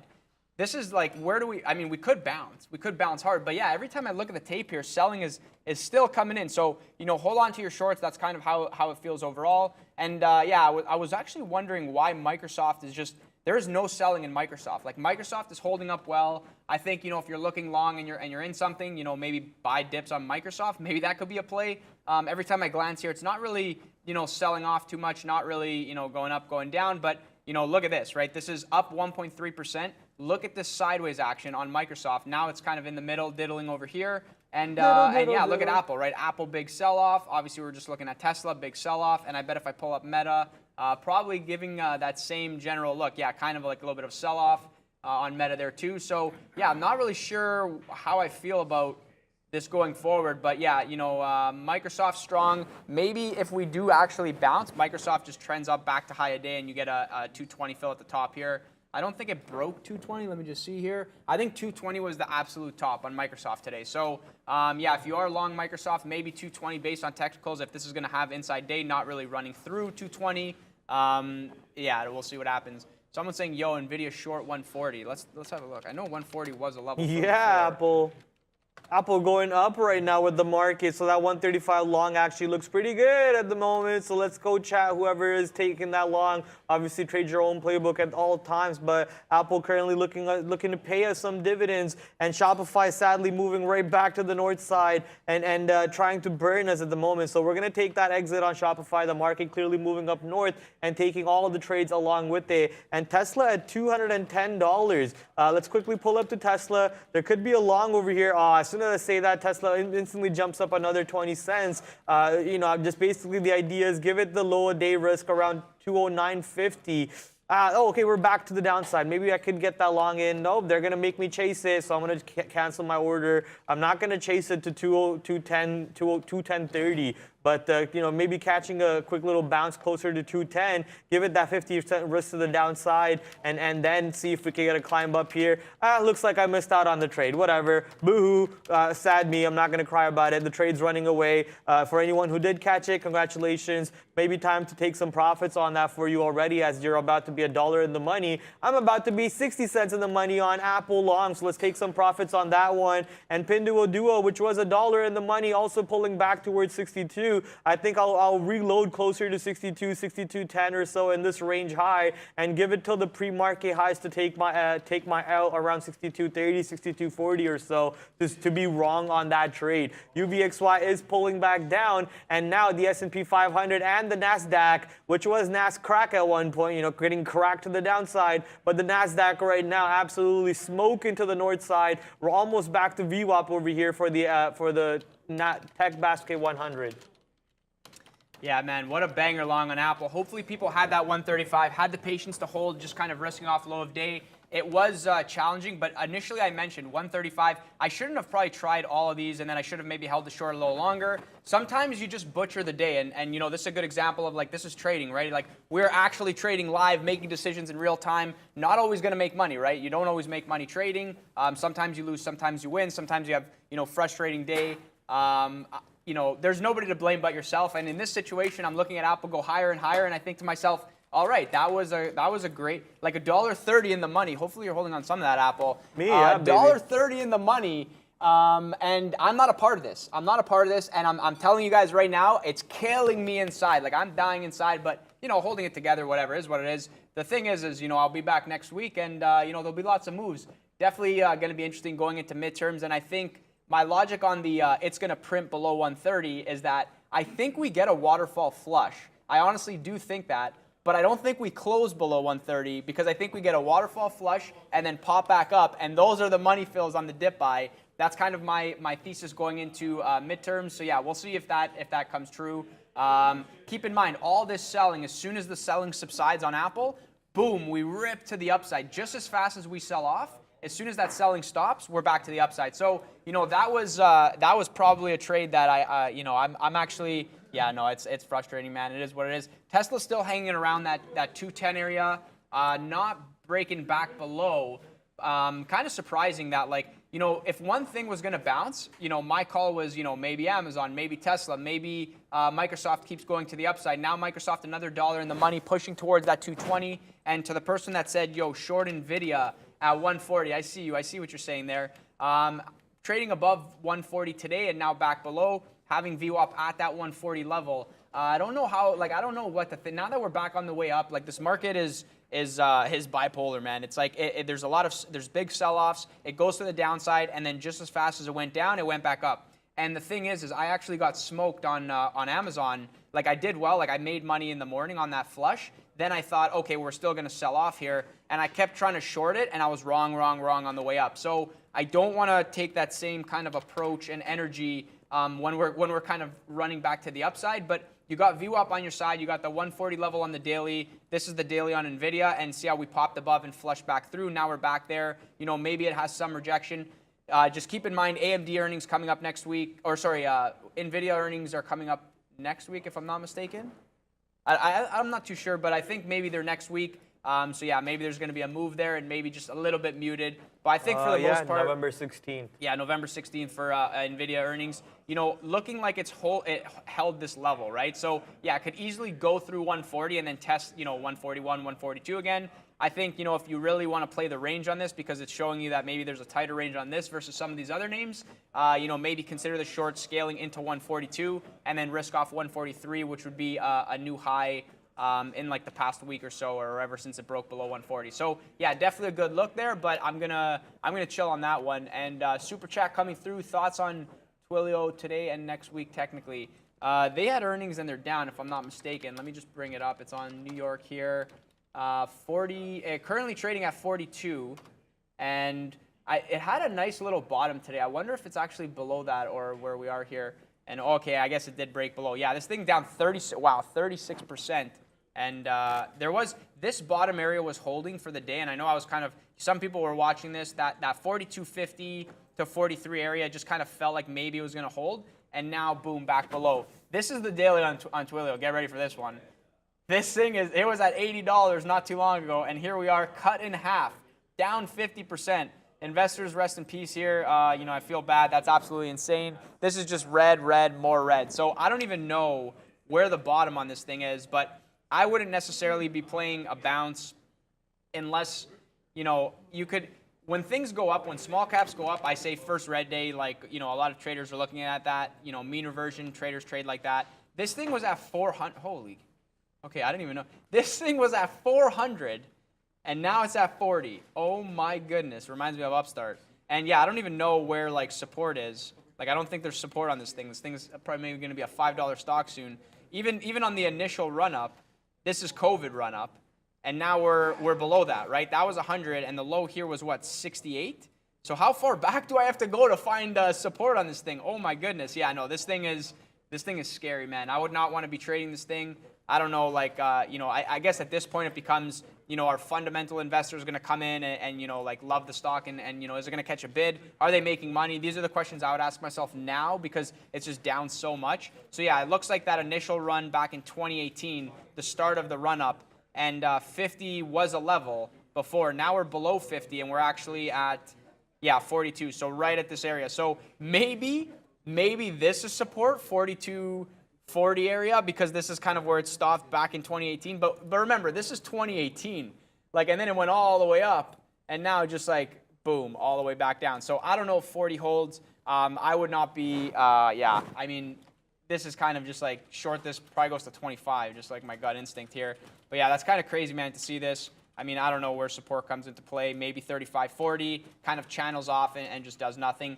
What I like to do is, Twilio looks a lot the way that Meta looked. when Meta fell off, it just kind of fell off and then stayed there and really did nothing and just kind of floated around. So yeah, maybe it does the same. I'm not really too sure, but yeah, volume kind of dying off on it right now from a day trade perspective. I don't really know if the fade is good at these levels, but if it gets back to VWAP, maybe more VWAP sellers come into play, and then it doesn't get over 44. So maybe risk off 44 for a move back down. But yeah, no, it would have to get there. And this thing is kind of slow now. And yeah, I guess, if you had the short in the morning, great, hold on to that. But yeah, I don't see a trade there now. I don't really know what to think next week. And maybe, yeah, Tesla wants to go again for that 210 area.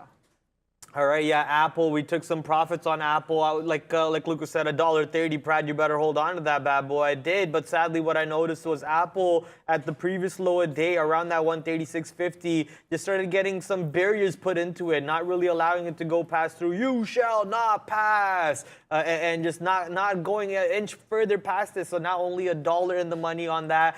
So you know what I'm gonna do? Obviously, take more size out. Now I basically have 15% of my size from that 135 long.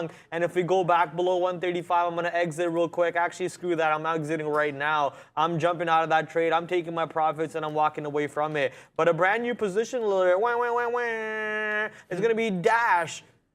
Oh, I forgot about that completely. My bad. We're going to actually have to send it to Brenda at the big desk for volume leaders. My fault.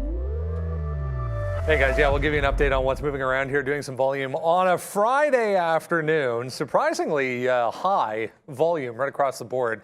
So that's the first note. We'll get to that in a second. But this is 10,710 separate U.S. listings, 5,800 of which are in positive territory, 3,800 and change negative on the day, about 1,000 break even. You can see right now 167 new highs versus 450 or so new lows on the day. Yeah, look at the TQs today. 237 million shares traded. It's 12:27 right now Eastern. So wow, that's a ton of volume. Mullen, a ton of volume, 163 million. SOXL, another ETF. SQ's another ETF, both breaching that 100 million mark already. NIO. Yeah, big day. 80 million shares traded for NIO upside today, along with the rest of the Chinese names. Apple, 72 million. Amazon's here. LabU is here. DraftKings as well, 51 million. So a ton of volume to wrap up the week, guys. Ton of volume to wrap up the week. Yeah, TQ's 251 million. Like, come on, that's a beautiful number right there. We've been crying last week about the lack of liquidity. Even the TQs and the SQs were barely doing 100 mil. But so it's good to see them doing 100 mil today. I was going to talk about Dash, the DoorDash over here, building back into the long near the 100-period EMA on the 5-minute chart. Let's see if the longs pay for us like they did earlier. DoorDash, my #1 trade of the day for me, with the most money made on that stock. So I'm very happy with this trade today and trying to rinse and repeat the earnings trade basically. If you're not signed up, Sorry, go ahead. if you're not signed up to our watch list, my fault. I had to burp there, so that's why I had to stop talking. If you're not signed up to our watch list, you're making a big mistake. In here, you'll get a list of stocks that have catalysts behind it, like the Chinese ADRs, Carvana, Starbucks, even Square. But the stock that we're talking about right now is DoorDash. So DoorDash coming out with positive earnings and even positive outlook for the future, especially with a lot of companies, saying, I don't know about this economic conditions. They're all crying. But DoorDash over here is saying, hey, we got no problems. People are still using our apps. And they're still ordering food every single day. Probably because people got used to sitting at home and just getting food ordered to them and getting stuff delivered to them. I mean, I for sure did. I love that part. So DoorDash over here taking advantage of that and up 8% in pre-market. Did get up to, I believe, 11 or 12% at one point. Part of me wanted to take the 54 break of the pre-market high and go long, but that was happening in pre-market itself and not the open. So did not take the trade, and I guess it saved me some money because clearly we'll pull right all the way back to the 51.50 area, which was also another area that I was looking for the pre-market low long once the market does this nonsense for most of these positions, and looks like that long did play out for me, and now we're basically trying to do the same thing one more time. Let's see if DoorDash can get back above 52 and then maybe even go to 53 where VWAP is and trade around those areas. UVXY currently still trying to push down, but looks like we're finding a little bit of a support on the pre-market highs for UVIXI and S&P 500 basically doing the exact same thing, but to the opposite side, finding resistance around those pre-market lows. But let's see if we can get that move all the way up to VWAP. I don't want to go to Apple and regret punching out of my position, but I guess I have to because once again, we're $1.30 in the money. Somebody before was asking, are you guys trading for real? Can you tell? Like, yeah. It's, man, what a painful job.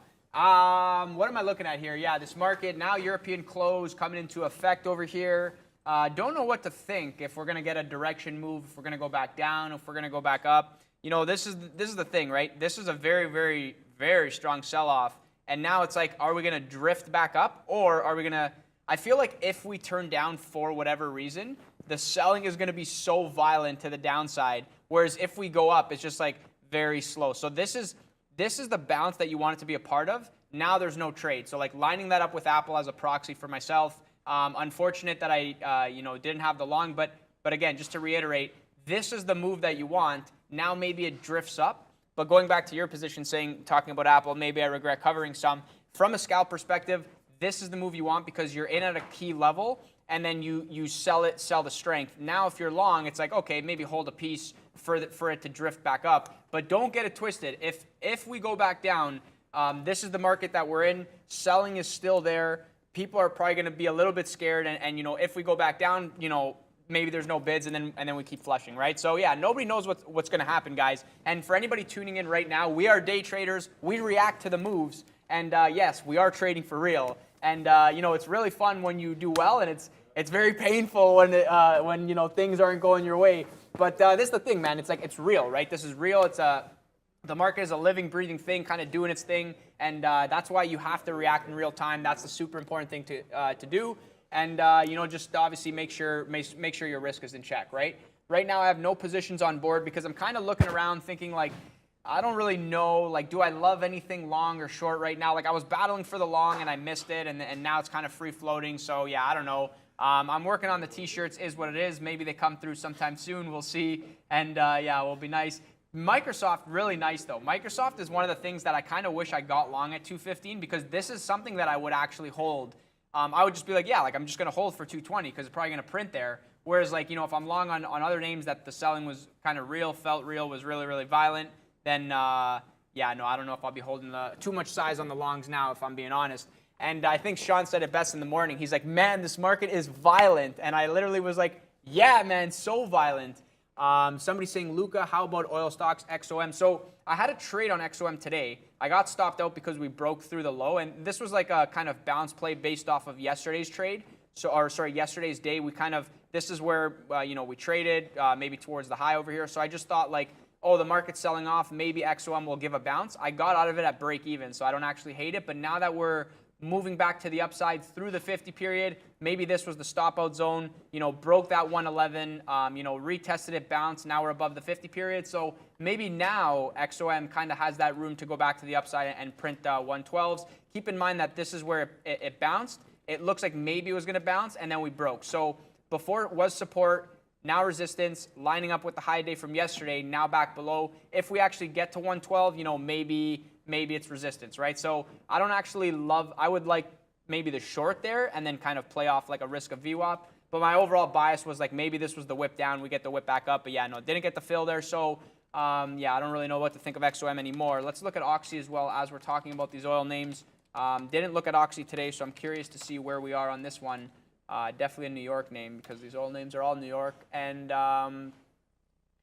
yeah, Oxy maybe actually closer. This is kind of like a decent bounce. Like going off that same ideology where this is the high of day from yesterday, and then maybe we bounce, looking like giving the bounce now above the 50 period. So yeah, maybe it runs back to 74. This is the same trade in my eyes. Take your pick. If you like, XOM, if you like Oxy, like, whichever one you trade best. Obviously, stocks have certain personalities. Maybe you're more comfortable with one. So that kind of could work out for you there. But yeah, I'm gonna stay away from them for now. Just kind of let things level themselves off. Not really too sure what to think here, but yeah, are we gonna like rip back to 37.60? Are we gonna go back down? I have no idea right now. I have no idea. Amazon's actually above 90 again. I wonder if we get above 90 and then show some signs of support here and then run through VWAP again. A viewer said that they took Tesla calls here just for fun. Casinos open. I don't know if that's a good way to think about it, but yeah, you know, the trade idea that I said earlier, long and off these areas off Tesla bottom 210 area, give it that risk of the low a day for 209. That's an intraday scalp for trading anyways. That's a intraday setup that I was talking about. But hopefully it works out for you, and hopefully also you did not buy options that expired today, because that data decaying by the second is gonna, I don't know how that's gonna work out for you on that one. So obviously be careful, and you know, shout out to you for at least making the trade and having an idea on that side. Please take a look at Amazon. Looks like it wants to go higher if stays above $90. Let's go take a look at Amazon over here. It is above 90 at the moment. The market's continuing to go up at the also, but you know, Amazon's pretty close to VWAP, but Amazon's also green on the day. So yeah, it could have a chance to stick above 90 and rip back above VWAP and get back to the $92 area or so. But everything just depends on the market over here. This market keeps flirting with green and red candles for every single 5-minute candle, but it's not really able to get past above the 37.45 area. So as long as the S&P 500 keeps rejecting the 37.45 or 37.50, let me just pull up the daily chart for you on the S&P 500 here real quick, and show you the overnight low and the overnight high. So this is the overnight highs kind of right here around 37.50, and overnight lows near 3700. So if we're not able to get back above that, and also something interesting to notice right now is this red line that keeps on moving based on how many candles that show up on the chart. That red line is volume point of control. So that's using volume profile, basically telling you where most of the volume transacted for all the bars that you see on the chart right now on this 5-minute chart to the left side, basically indicating that most of the volume was transacted around 37.50, which could be a pivot point. That's why I keep looking at that 37.50 area. If we do reject that 37.50, most likely Amazon not able to go above 90, and looks like that is working out that way. Look at Amazon now pushing under 90 again, and looks like it wants to fail on that trade thesis. So that's why you want to be a little careful. You want to incorporate market into your actions at all times. UVIXI getting back up to the north side, and the market just dropped 5 points off that call out that I just told you. I will shut up for a bit, says Ed. I mean, hey, I'm not saying that, but you're allowed to do whatever you want at the end of the day. Not sure if there was some reason that you're saying that maybe we missed out your calls, and if we did, I apologize for that one. In this moment, while we do have some spare time, you know, it's 12:30 Eastern Standard Time, volume kind of lackluster from the market. Obviously, as people are done making money and going for their lunch breaks, and the people who are done losing money are going on their lunch breaks, it's the perfect time for us to divert ourselves right into the super chats for the day. We got a bunch of super chats over here from the morning that looks like we missed out. We missed almost every single super chat from the morning, so let me apologize for that real quick. Let's start them off. We got Bradley Taylor over here. It's not how you start the week, it's how you finish it. I'd say both of them matter at the end of the day. It's how you start, it's how you finish, it's how you compose yourself throughout the week, throughout the month, throughout the year. That's all that matters. Just keep on progressing. It's not the PNL, it's not the destination, it's the journey. So as long as you're having fun doing it, more power to you. Always love to see you in the chat, Bradley. G Trader, $5 super chat. Do you guys think we're going to have an end of the year rally? Thank you for the show. I mean, yeah, Santa Claus rally. We also got the elections coming up. Lots of reasons for the market to do what it needs to do for us, which is move around. But in terms of a rally or not a rally, I think there's a lot of things still depending, like the CPI that's supposed to come out this month. We still got another Fed rate decision by the end of the year in December sometime. I won't be here, sadly. I'll be in India, but Luca and someone else will be doing the show, I believe. And Luca will be covering that for you. Obviously, you have Brandon, Neil, and Sean still doing that, and that will be going on. So in terms of a rally or a fall, I can't see the future. I know my name says Prat Sadamis on Twitter, but I'm not actually someone who can predict the future. Real quick though, shout out to my Instagram, 3,675 followers. Not too long ago, we were barely at 3,500. So if you guys can head over to my Twitter, hit me with the follow, I would appreciate that. Coming back to super chats chats over here. We got Soldier for Christ with the $10 super chat. This goes to Bears versus Bull. Thank you for great moderation. That's correct, man. #1 moderator on the YouTube Spaces. Absolutely killing it every single day. Without you, it would be pretty hard, my friend, because I see you blocking a lot of comments out there that I would have read out and probably went to war with the chat. So you actually saving me a lot over here on that side. We love you, Bears vs. Bull. You're the best. Mikey Crahan, what's up? Laced up souls, sorry. With I think a renewal of the membership. This market has only been up 20 minutes. Wow. Yeah, no doubt. And now the market is getting ready to go again to the downside. Looks like our DoorDash longs are being tested a little bit. 37 cents out of the money on DoorDash. But Pinduoduo getting ready to go back to the south side, looks like. Jose coming in with the $10 super chat. Morning, guys. Just got 50 shares off STNG. Took out Huddy attention, looking to see if it hits the all-time highs of $11. I'm guessing STNG is around those levels. Ooh, STNG's at $50. Were you talking about Huddy to 11? This is at $80. Not sure what you meant by the all-time high of $11 on either of those stocks. Both of those stocks are well above 11. Hopefully, though, whatever you're planning to do over there ends up working for you. Maybe you're shorting it to 11.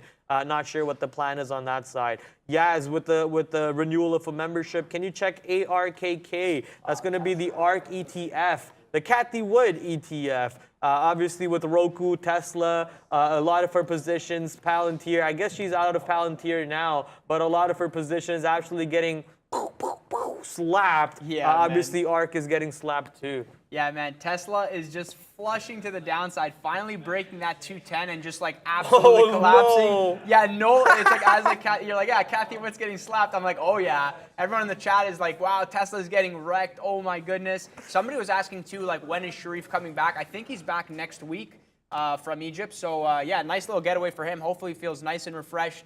And yeah, man, this sell-off. And this is the thing, right? It's like, I was looking at this, I'm like, yeah, if we start to turn, maybe like we really go back to the downside.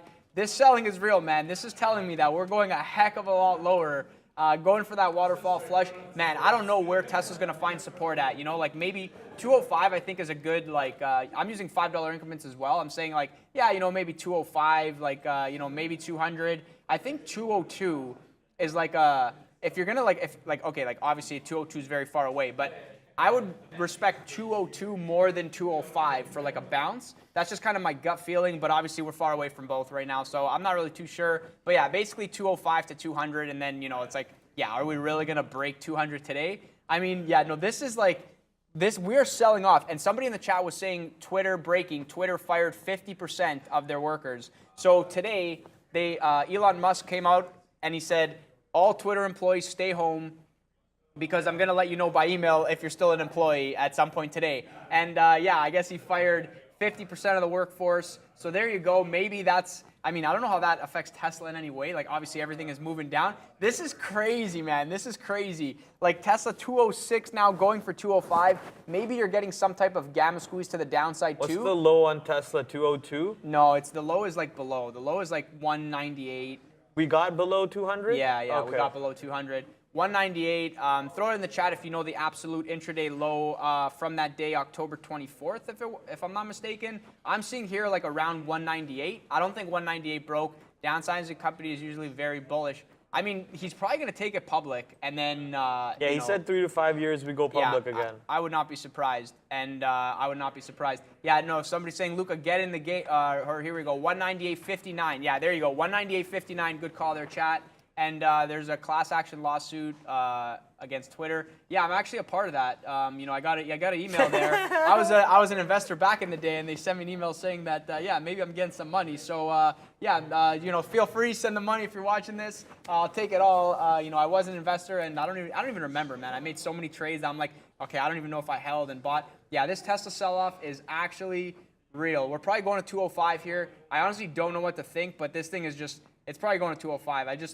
It's hard to short the lows when you've seen it, come up. But you could have short anywhere over here and been in the money, obviously. So when you got the class action lawsuit and you just saw the cover, were you like scared for a second? You're like, oh no, I'm getting sued. What's going on? No, I've received them before, okay, so okay. I wasn't too worried. But yeah, no, it's I was surprised because I'm like, what's going on, man? This sell-off is like in Tesla. We're at 206 right now, guys.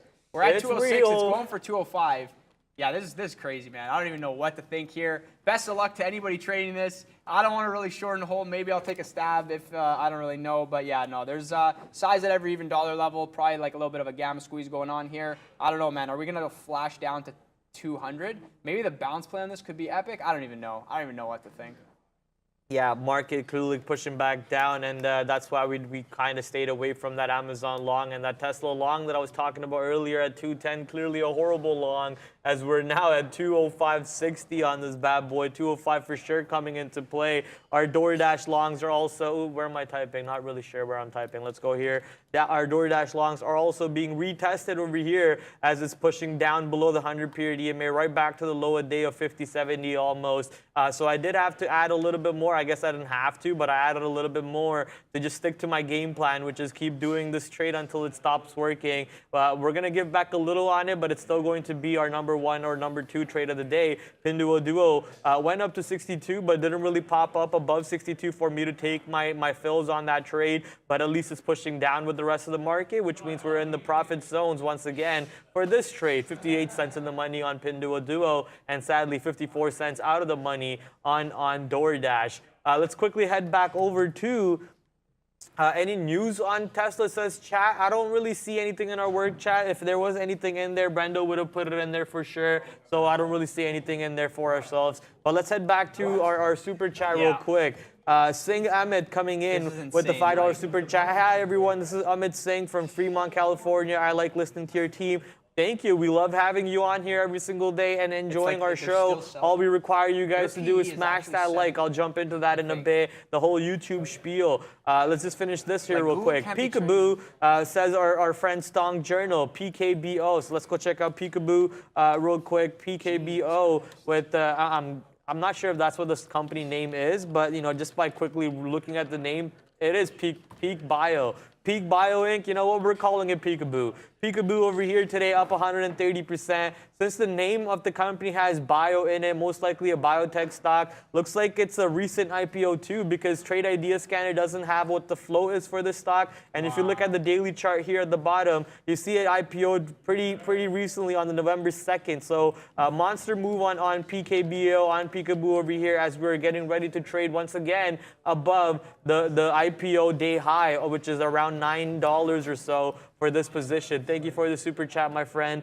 Let's quickly head back over towards our messages with Bears versus Bull, where he posts all the super chats. That's why we love him so much. A lot of them disappear when we don't cover them in time. So look at this guy's hard work, copying it, pasting it, and then even putting the thumbs up over there every time we finish it. Even sometimes putting the questions over here that we might miss out. Question from chat. Bears versus Bull. Prad, can he ask Prad, can he speak right now in any Indian language? Indian is not a language, my friend. If you know a language that's called Indian, I would love to learn it, but that's not a Indian language. Oh, but you know what? Maybe you said any Indian language, so I guess you got me on that one. You got me on that one. I could talk in many Indian languages. I could speak about 3 Indian languages if you want me to, but it's hard for me to just talk in an Indian language normally. It's easier for me to do it when I'm flowing with somebody, like if I'm talking to somebody or with somebody, it just flows in that sentence structure. But for me to just bust out a sentence, it's pretty hard. But here, I'll try to answer this next message over here, or at least this one. We'll answer this one in English and in the Indian language. So Shadow coming in with not sure what the AED is, probably Arab dinars, 10 of whatever currency that is. Thank you for that. Tesla's falling, average true range of more than 15 for Tesla. Let's quickly go verify that. Tesla average true range 13, and Tesla today already down $9 currently, but looks like we traded a little bit more than $9 if you look at the high a day and where we are right now. अगर आप देख रहे हो यहाँ पे कि Tesla Tesla का high था यहाँ पे 224 पे, और टेस्ला अभी बॉटम पे है 205 पे, और नीचे जा सकती है अगर 205 टूटेगा तो 205 के नीचे जाएगा टेस्ला, और बाद में अपन को देखना पड़ेगा कि क्या होएगा 205 के नीचे. अगर 205 के नीचे ज़्यादा रूम है टेस्ला को जाने के लिए, फिर अपन उसको शॉर्ट कर सकते हैं, लेकिन ऑलरेडी बहुत नीचे है अभी. Market depends on market. That's it. Wow. I just want to give a clap there. That was absolutely amazing. I didn't know that was even. I didn't know you knew how to speak. That was. I speak bang, three. I speak absolute 3 bang. languages. Yeah. Yo, look, the chat's going nuts right now, guys. That was so sick, man. Oh man, that was even Neil over there was like, wow, get out of here. Yeah, and that was legit. That was amazing. Basically, what I said is it's all about the 205 level. You know, we're already down $9-10 from the previous close. If 205 breaks, then I think it's really the abyss over here. We could go test those 198s again, but I'm expecting 205 to hold because, I mean, come on, we're already down 4% on the day. Yeah, you know, that's, I don't even know. I mean, that's crazy, man. Guys, hit the like button for that. 'Cause that was insane, guys. We're at 2K likes. Keep it going. There you go, Super Chat. Amazing, Hindi. Keep doing it. As a surprise. Yeah, it's definitely a pleasant surprise there. That was pretty cool. Yeah, and I don't even know. I don't know what you said there, but I probably agree with it. Everything you said, I agree with. I don't even know, like, there's selling kind of died off a little bit on Tesla right now in front of that 205 level. There was actually a really, really big iceberg following it down that I Chat noticed. saying we want Italian now. Yeah, man, I wish I was fluent in Italian. I cannot do it the way that you did that. That was amazing. But yeah, no, 205 definitely the level of interest. Not really sure what to think. Let's take a look. Wow, Apple back below 135. So yeah, guys, this is kind of the thing, right? When you know there's a lot of selling on the name, and then you get this quick bounce, like you don't want to hold too much size for the move. Like this is the scalp move up. That's great, but you want to get out on the move because yeah, look at this, boom, all the way back down, now below 35, right? The way that you would trade the 35 the first time is probably, you know, you shouldn't really trade it with that much aggression and that much size the second time around. That's just kind of my rule. You know, maybe it helps you. And yeah, you know, Apple just going down. Yeah, guys, thanks so much for the like. That was crazy. That was crazy. And you know, I'm lost for words right now. That was pretty cool there. And yeah, you know, I don't know. Somebody saying coin falling. I'm happy that I covered my coin short from before because I was long at 60, and then as soon as everything sold off, I was like, I'm getting out of this one. I'm getting out of all these trades right now. I got to focus on what I'm doing over here. And I'm just looking back, Amazon's still holding that 89 area, which is kind of interesting. So I guess maybe, you know, I initially said it, Amazon the one being, I guess, a little stronger. And look how it's holding towards the low of day here. So holding like that 88.80 area, you know, bounce once, twice, 3 times. Are we actually going to get the break, or are we going to kind of pop back to the upside? I don't know. Yeah, we'll see. Yeah, guys, we need 10K likes for that because that was crazy. That boosted it. Come on. I talk like this to my parents every single day. Yeah, you guys are just boosted at this point. But no, I appreciate all the love and support, guys. Do smash that like. Let's quickly head back to Super Chat. Then I can pump the like count over there with the YouTube spiel. We got AbdiBK with the $5 Super Chat. CTRA, check please. They had a good earnings, but stock is falling. CTRA. CTRA on NASDAQ, I'd guess. Nope, on New York then at that point. It is currently trading around $28. Let's click enter again to see when the chart populates. It is getting absolutely smacked. You're saying that it had good earnings report. Let's also go verify that. It looks like they did. The box over here is on the green side. But what could have happened is they could have had a bad guidance. They could have guided to the lower side, hence they got beat down quite a bit. And right back into the support areas around $28 for a CTRA. I think a long over here does look good as the S&P 500 and the NASDAQ market make a higher low. So a long over here after triple bottoming, it sounds like something that you could think about. But, you know, I'm just going to be hands off on a stock that's absolutely getting beat up at the moment. Quickly heading back into the Super Chat realm over here. We got CTRA covered. Andrew Harris, thanks for all you do. Bears versus Bull. Yeah, once again, shout out to Bears versus Bull. Don't give him too much credit, guys, because then we might have to start paying him and whatnot. So don't give him too much credit. You know, we like the fact that he's out here doing it for free just because, I don't even know if he's doing it for free or not. The whole idea is just, you know, we love Bears versus Bull, man, without a doubt. Heading back to CTRA real quick, Brendo put it in our work chat. CTRA special dividend announced of $1.50 per share. So, special dividend coming in for CTRA. That might bring in some people to apply in some shares over here around these prices. We'll have to wait and see if the volume does increase. Look at that tiny little volume increase. Brando, that was just announced or at the earnings? Like today, like around the earnings call? No, earnings were 2 days ago. Oh, earnings were 2 days ago, and that was announced today. So yeah, we're waiting for CTRA over here to maybe get some buying action coming in around this 28 bottoms for that person who mentioned CTRA earlier today. Heading back to a couple more super chats left. Can you take a look at DXY? Still seems too weak for me. I can't pull it up on our charts over here. But yeah, the dollar over there, you know, that just depends on Forex, to be honest, and a lot of other factors too. But moving on, thank you for that renewal of the membership. Amazing, Andy, keep doing as often as a surprise. I'll try. Thank you for that. Yeah, Bears versus Bull read this. I know these guys are Canadian, but they should actually discuss wash sales at the end of the year. Some traders will unknowingly get hit by crazy wash sales. Maybe that's something you can talk about? Sorry, I'm being distracted over here by these animations are hilarious. They're making me laugh over here. Yeah, drop another one. There we go. We got a new talent on the animations over here to my right. Yeah, you got. We got new talent on the animations here. Yeah, the future Valorant streamer. keep them coming. There you go. They're off school today. Is that the future Valorant streamer right there? Oh, I see. The Valorant streamer, okay, yeah. So you know, training them early how to use the stream deck and you know, how to use the emotes and so on. That's amazing. Blowing smoke in my face. Whoa.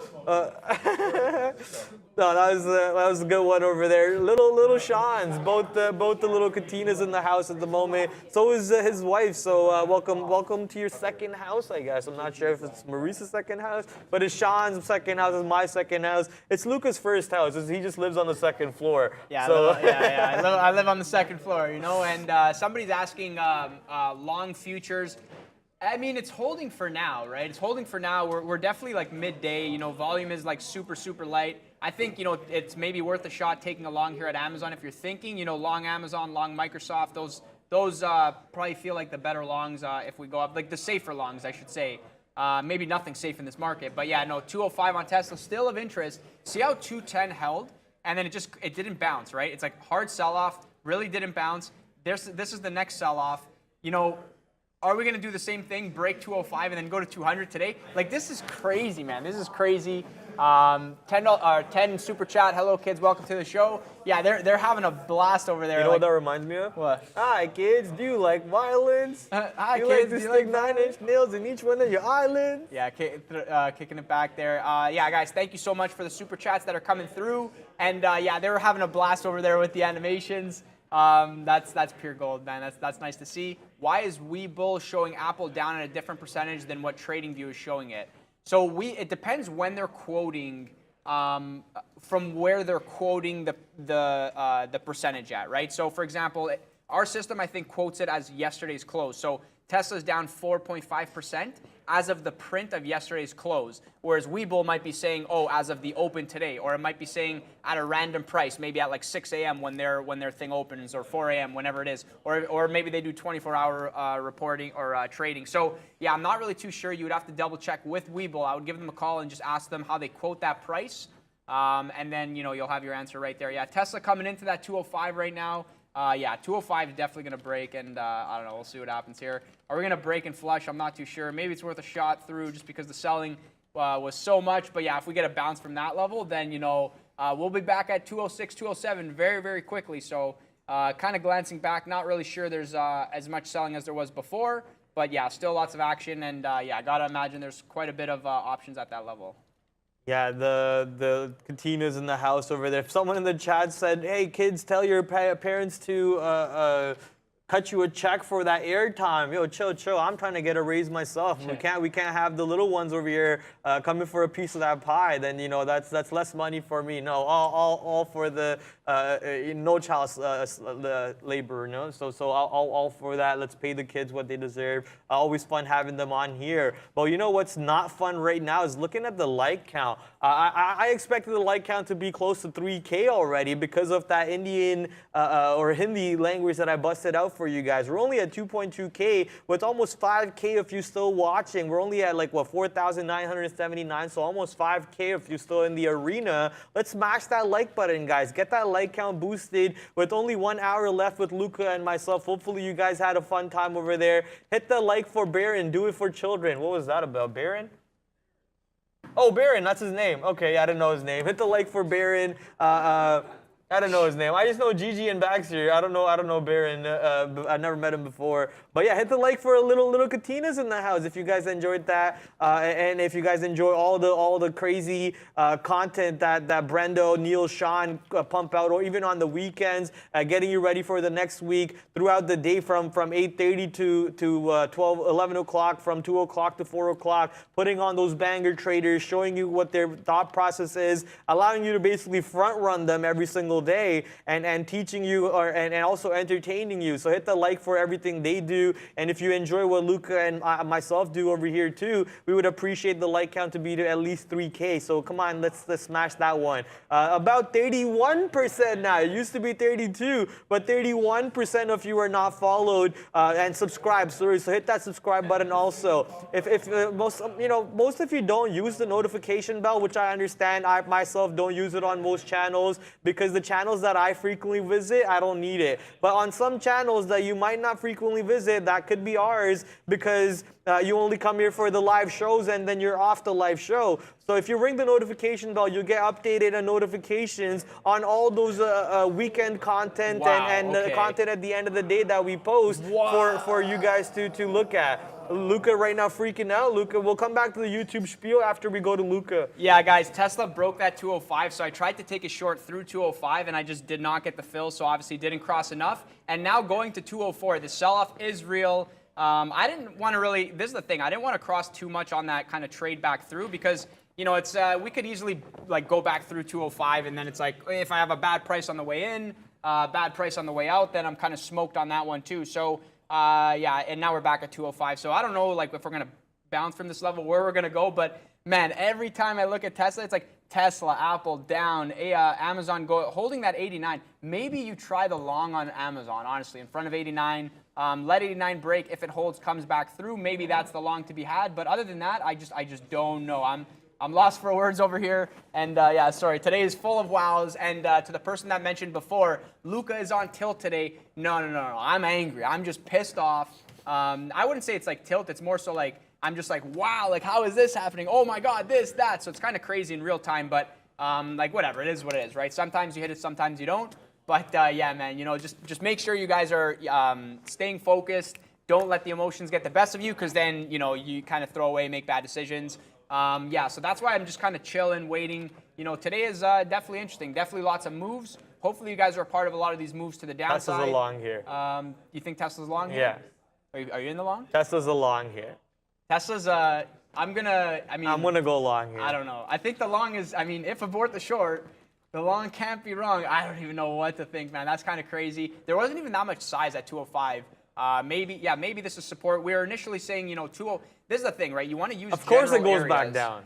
You want to use general areas, not so much hard levels. So, like maybe the area is 205 to 200, like somebody in the chat was mentioning. I kind of like that idea as like maybe it bounces around here. Like the thing is where's the bottom? Your guess is as good as mine, right? Maybe the algos are selling Tesla because of what Elon Musk said today. I don't really know how that's related in any way. But, yeah, people are pausing their advertisements on Twitter because they don't really know what's going to happen next. So they're losing a little bit of short-term revenue there. And so maybe people are like, oh, if they're losing that short-term revenue, how are they going to operate? Maybe Elon Musk's going to have to sell more Tesla to fund this Twitter endeavor, and then that's justification for the sell-off. Keep in mind that the P on Tesla is like, I don't know if I'm right on this, but it's like above 50, which is crazy if you think that Google's at like a 6. So Google's P is a 6. 66.33. And Tesla's 66, yeah. So there's lots of room to the downside on Tesla, in my opinion. And I think this move today shows you that we're going to be trading at a new 52-week low at some point in the future. As for a day trade, yeah, I don't know. I don't really know what to think. Can it hit 202 today? Man, anything's possible. It could hit 200 today. The way it's trading, there's so much selling. Yeah, it could hit 200 today. So, yeah, things are crazy, but I don't even know if it hits 200, is it the right idea to play the bounce? Yes. I don't even know, but yes. Yeah. You know what? I'm going to go ahead and try along here on Amazon. It seems to be working, so I'm going to get into that one. And yeah, if we break down, if this is like, Tesla fell, now Amazon's going to fall, then Apple's going to fall even more. Amazon's kind of holding up there, so I'm going to go with the long on that one. I just don't think there's that much selling that's coming in. So yeah, we'll see where this one goes. And yeah, hopefully it doesn't stop me out because today's just like one of those days, like stopped out all the time here. So yeah, Apple at a level. Yeah, Apple at 134. Whoever said Apple could get to 132 today, like, great job, and I hope you smash that short, because that is a crazy range to the downside and made it easy for you to hold. Because obviously I was expecting the inside day, I was scalping, but man, if I had the size that I had at 140 right now, I would have made my month. Like, that's insane. But yeah, always something to improve on. Try to get better. Yeah, now Tesla going for that 204 and going to break 204. Yeah, quickly going back to the YouTube spiel. We're only at 2.4K now, so we only got 200 likes. Come on, guys. Let's pump that like button to 3K if we can before the end of the show. I'd appreciate it. We are obviously getting more subscriber counts coming in, so we appreciate that too. For the green names in the chat that you see, they're members of the YouTube TV, Trader TV Live family. I know a lot of you get free donations from True Trading Group, so we thank True Trading Group for that. But if you want to join that, just click on the little join button over here. You get a pop-up box with Brando telling you exactly what it means being a member of the Trader TV Live family. We also have our merch store that I think you saw Sean wearing that today, the hoodie from the merch store. So go directly to the homepage of Trader TV Live, click on store over here, and you'll be able to pick and choose from the catalog that we have for you to buy from. And you can also search over here your questions. Sometimes people ask, what is VWAP? What is how to read level 2 and so on. So you can search directly in here to see if we have any education content ready for you to go already in those regards. So let's quickly head back to YouTube, blah, blah, blah. I know it says premium, guys. Trust me, I'm not paying for premium. It's just a free one. I would never pay YouTube premium. But coming back over here, we're still at 2.4K. It's like people just didn't like the Indian language coming out over there. Tesla, coming back to real big to Tesla, looks like that long is playing out. Part of the reason why it did take that long is, we did go all the way to 204. We bounced off of 204. We came back to 205. Then we went back to 204, bounced off of 204 again over here, and now we're back above 205. But if you look at the NASDAQ market and the S&P 500, they made a new low, and they've not been able to really get back under that new low for both of these markets. So that gave me conviction on the long on the Tesla over here. Tesla now 40 cents in the money, moving back to the north side. Maybe we did catch the bottom on Tesla. Maybe we did catch the 205 bottom, 204 bottom. Would love to see this one fly back to 210, giving us a good $5 reward for risking $1. Yeah, man, that's great. Holy Apple. Yeah, guys, what is happening? I don't even know what to think. I'm long Amazon. It's not working. But Apple, look at this move off the bottom, 135.50. I debated the long, and I was like, whatever, I'm long Amazon. And this thing already almost $1 in the money. I don't even know. Today, I don't know. I don't know what I don't know. And somebody in the chat said that, and I was like, yeah, man, me too. I don't know. I just don't. How many times can I say? Yeah, everyone's laughing in the back. Guys, I don't know anything right now. What's going on? This is the crazy, one thing I know man. is I know nothing. I know that I don't know anything, so that's a start, and then we go from there. We figure it out, and this is a sharp move back to the upside. This is crazy, man. This is crazy. It's just lost for words over here. You got anything? If you know, you know, and if you don't know, as Neil said in the chat, if you don't know, then you just don't know. And to know and to not apply is also to not know. And then all right, I'll stop there. I'll just stop there. Yeah. I don't know why you're laughing. That's a real statement over there. To know and to not apply is to not know, Wayner. But yeah, coming back. It's funny. Icky, coming back to Tesla. Icky in the chat. Luca on tilt. No, now the tilt is gone. Now it's just I'm in shock. I'm like, oh my God, what is happening right now? This is kind of crazy. I wonder if the market, do you think the market has a chance to get back to VWAP on a day like today when so much selling came through? Yes. You think so, eh?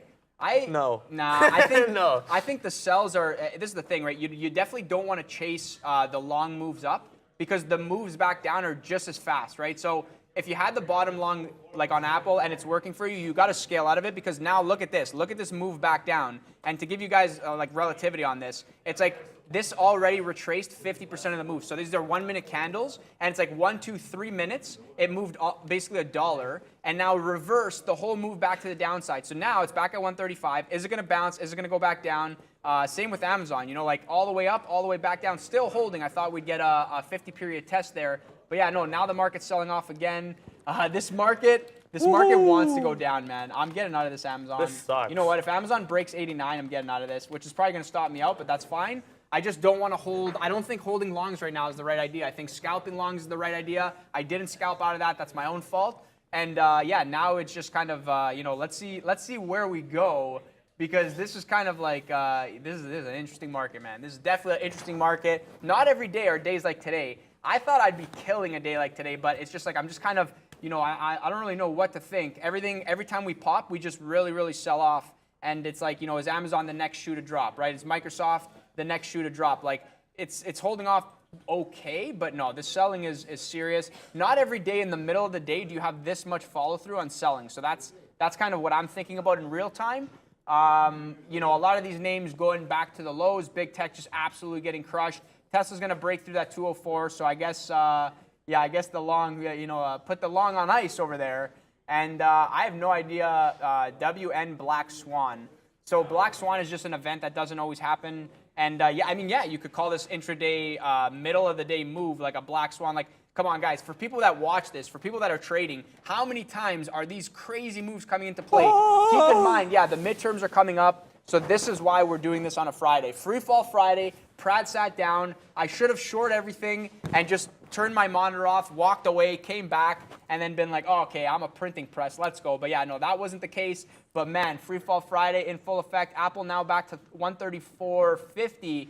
And I don't even know what to think. Yeah, Black Swan is an extreme rare event. So basically, it's kind of weird to use it in the, in the middle of the day, we're selling off. It's a Black Swan. So it's not really, but it is kind of, because like when do you see this, right? It's kind of crazy. Margin calls are coming up. Guys, I've been wondering when panic is going to come into this market, and I think we are now at the beginning stage of panic coming into this market. So next week is going to be insane. If you didn't do well today, don't worry about it. It's not a big deal, because next week's going to be absolutely insane. And this is the thing, right? When things are moving like this is when you take your shots. This is when you try to, maybe scale up if you're comfortable with it, because things are really moving. And if you have a strategy, if things are working for you, great. Things are crazy. Tesla's at 203.50 right now. My God. Do I try the 202 bounce because I said that? I'm terrified of these bounce plays now. I'm terrified. I gotta write them down on that list ×2. I don't even know. This is crazy, man. This is absolutely insane. I was just looking at the Trader TV Live website, and looks like we finally updated it. No more the person, you know who I'm talking about, sadly. She used to be right here somewhere in the picture. But hey, now we finally got me up there. And then eventually we get Luca and the other boys up here too. I was told that the other guys would be having a blue shirt too, and I should be wearing a blue shirt. Looks like I got lied to. You guys don't have a blue shirt. For the Trader TV Live website picture, I was told like everyone needs to have a blue shirt, and you need to have a blue shirt to match the background. So I wore a blue shirt, and I look at you guys don't even have a blue shirt. Now I feel like the odd one out there, but that's all cool, man. Tesla dropped all the way down to 203, scared me, so I jumped out of that position. But look at this market right now, moving. Crazy. Oh my God, what is happening? Oh my God. Nuts. This market just like touched the same low on the S&P 500 and then just ripped to the north side, the same Watch low. It go back down again. So what is this? If it goes back down again, I'm losing my mind. I mean, NASDAQ made a new low a day and then just ripped right back to the north side. So it was like, what is going on right now? This market's clearly confused what it wants to do at the moment. I think the best thing right now is just to hold on to your trades and your cash. Being cash is not a bad thing at all, and then we can see where to go. Looking in the work chat to see if Brendo posted anything. No, Brendo, but he did post something about Tesla. Can we play this? What is that? For like maybe 10 seconds, that's it. For 10 seconds. Yeah, guys, just take a moment. I hope you guys can hear this. It just has to be played. What is going on right now? Turn it up. What is going on right now? Absolutely insane. One time, because what is going on right now? Like I don't know what to say. I'm not in any trades. I just gotta listen to this. Just the beginning. Guys, we did like from 3,800 to almost 37. That's a 100 handle in the middle of the day. What is happening? Wow. Crazy. Oh my goodness. Yo, you played that and the market goes up, bro. Yeah, no, but just for the day, right? I don't even know, man. I don't even know. I am lost for words. This is crazy. Lots of fun to be a trader for sure, 100%. And I don't know if this kind of volume is going to slow down. Doesn't feel like it. Tesla now 204, still holding. Yeah, no, this is going 200 today. For sure, printing 200 today. I don't know what's happening. Yeah, it's kind of crazy. I'm happy that I don't have an Apple Watch, because if I was trying to go long on Apple every single time it goes down and I was just looking at the clock on my watch and it was an Apple Watch, I'd probably take it off and throw it somewhere. So Apple over here, really aggravating. You know, I tried to short when the market broke the low a day, and then that stopped me out too as Apple rips right back to the north side. So Apple now trying to take some of my money away that I made on it and not really making me happy on it. Apple goes to 132 today, says Chandra. So yeah, we'll wait and see. It's possible. NASDAQ flirting with being positive at one point and then going back to being red. S&P 500 going back to positive at the moment. It did turn red for a second earlier, but going back to positive. I see Mark saying, Prad, where's a Rolex? Yeah, sadly, my Rolex costs only $10 and it's a digital face Rolex. But hey, you know what it is. I'm a classy guy. I stay with my Casios. I think I want to get a new one though. This one's been a while. There's some scratches on here. This one did me good for the time being that it's been on here. But it's time to get probably a gold Casio, maybe one with some weight on it instead. But for that, I would need to hit another DWAG trade, baby. So make DWAG great again. Actually, yeah, I'm not gonna say anything. Yeah, no, I'm kind of looking back. AMC still not close. Try HUDI. Oh yeah, man. Try HUDI, says Sean it's or halted Neil. again to the upside. Oh my goodness, is this going to 1,000? That would be crazy. No, yeah, that's actually insane. But the fact that this thing was at 160, and now, oh no, this was the morning. Sorry, it was at 100 today. Now it's back above 100. I don't even know, man. I'm terrified of these things. But this is something that I guess you could play the longs. Like, where's the halt? It halted at like 95, 94. And now it's showing a 103 open. So maybe it opens into another halt. And yeah, I mean, the higher this goes, maybe more account liquidations. What's the tab? Showing 103 open. And the halt at 97. And showing, 94, 96, or sorry, 95, 96 halt. So yeah, that's kind of, printing above 100 would be interesting. And I have no idea what to expect. Again, guys, this is the daily for it. It went all the way up, all the way back down, all the way up. It was all the way down at 50. Below 50, and now we're above 100 again. So that's insane, man. That is one wild. This is HKD vibes right here. I don't really know if it's the same kind of structure there, but yeah, no, it'll be interesting to see what happens. I mean, I wouldn't be surprised. Now it's showing 104.28. Yeah, no, I wouldn't be surprised if we come in next week and this thing's at 500. Like it could, maybe it's not going to get there.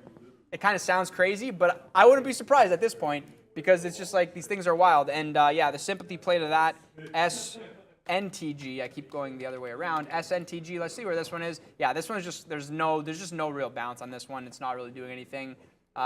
This one looks a little bit different, right? It's kind of like has the run up, was up here, flushing back down, and not the same setup, not like holding VWAP and then, it's holding these lows over here, but volume really, really did die off. I guess if 4 doesn't break, then maybe there's some type of games on this as well, but for the most part, a lot of people say, oh, this one moved, what's the next one? And then there's not really a next one that comes through. So, stick to the main and, yeah, see what happens next over there. Let's glance back at some of these names. Amazon, kind of glad that I got out of that one. It's, yeah, it's just kind of down here. That was solid, man. My risk management today, pretty on point, even though I'm not doing well. Yeah, hats off to myself over there. Pat myself on the back just very quickly. Good job, Luca. Well done. And Tesla 205, Apple above 135. Maybe now things are a little bit slowed. I think the wows are done. Where are we here? We're at approaching 120 today. Yeah, man, I don't even know. This is kind of crazy, but maybe now that we kind of slowed down, you had the whiplash back, you had the sell-off again, you had the quick bounce, and now kind of holding and sideways and not really doing much. Yeah, I don't know. Maybe if selling is going to come in, it's going to come in towards the end of the day. And so, maybe there's room back to the upside for some of these names and they float around and then we get the sell-off. But I think we're going to pass it over to Brendo. Hey guys, back to green. Let's get you caught up on what's happening as far as the S&P 500 is concerned. I mean, individual names standing out on this board as they've been all week long, but worth a note. 0.05 right now for the S&P. Down here, Warner Brothers, we discussed a little bit pre-market, off earnings down 13.9%. Paramount being dragged down 2 days ago, I think it was. It was the other way. Paramount was down. Warner Brothers down as well, but not as much. Anyways, communication services under pressure this afternoon as a result. PayC up here off earnings down 8%. The entire, however, software group inside the tech sector leading as far as decliners are concerned. So if you minus these 4 or 5 individual names, this entire group would be by far the most positive. But software names, again, negative. Semiconductors positive, hardware equipment makers positive, consumer discretionary names, even with weakness in retail, we're still seeing positive movement from the consumer discretionary group. Banks are strong, industrials are strong, and materials nicely strong on the afternoon. So good to see. Back to positive once again for the S&P, guys. Back to you. Currently jumping back into an Apple short, basically depending on the market to break the low one more time once it goes there and actually continue going to the south side and then maybe test that 8,700 area. We didn't come this far to not test 8,700, right? That's the idea. But look at Huddy. Huddy going Huddy with it to the north side, baby. We're about to halt one more time over here at 110.80 and then another moonshot to 160 maybe coming in. Should have just gone long, man. Should have just gone long, he says. I'll be honest, that is a sketchy ass long. What's the That's tap a sketchy now? long. 114? 114, but yeah, no, this thing could be at like 200 by the end of today if it just. The thing is the first halt that it goes down, keep this in mind. The first sign that it's going down, that's it. The trade is done. Watch it, watch your positions there because keep in mind, this is what it did yesterday, right? So let's just drag it over. Halting up. Crazy. Okay, maybe that was a little bit of a fake. That was a huge print though actually. So 87.50 was the close of going into the halt, and then opening at 125. So profit taking, but yeah, no retest of the level. But yeah, as soon as it kind of fades down, right? You don't want to be in this when it's going down. You want to be in this when it's going up. I'm not in this. Full disclosure, I'm not in this. I'm probably not going to get in this, but I'm like, should I get long? I mean, do you even get the fill there? Maybe not. Now it's showing 117, so $7 higher. Yeah, that's, this thing is this could be crazy here. I don't even know what to think here. I have no idea. That's absolutely insane. I'll keep my eye on this. You know what? Let me put this on the other screen, the other side of my screen here, because this is kind of my secondary. I don't really focus on that one, but yeah, it'll be right here. It'll be right here to the right, so everyone can watch this. HUDI. There we go. So yeah, if it opens, you guys will see it here. If my screen's on there, it's over here, and this is the chart, right? So yeah, I'll keep that over there to keep an eye on it. I don't even know. This is crazy. I want to watch this, obviously. And so just kind of looking back at everything. Let me glance back at XOM actually, because where is this? So now it's actually inching its way back to 112. So I thought maybe it'll get there, but see how it's very, very slow. I'm definitely as a day trader, to anybody tuning in, I'm not really buy and then hold for so long. I tried it didn't work. I didn't glance back. I didn't expect too much. A lot of other things were on the go here, but yeah, maybe one of the safer longs, just kind of not really bouncing, but just grinding its way back to the upside. So not really selling off, not really bouncing to the upside. Yeah, whatever. And Luca, people are honestly buying HKD. Is it even HKD? Someone was like, Luca, you sound crazy saying that Huddy is the next HKD. And I was like, I know, man. I know it sounds crazy, but it's, I don't even know.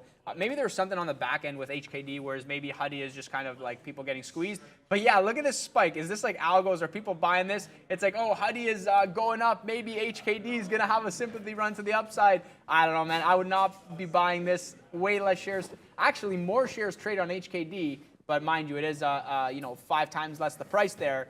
I don't even know, man. I can play it in the background and still hear Luca. It's glorious. Yeah, exactly. And I don't know. HKD, I would not be. This is super slow. Buddy. Oh, Buddy. wow. Okay. We got the birthday gift for the boy over here, Luca. Thank you. These are all the people involved in it. Max is missing right now. We don't know where Max is, but that's for. We got tequila. You're gonna take a shot All right, now. we'll take one together. Get a bunch of cups. No, we'll do it after. We'll do it after. But yeah, thank you so much. There we go. We got tequila for later. Wow, man. That's not my birthday today. It was earlier this week. But thank you so much for the birthday wishes. People wishing them before. And thanks to the boys. Shout out. That's actually, yeah, man. That's okay. Now I'm So Greg made the decision. Happy. Greg made the decision of the choice. Obviously, more experienced than me when it comes to alcohol. I recently just started, getting tipsy and whatnot. So I don't really know the alcohol brands like that. The only alcohol brand I really know is like Jameson all the time. That's the only bottle I go and just buy. The worst whiskey to probably buy too there is, right? But yeah, thank you for Greg for picking out this Casamigos tequila for those of you wondering what it is. Awesome, awesome. Yeah, I can't wait to have this later with the boys. Obviously, drinking together, because what fun is alcohol if you're not around people that you enjoy, right? So value the friendships and the family around you. That's what life's all about. And this money stuff, we'll get to it later, right? We'll figure that out. It's all about the memories. Memories more important than money, but obviously money, you need some money along the way here. I don't know what to look at, but yeah, thank you so much, everybody. Yeah, Johnny Walker Blue's great. Johnny Walker Black, I see some happy belated. What's that one that you get? The Crown Black, Crown Black, yeah, guys. Crown Black is solid. Nice spicy oaky, maybe a vanilla taste to it if you're into that. I can't imagine Luca drunk. I'm basically the same. I think I'm like I have a lot of energy, and then I just get drunk. I'm just like I have the same amount of energy. And Brad's shaking his face. He's like, no, I've seen some stuff. Yeah, no, it's just a lot of fun. Obviously, drink responsibly if you drink. Don't overdo it. But if you are an extreme kind of person, I mean, do you, right? Do whatever needs to be done. And yeah, man, it's all about positivity. All about positivity, staying positive. Hopefully things go your way. Keep in mind, I will reiterate this: trading is very, very difficult. You don't always win when you trade. You don't always win. Things go bad sometimes. Things go well. But just make sure that you're keeping the positive mindset. One of the legends around here that we speak to all the time was saying, protect your confidence, not your P&L, because good trading will result in money, right? So you want to protect your confidence, not your P&L. So I always try to stay confident and be confident and just kind of be positive. Things don't work out, it's like, whatever. At least it's working out for somebody around me, right? So yeah, and then you kind of go from there and things work out, right? So I will emphasize that over and over again. And Luca's probably a comedian drunk. I mean, I would love to do stand-up from time. Maybe I'll dive into that at some point and just kind of do it, and or maybe I'll throw in the show and got the lines here and there. Luca is a great time. Yeah, no, I would love to have a beer with all the viewers. That would probably be, how many people do we have watching right now? Actually, we got 4.8K. 4.8K. Imagine having a beer with 4,000 people at the same time. That would be crazy. We'd all be together, let's go, drink it. Whatever. That'd be a concert. That'd be we could just show up to maybe Oktoberfest together. That'd be a concert. Yeah, we show up to Oktoberfest together. They got the beers, good German beer, and and then everybody having a good time there. Money Printer saying, 7 people are watching, and then people have it in the background. I know somebody from before, I don't know if you're watching, but somebody from before was like, I have you guys in the background. I love listening to you. I'm making pizza as I'm watching you guys trade. And I found that so cool. And I was telling my family about that. And they were on the floor laughing like, what? What do you mean? That's crazy insane. Prad Sober October is over. Exactly. Ooh, baby. So now we got shots. Ooh, we got baby. shots. But anyways, back to the market here. I'm sure people are wondering, lots of fun. But what is happening? And things are kind of slowed down a little bit. Somebody was slamming Apple upwards, so trying to, I don't know if this is a short cover now that volume died. I don't know if somebody's getting long and trying to, maybe now you could play off that 135, but you would have to have a wider stop, 134.50, play off the low a day. And, maybe we kind of bottom out at 135 and then, maybe go sideways. I would not be thinking this, again, keep in mind, lower high, right? But see how it bounced at 134.50 for some reason and then bounced again, right? So if we get down there, maybe it's a scale into the long and then play off the low and then, maybe it bounces again. Maybe that's some type of setup there. We'll have to see. HUDI still not open. 10-minute halt?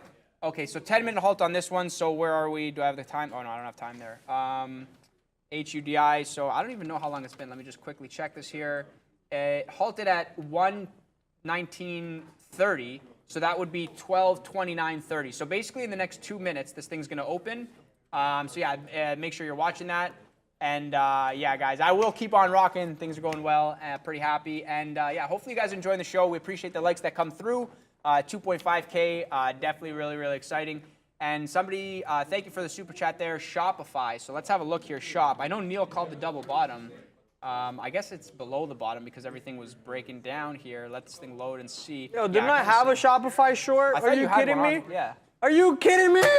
Oh my God. Yeah, but you covered. That was a good trade. I mean, that was a you know solid what? I'm trade. not gonna deny. Yeah, it was a good trade. It did pop all the way back up to what 32.70, and now we're breaking the low a day. I mean, I did call it out. I was like, Shopify, what looked weak back then, it was breaking that support area that we had, but sadly it got above it, so I had to stop myself out. But I guess we could have got back in somewhere else on that trade, missing out on that move, whatever. Let's quickly go to DraftKings over here. DraftKings getting absolutely destroyed today, down 28%. But someone in the chat earlier said, where is DraftKings support? I just quickly had to pull up DraftKings daily chart and throw some lines down. Looks like maybe around $11, and the next point under that would be $9.70. We could also go as low as $10.58 if DraftKings wants to keep getting destroyed on the day. So I'm trying a tiny little long over here. I'll give it till $11 to the downside because the market not really pushing way too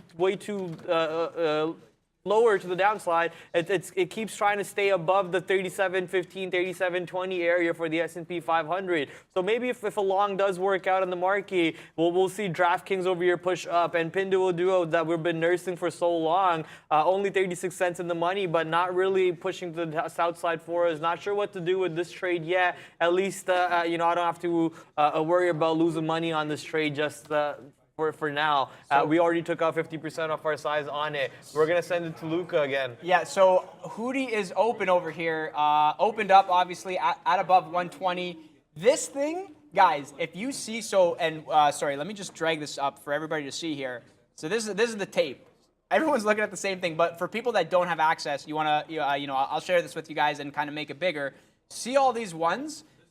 I don't believe these are actually real. Like, look at the trades that are going down on this. It's like 15 shares, 1, 10, 28, like, okay, there was 100, all in these dark pools, trading in the dark pool. Like, look at this, man. This is, like, scary because it's, like, it just, like, glitches, like, up. It glitches down. It's, like, there's no stop. You cannot have a stop on this name. The stock's going to 160. Yeah, guys, like, now it's, like, 134. The bid is 134, and then, oh, now it's 130. Like, that's, like, a $5 move. So, yeah, your size on this is your risk if you're actually trading this. Now it's at 138. Man, I should have went long at like the 99 hole. Yo, if I went long at 111 with the size that I had geared up, that would have been like Greg would have came over here, he would have gave me the bottle, and he would have been like, but bro, what is this position you have going here? Like, because that's this is like it's interesting, right? There's obviously trades that are happening, but I don't even know like how you punch in and out of this. You're kind of just punching into air and hoping somebody's on the other side. But man, these bots are savage, right? So if they're there, and you think they're there, and then you're like, oh, I need you, they're not there anymore. So could you use a market on close to enter and then market on open to exit? Like you're saying if it halts again? Yeah, like if it's about to halt, could you use, because I know we can use market on open to exit I think the or trade, to enter. Look, if you want to be cheeky with these kind of trades, and again, guys, you're seeing that I'm not actually trading this because it's like pure destruction. Does Neil know? But keep in mind that like the logic that makes sense on this, there's no logic here, but if you get long, when it runs up into another halt, and then it's going to halt to the upside, that's your offsetting order, in my opinion. So it's like you get long quickly, then it halts again, you get out on that one because you don't want to be the last one out the door because this thing could be at 75 in like 5 seconds, right? It could halt to the downside, it could open at 50. There's no reason why it's up or down. It's just kind of like super sketch. So yeah, I don't even know what to think there, but Prad's saying Tesla now, so. Oh, back at 205. I thought you were saying Tesla 200. No. But yeah, no, things are dancing around. Apple now 35. Maybe it's going to hold this 135 area. So, maybe given some type of consolidation. And again, guys, on days like today, on Fridays, going into a really, really big week next week, keep in mind, BKM Trader Huddy scares me a little, man. I'm terrified over here, okay? I'll be honest with you. But going into next week, you got a lot of things that are coming up. There's still earnings, there's midterms, there's maybe CPI coming along the way. You got NVIDIA earnings, that's also going to affect the market as well. So, if selling is going to come into this market, it came in the morning, it came in the afternoon. I would not be surprised that if it comes back in the evening, or not the evening, but towards the end of the day. So, yeah, we got 30 minutes left here. And today is one of those days where I just kind of tried a few positions and then I didn't really trade. You could have probably played that 135. I was like iffy on it. I don't even care that I'm not really focusing. I want to wait until the end of the day because then if that selling comes through, like it could really be a super banger short. So I'm going to watch that one, HUDI to 500. Yeah, guys, place your bets, man. In the chat, let us know where you think the stock is going. So let me pull this up again for people who don't have a platform, who are not trading, and just watching the show. You know, obviously appreciate all our viewers. It's at 130 right now. This is the chart. Where is this thing going? Are we going to close at 200? Is this going to go to like 175? Are we going to 500? I have no idea. Are we going back to 90? This is like, remember last time HKD, it was like, I was like, yeah, guys, maybe we're going to go to like 470 or something. And then at the end of the day, Neil was talking about it, and he's like, yeah, so HKD is at like 350. And I'm like, wait, what? And then I pulled up and it was there. So, yeah, man, I would have Didn't they go to 1,000? It went to like 2,500. Yeah. And wasn't it, somebody said they were going to eat their hand if it goes to 2,500. And I think it might have been Kai. I don't want to say any names. But yeah, so we're getting people mentioning prices here: 132, 110, 192, 45, 45, 245s. Or is that the same person? Wow, 2 people said 45. I guess that might be a level there. And 65, 147. I love it, man. I love seeing all these bets come through. Well, I guess not really a bet, but all these calls that are coming through. And yeah, I'm straight chilling today. It's you know, I had a few trades on, and now it's just like whatever. I'll just chill. Sometimes I just want to, like, you know, take it easy. It's a Friday. I'm like, I'm not really giving up per se, but it's like, I'm like, whatever. I'm sure people are trading and you know, is what it is. But yeah, no, I'm in full chill mode now, just kind of chilling out. I think, you know, worth it. I'm still calling out these trades though as I see them. I think, you know, Microsoft, again, keep in mind that if selling towards the end of the day, these levels are going to be irrelevant, right? But for the most part, if for whatever reason this area holds, it kind of feels like this is giving you support, right? So bounced over here, maybe, you know, a little bit of a bounce over there. Now coming back down, I think, you know, maybe 215 is too low of a bid. Maybe you try to like scale into that long and then maybe it runs back. But again, keep in mind that Microsoft is not really selling off. Like, it's like it had the run up, and I was like, this is something that I would have maybe held for like the push towards 220. And then even though it's selling off, like, look at this barcode action. So traders are probably not really trading Microsoft. They're not buying it. They're not selling it. It's just holding. And like, obviously the robots aren't going to sell off Microsoft right now for no reason. Like, they don't want to lose money. So yeah, this kind of feels like the long to be in, as opposed to like a Tesla, which is like, you know, everyone is like, okay, now that it tested the 50 period, now we're going back down. So yeah, no, Tesla, it's going to 200 for sure.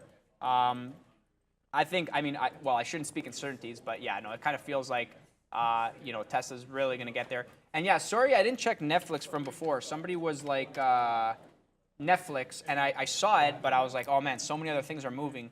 Netflix, wow, big flush back to the downside. And I want to pull up the daily on this one because now it's actually breaking trend. Okay, there you go. HKD halted, or HUDI halted again. 146 and showing 147.61. Man, that is crazy. Yeah, okay. So my call for HKD, or sorry, I keep saying HKD. HUDI, my call, the high is going to be 169.69. That's my call. I think it's a good level. I have a feeling that's where we turn around. And I wouldn't be surprised if we do, actually, because maybe we live in a simulation, but I don't know. But yeah, Netflix here on the daily, now pushing back down. I don't really know where we find support on this name. Maybe, I think 250 was like that's where the initial breakout started, and now we're actually finally pulling back. So I wouldn't actually be trading this for me personally. I'm not going to be trading Netflix, but if we get back to 250, I'm going to try a 250 bounce. It's not going to happen today, like obviously down 4%. I don't think we go another $7 from here. On something like Netflix today. But yeah, if we get to 250 sometime next week, maybe that's a level, maybe it's something to watch. And the reason being is because that's where we were sort of channeling before earnings. Then we had the earnings play kind of like moving its way up, and now we're back down, right? So maybe it's like, oh, sideways, sideways, sideways. We go back up, we test 250, we get a little bit of a bounce for like a day trade scalp. Like, I'm not sure. I wouldn't want to swing that, because if it gets back through 250, you probably have to risk off of like 220. Very big risk. That's not really like a day trading risk. But yeah, maybe 250 gives somewhat of a bounce, or maybe it's a good short. Yeah, place your bets as they come. Man, this thing is wild. Look at this. 146.47. So I'm pretty sure you remember when I drew this prediction range. Oh yeah, right. I remember but that. If you pull into the chart really close, it kind of looks like an EMA line that the market keeps bouncing off of. This line was drawn well before these candles even existed. Wait, that's not an EMA That's line? not an EMA What line. is that? Oh, that's your line That's of where we're going. line that I drew Yeah, to yeah, kind yeah. of see, like, and I said I'd leave that on for future references, right, to see if I was right or wrong. I'm just laughing the fact that it looks like almost an EMA as we keep bouncing off of that line. Maybe we do get to that 4K marker at this point, but maybe not because the market's struggling. Hey, talking about the market struggling though, we just turned green again on the S&P 500 futures. NASDAQ still red though, but the way the market's moving up right now, NASDAQ could maybe turn green for a second. I see Sean in the chat and the YouTube chat saying long Meta. So it looks like even the big boss over there is thinking about going long on the tech stocks, which might just work out because the market's going up. So we're looking for those longs to play out. For myself, I'm long DraftKings, probably the worst stock to be long on a day like today because of earnings and so on. You know, clear weakness on DraftKings, but I'm depending on that $11 area range to hold up for that position. Tesla is now pushing back to 205. I'm debating if I want to try the 205 long again, but I think I'll just stay hands off on it. You know, Tesla has been a little scary for sure, without doubt. Susan Collin Boston, Fed president, speaking dovish at the moment, says a third eye brand in the chat. Well, the market's going up even. Oh, well, dovish. Yeah, I thought you said hawkish. My brain just kind of confused that for a second. So dovish. So yeah, makes sense if a Fed chair is speaking dovishly about the market. Hence, we're getting the move that we're looking at right now coming in. DKNG had good earnings, yeah, but I think they guided lower. So that's why I mean when I keep saying bad earnings, it's the guidance and it's the lack of trust in the shareholders who are just absolutely dumping their position today. Bring out the doves. Bring out the doves. Yeah, man. I'm just getting back to some of these comments over here and just looking over. One of my friends was like, he got charged. So yeah, it's like, oh, inflation. We're in a recession. You know, blah blah blah, this and that. And when I was at Queen's Park earlier, there was this rally going on, like a protest, and there was a guy with a sign that said 1.5% inflation or 15%. Not sure if it's a 15 or 1.5. Pretty sure it said 15. Yeah, but he's just walking around there with the stick. It's basically just like with the protest, just running around screaming something about the government and whatnot. But it was funny to see that 15% inflation sign. Somebody, so going back to the quick story, so I was just reading in one of the chats that I'm in, and somebody's like, yeah, my friend got charged for ice. $6 for ice. That's highway robbery. That's, I mean, $6 for ice. That's, yeah, you know, I lost for words, man. That's crazy. Hopefully things kind of figure themselves out over here. Brad, can we look at CFLT? I'll bring it up, sure. CFLT on the NASDAQ. This thing did 5 million shares traded. Flushing to the downside. Anytime I pull up a symbol that I don't know what it is, I want to Google what the company is. HUID is open for anybody watching that. It's now 132, so it opened and flushing down. I'm sticking with my statement, 169.69. That is my go-to. And yeah, what is this? So CFLT stock.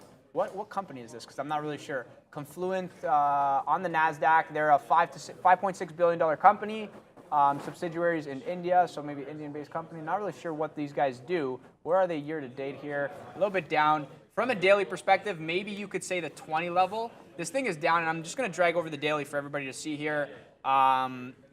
Bouncing off of just in front of 20, now actually clearing it with volume picking up. So I don't really know. I mean, maybe now it's going to go back into that range and test like the 16 area. And guys, these are just technicals. I don't know, like looking at this very quickly, I don't know what, if there's any news. I don't know anything about the company. I don't know the fundamentals. They help launch Amazon Web Services and cloud deployment services. So basically it's like a cloud company and so on. Maybe like down because Amazon sell off as well. Maybe kind of correlated to that. I mean, I have no idea. It's down 10% today, which is kind of crazy. Maybe find support at like that 16, but yeah, I'm not really too sure. Those are my thoughts there. It obviously had was all the way up here, and every chart kind of looks the same, right? It's like doing a bunch of volume. I guess you could say like, something to be said about these patterns on the daily. So long-term patterns in terms of how they set themselves up. So I'm just going to draw this quickly. This looks like a very clear head and shoulders, right? And then this is like the neckline. And then once you break through, it's just all downside, right? So I like patterns from a long-term perspective.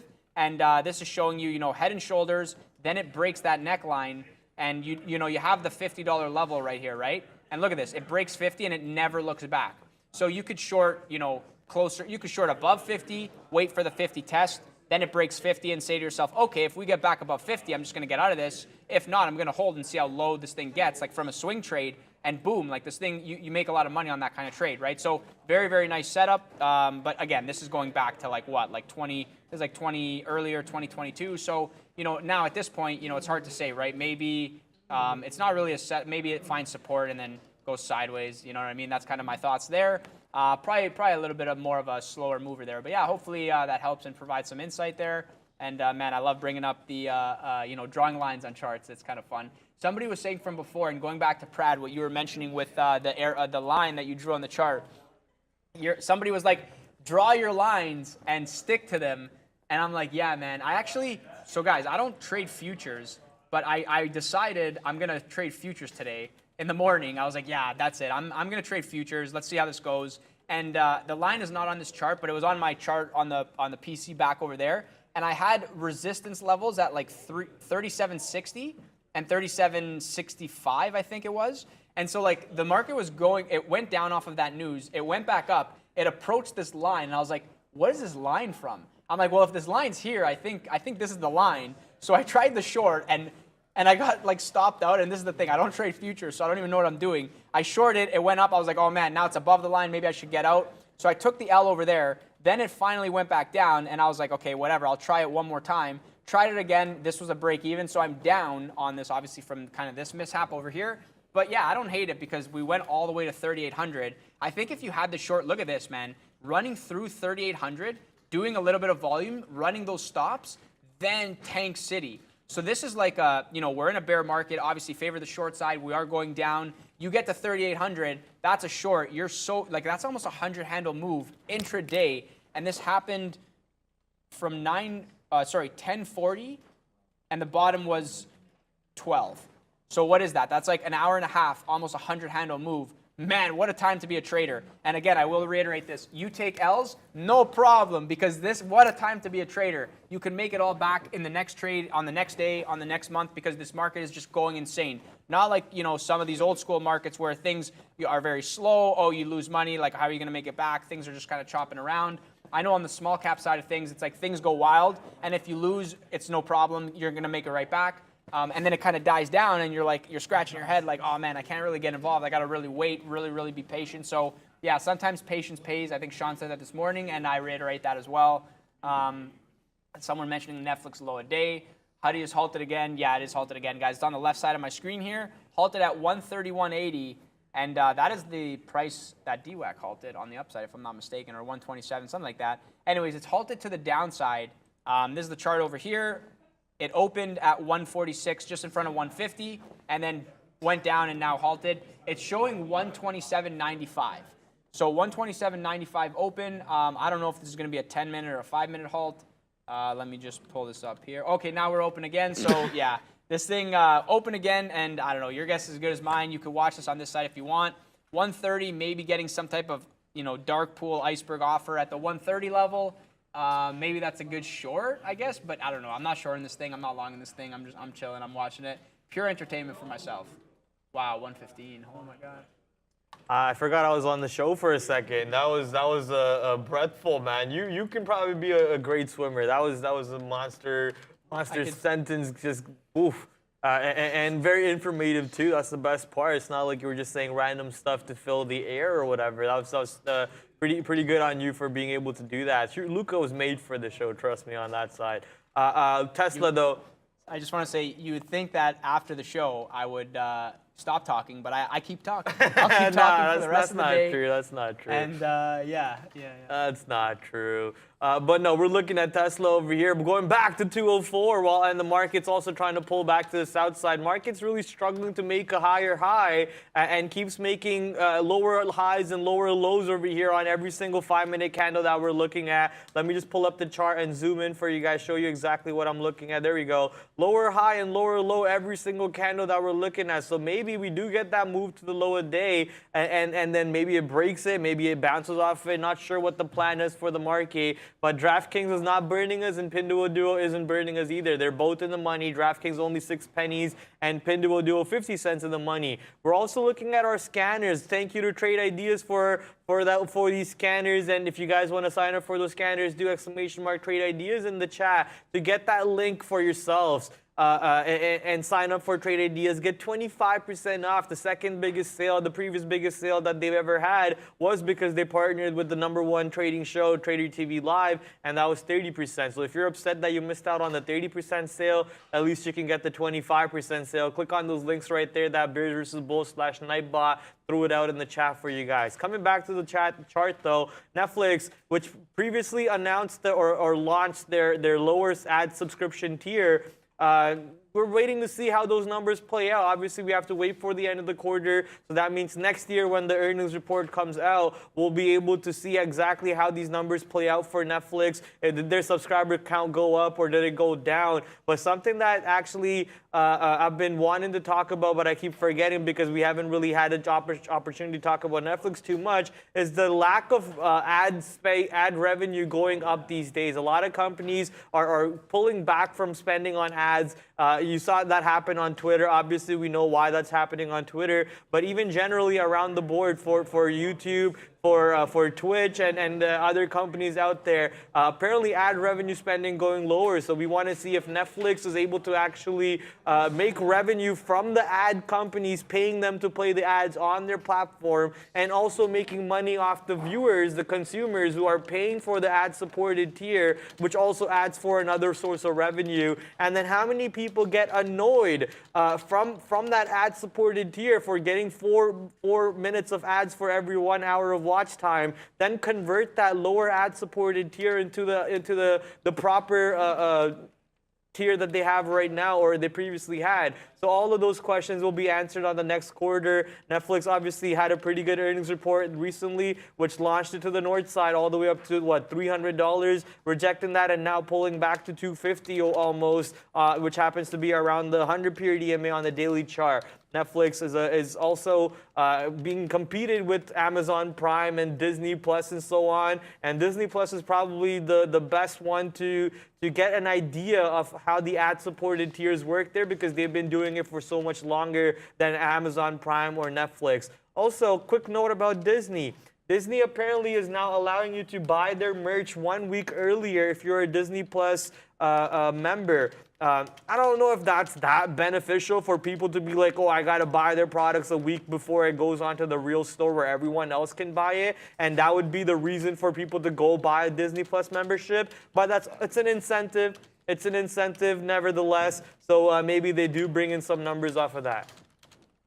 Yeah, and you know, somebody was mentioning Roblox, and I saw you asking, and I was like, I will get to it, and then I talk and I lose track. And so to bring it back, down 7% today. That 40 level is kind of interesting. I think we were below that before, and I'm going to drag over the daily because you know, you get these kind of extreme moves, and then you want to look back at the daily chart. You know, where are we? Is this just a pullback, or is this really a sell-off?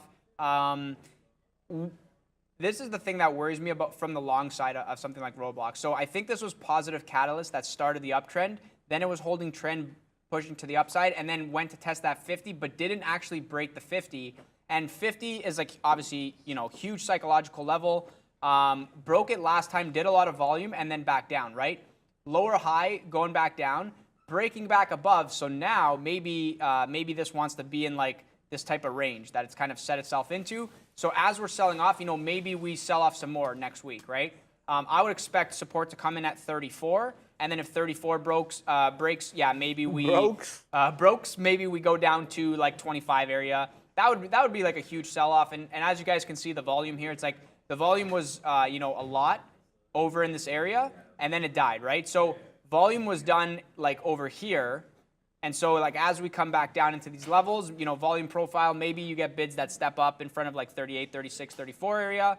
From a day trade, I don't actually think this would bounce back today. It's just not, it doesn't, I mean, this is a huge move to the downside with everything else. The market is not giving any bounces. So look at this, big sell-off and then little bit of a bounce, and now it's just absolutely dead. So I think, you know, this market's not going to do anything, and if anything, more selling is probably just going to come into it, unless the majority of the selling was done today. Everything looking the same. Roblox now below 40. You know, maybe it bounces, but I wouldn't even expect this to get over 41. I just don't see it happening.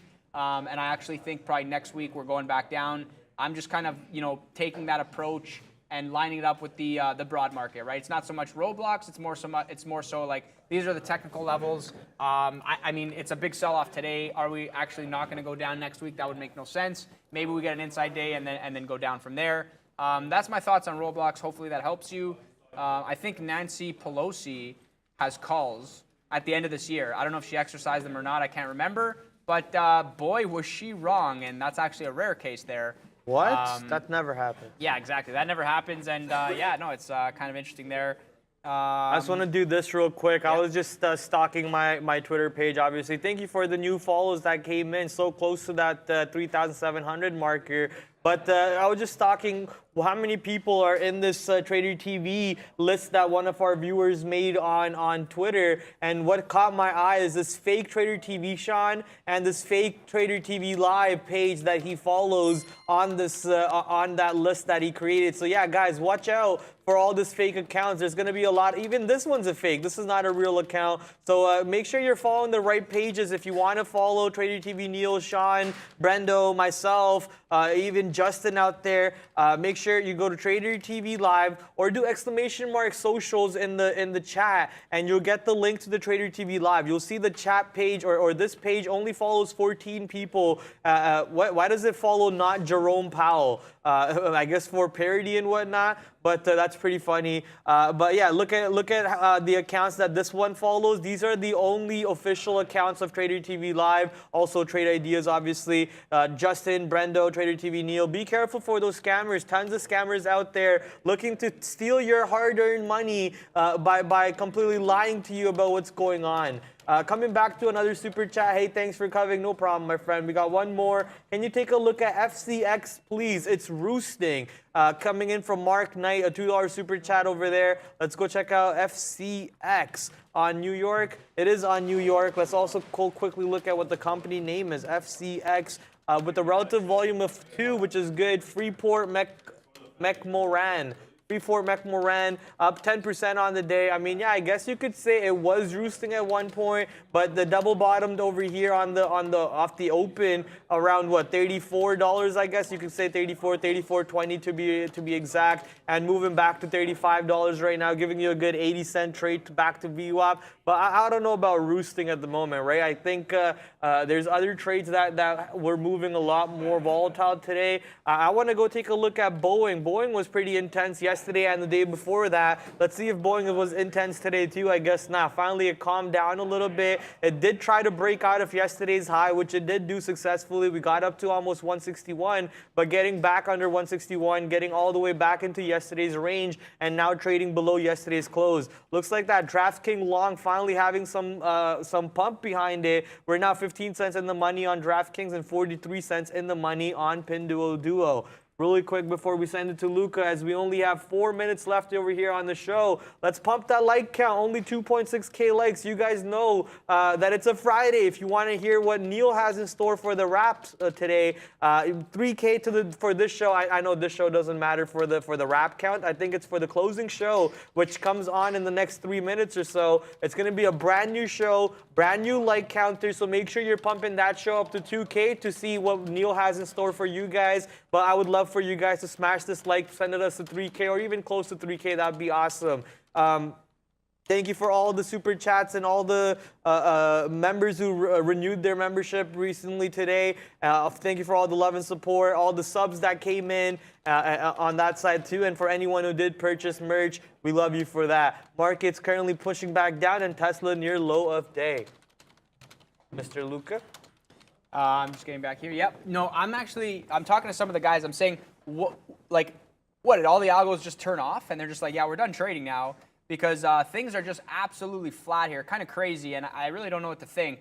But Apple's still holding around that 35 level. Tesla, I just want to revisit this. Are we close to 202? Yeah, 203.30 was the low, and this was over here. Guys, keep in mind that, when the sell-off started, obviously very, very sharp move to the downside, second leg down, and you would think, you would think that some type of bounce would come into play, right? With all this selling. So I'm gonna use this as an example. Apple had the same sell-off and then gave the bounce. And honestly, this bounce is, you know, if you were a part of that, you're probably very happy because not every day does Apple go 135 to 136.5 in like 3 minutes. So it's like, if you're a part of that, there's a lot of volume, you could have size. That could be like a really, really good move to the upside. And then, you know, it's back down and now it's not really doing anything. But look at Tesla.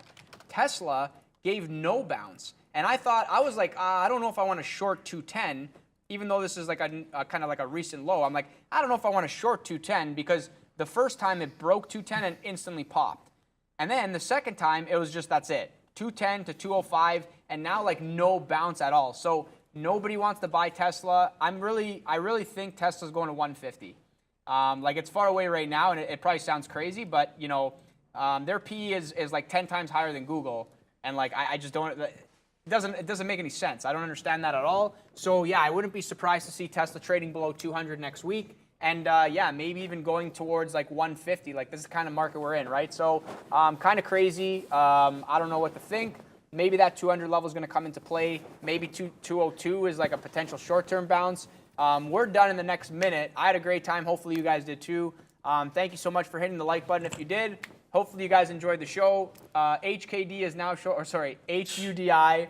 How many times am I going to say that? I don't know. HUDI showing 150 open. I'm sticking to my statement, 169.69. If I was long, that's where I'd be covering. And for Tesla, you need to look for P. It's about growth. Yeah, I know. But it's still crazy to see that, right? And yeah, you know, hopefully you guys, again, enjoyed the show.